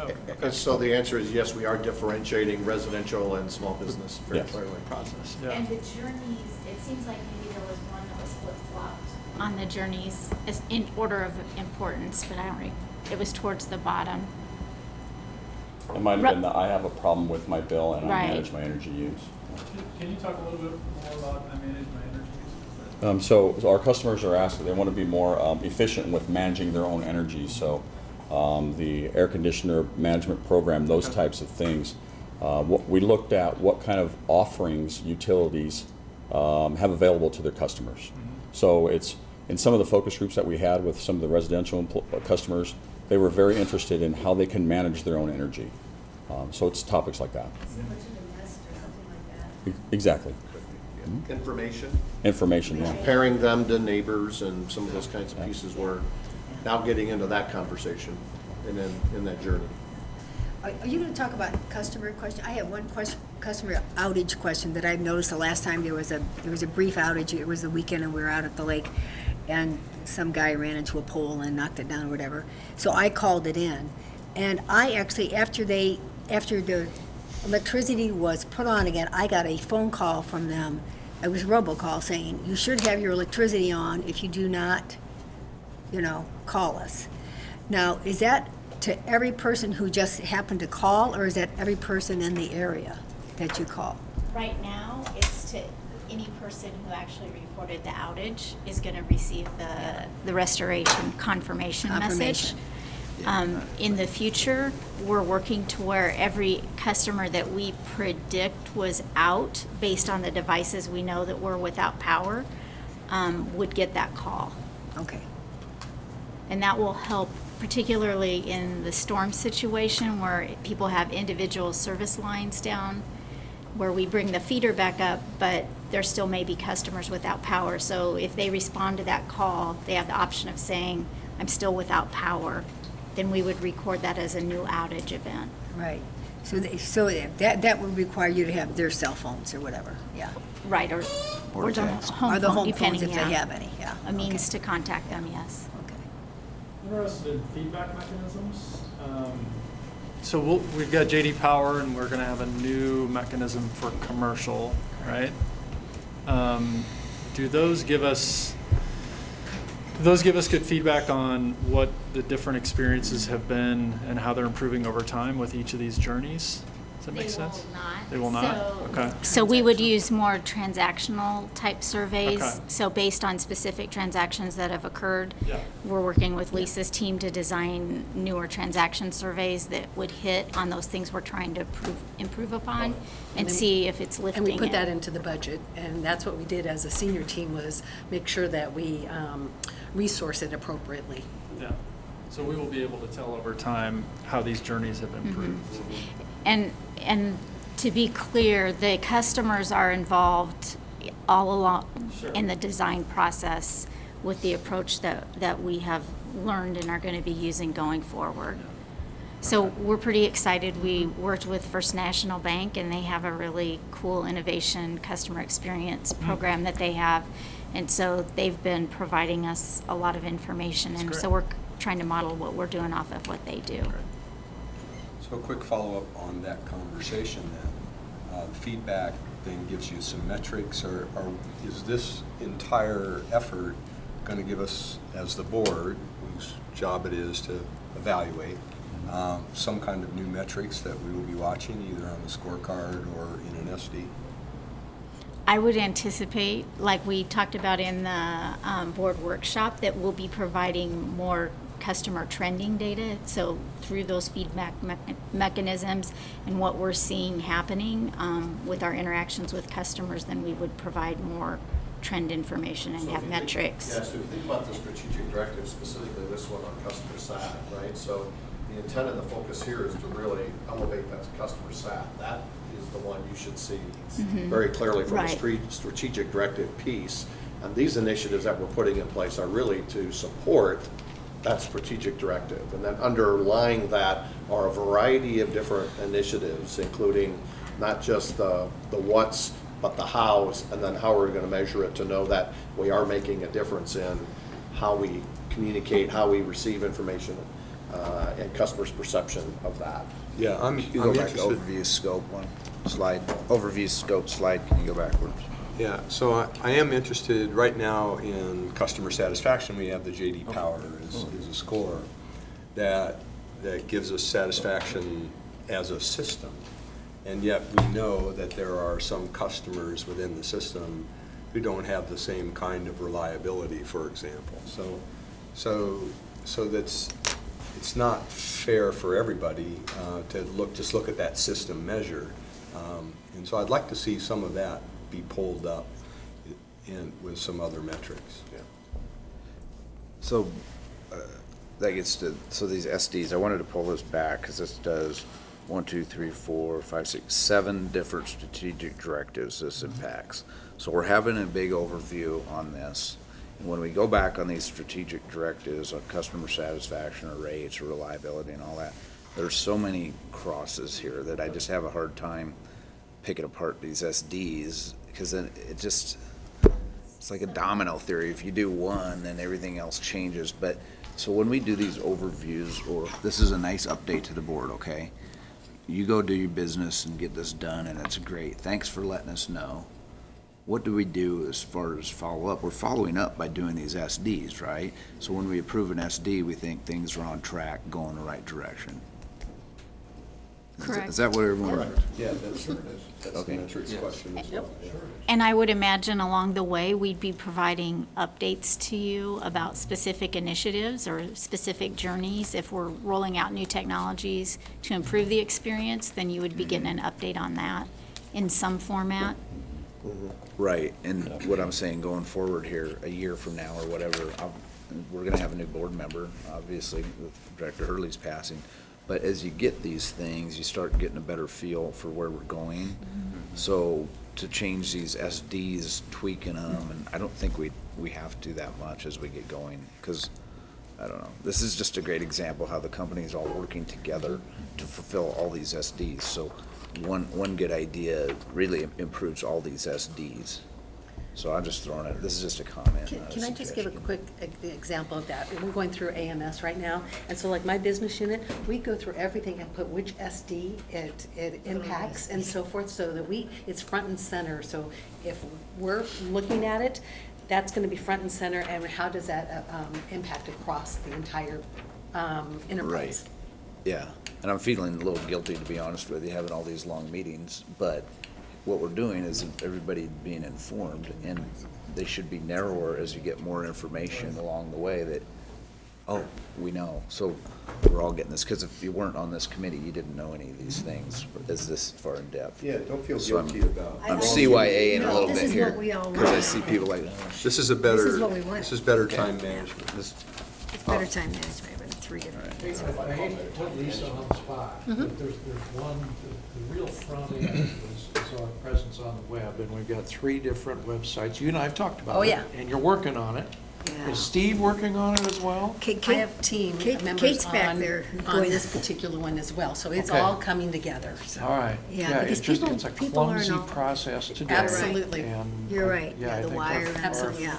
So one of the front quick page wins should be- was that on the website, you wanted to bring up. Yeah, Director Mines, one of the quick wins that we got just in one of those customer focus groups was the start-stop service button.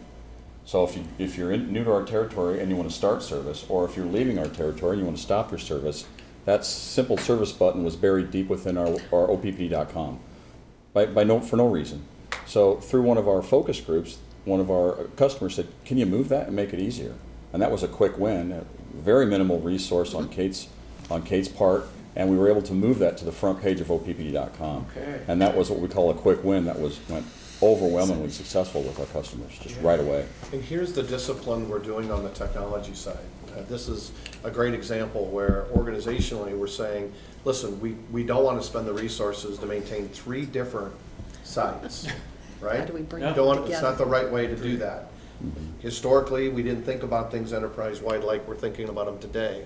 And so now what we're doing is prioritizing, we're including folks in the conversation on the system-wide approach to making sure that we can do the things that we need to do in one common system and not 3 different systems, right? So we're not acting as business units, we're acting as an enterprise, and that transition is somewhat tough sometimes to go through, but it's the direction that we need to get to very clearly, so. Thank you for increasing the login attempts. I'm a terrible typist. I really appreciate that. Login attempts. That was great. To get Okay, into my thank you. account. Yep, thank you for the opportunity. Thank you, Steve. Yep. For your OPPD, you know, to Oh, get into yeah, your I don't account. have that, yeah. Oh, yeah. It's much Steve, I'm sorry, I had another comment. I'm sorry, guys. I did appreciate on slide 3 when you talk about diverse sources and control of energy, and then again, I manage my energy use, that what I'm hearing is there's an interest in doing that, but there's also, isn't this part of our business opportunity where we talk about being an energy services company?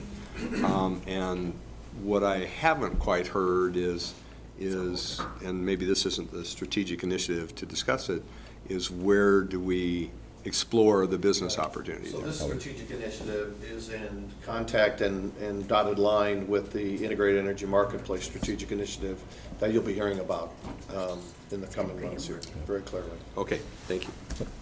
Okay, financial stability and strategic initiative. Great, I'll present that. Yes. I'll introduce that and James will present. James is. That's why James has been here in the background. James hung I've out been the learning. entire time. God bless you, James. James, on his during his day job, when he's not busy doing this, he manages and he helps Mary Fisher on financial and budgeting issues for Calhoun. But of course, this initiative has been keeping him busy, him and a team of people. What this initiative is, in my opinion, is dovetails really, really well with many other initiatives, and especially with Strategic Directive 2 and 3. You all heard and you all went through the Cost and Process Improvement Initiative that we implemented a few years ago. We're trying to make this organization lean and efficient and effective as much as we can, extract as much value by ways of saving money, and eventually institute those practices into cost avoidance in the future. What this initiative does, and it's something that coming new into OPPD, it was refreshing to see that not only were we working on a cost and process improvement initiative to save money, but we're working on an initiative to make sure that those savings are sustained, that the sustainability part of the financial sustainability initiative, that we are changing our budget processes, that we're changing our information and financial reporting in a way that fosters a more bottoms-up approach to budgeting, as close as we can to zero-based budgeting. So what James and the team have done, they have guided this team, the senior management team, through a journey to change, to transform the way we organize our finances, we budget, and we get our financial reports.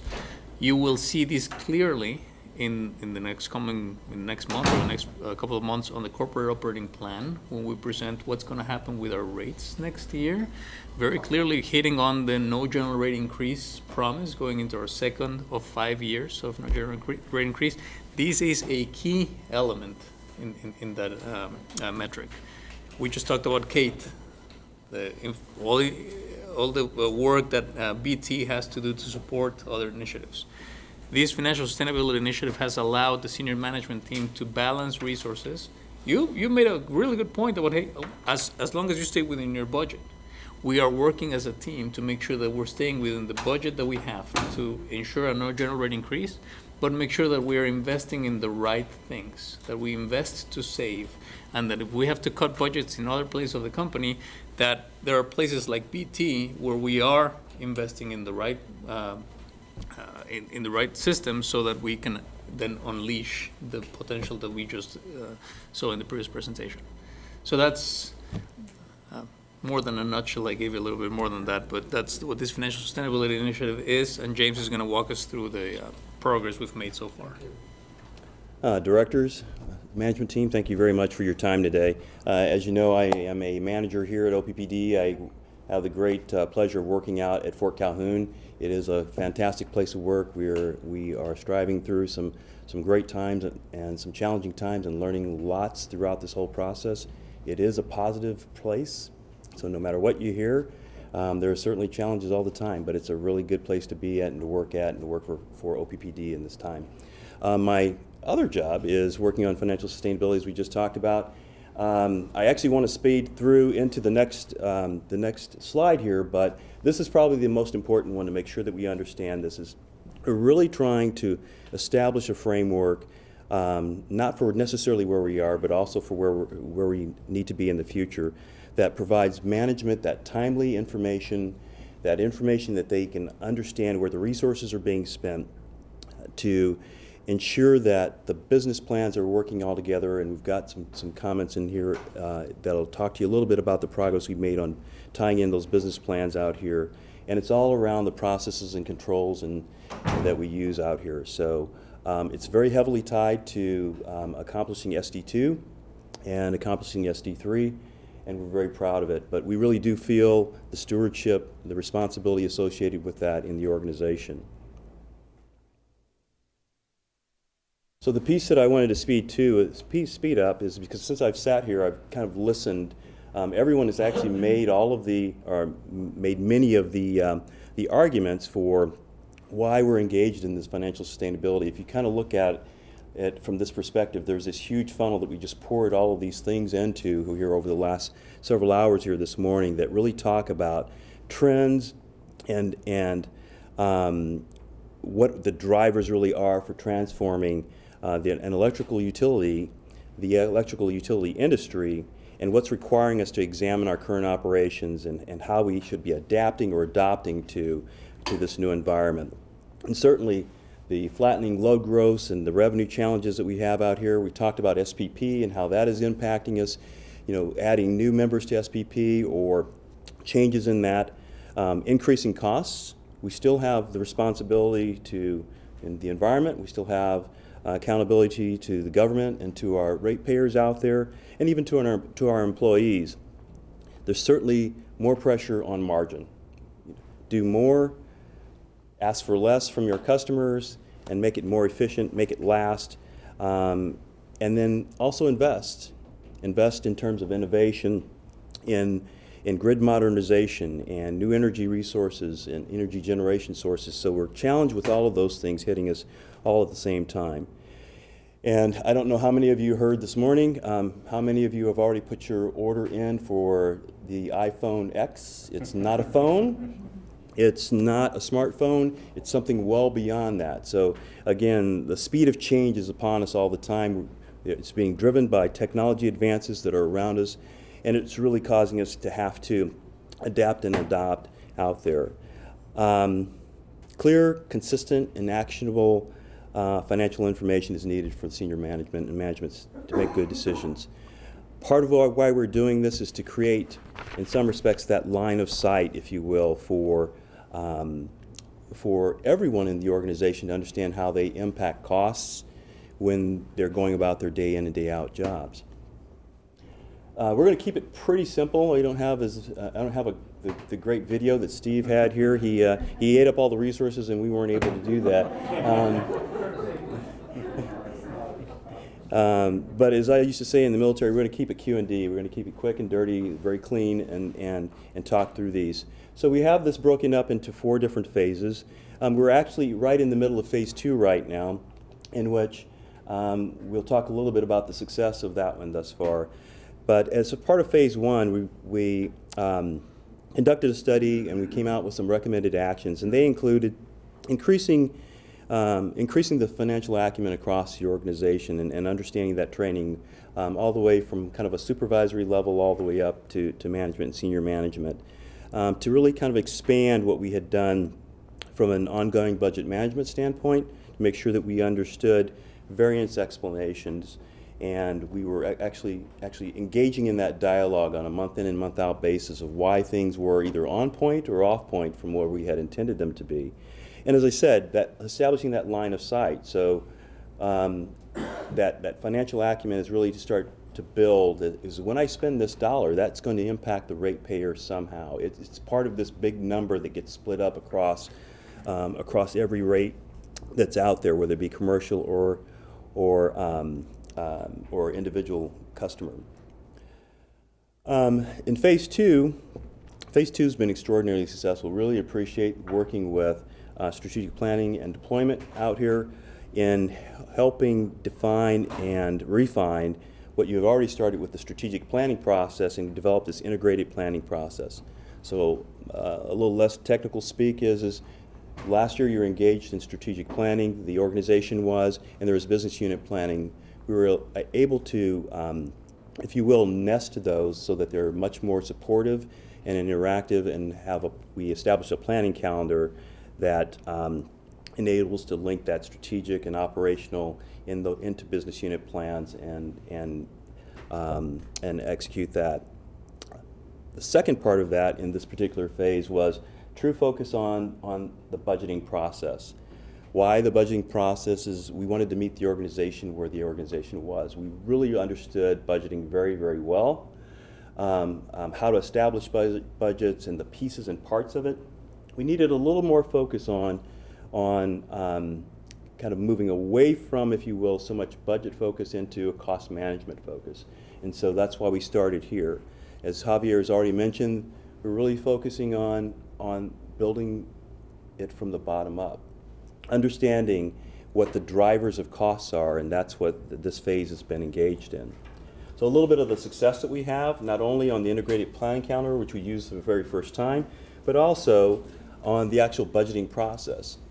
So the big success is that we put in some process enhancements and some systems, some minor system changes here, but we cut roughly 5 weeks out of our budgeting process.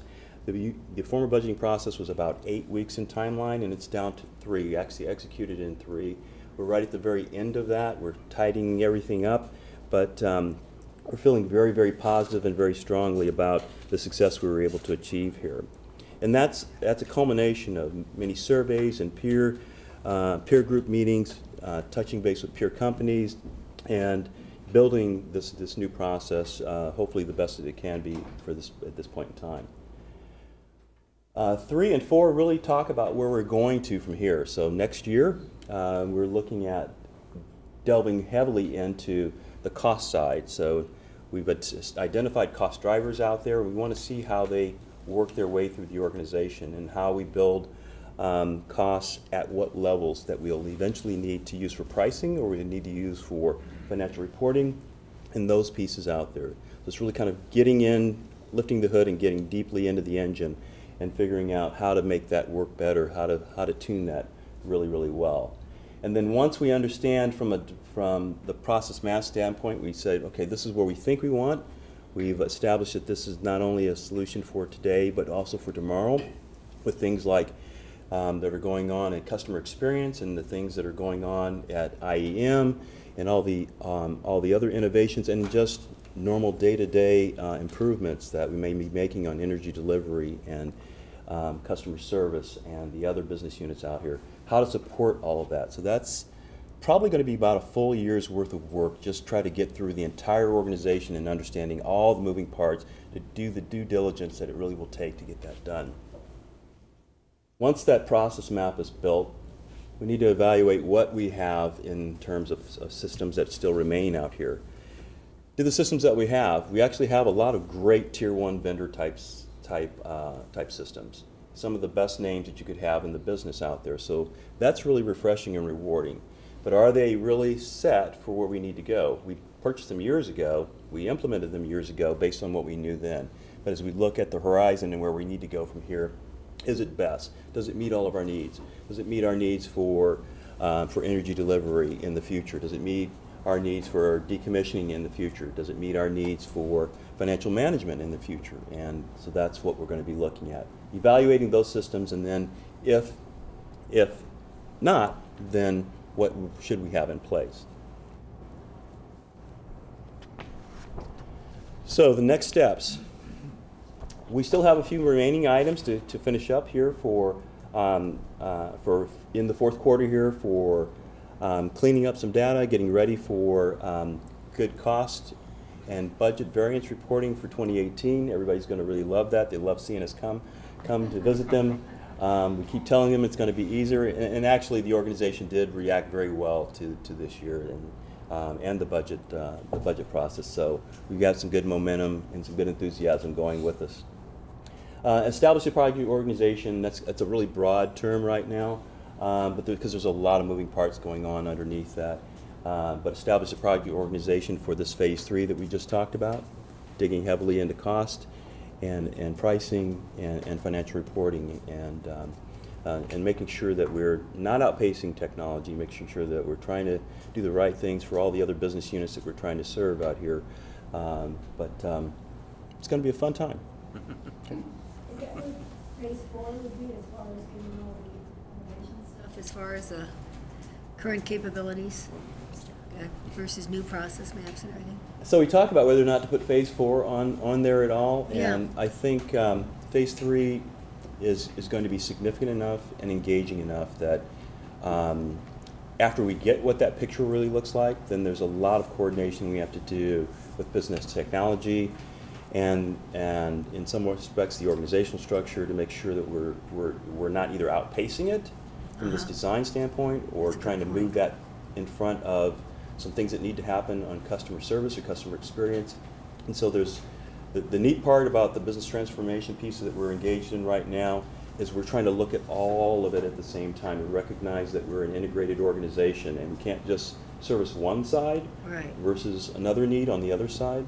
It has to be a much more comprehensive view. So to your point, to your question, Director, on that is that it's probably a 2019, maybe even a 2020 type view. We've By got a that few time, other things will in be front of changed us. by then anyway. They will. All the IT stuff will be changed by then for smart Very grid. well situated to take that out of that. Yeah. It's interesting. Any questions? Thank you. Thank you. Thank you. Agenda says we go into exec session. Therefore, I move the board go into closed session at 1:07 PM to discuss enterprise risk management matters. The discussions involve confidential information regarding security for district property, cyberspace security, and utility infrastructure protection, and may also include discussions protected by attorney-client privilege and attorney work product doctrine. Second. Barrett, Yes. Kavanaugh, Yes. Gay. Yes. Mines. Yes. McGuire. Yes. Moody. Yes. Yoder. Motion carried. You know, I talked to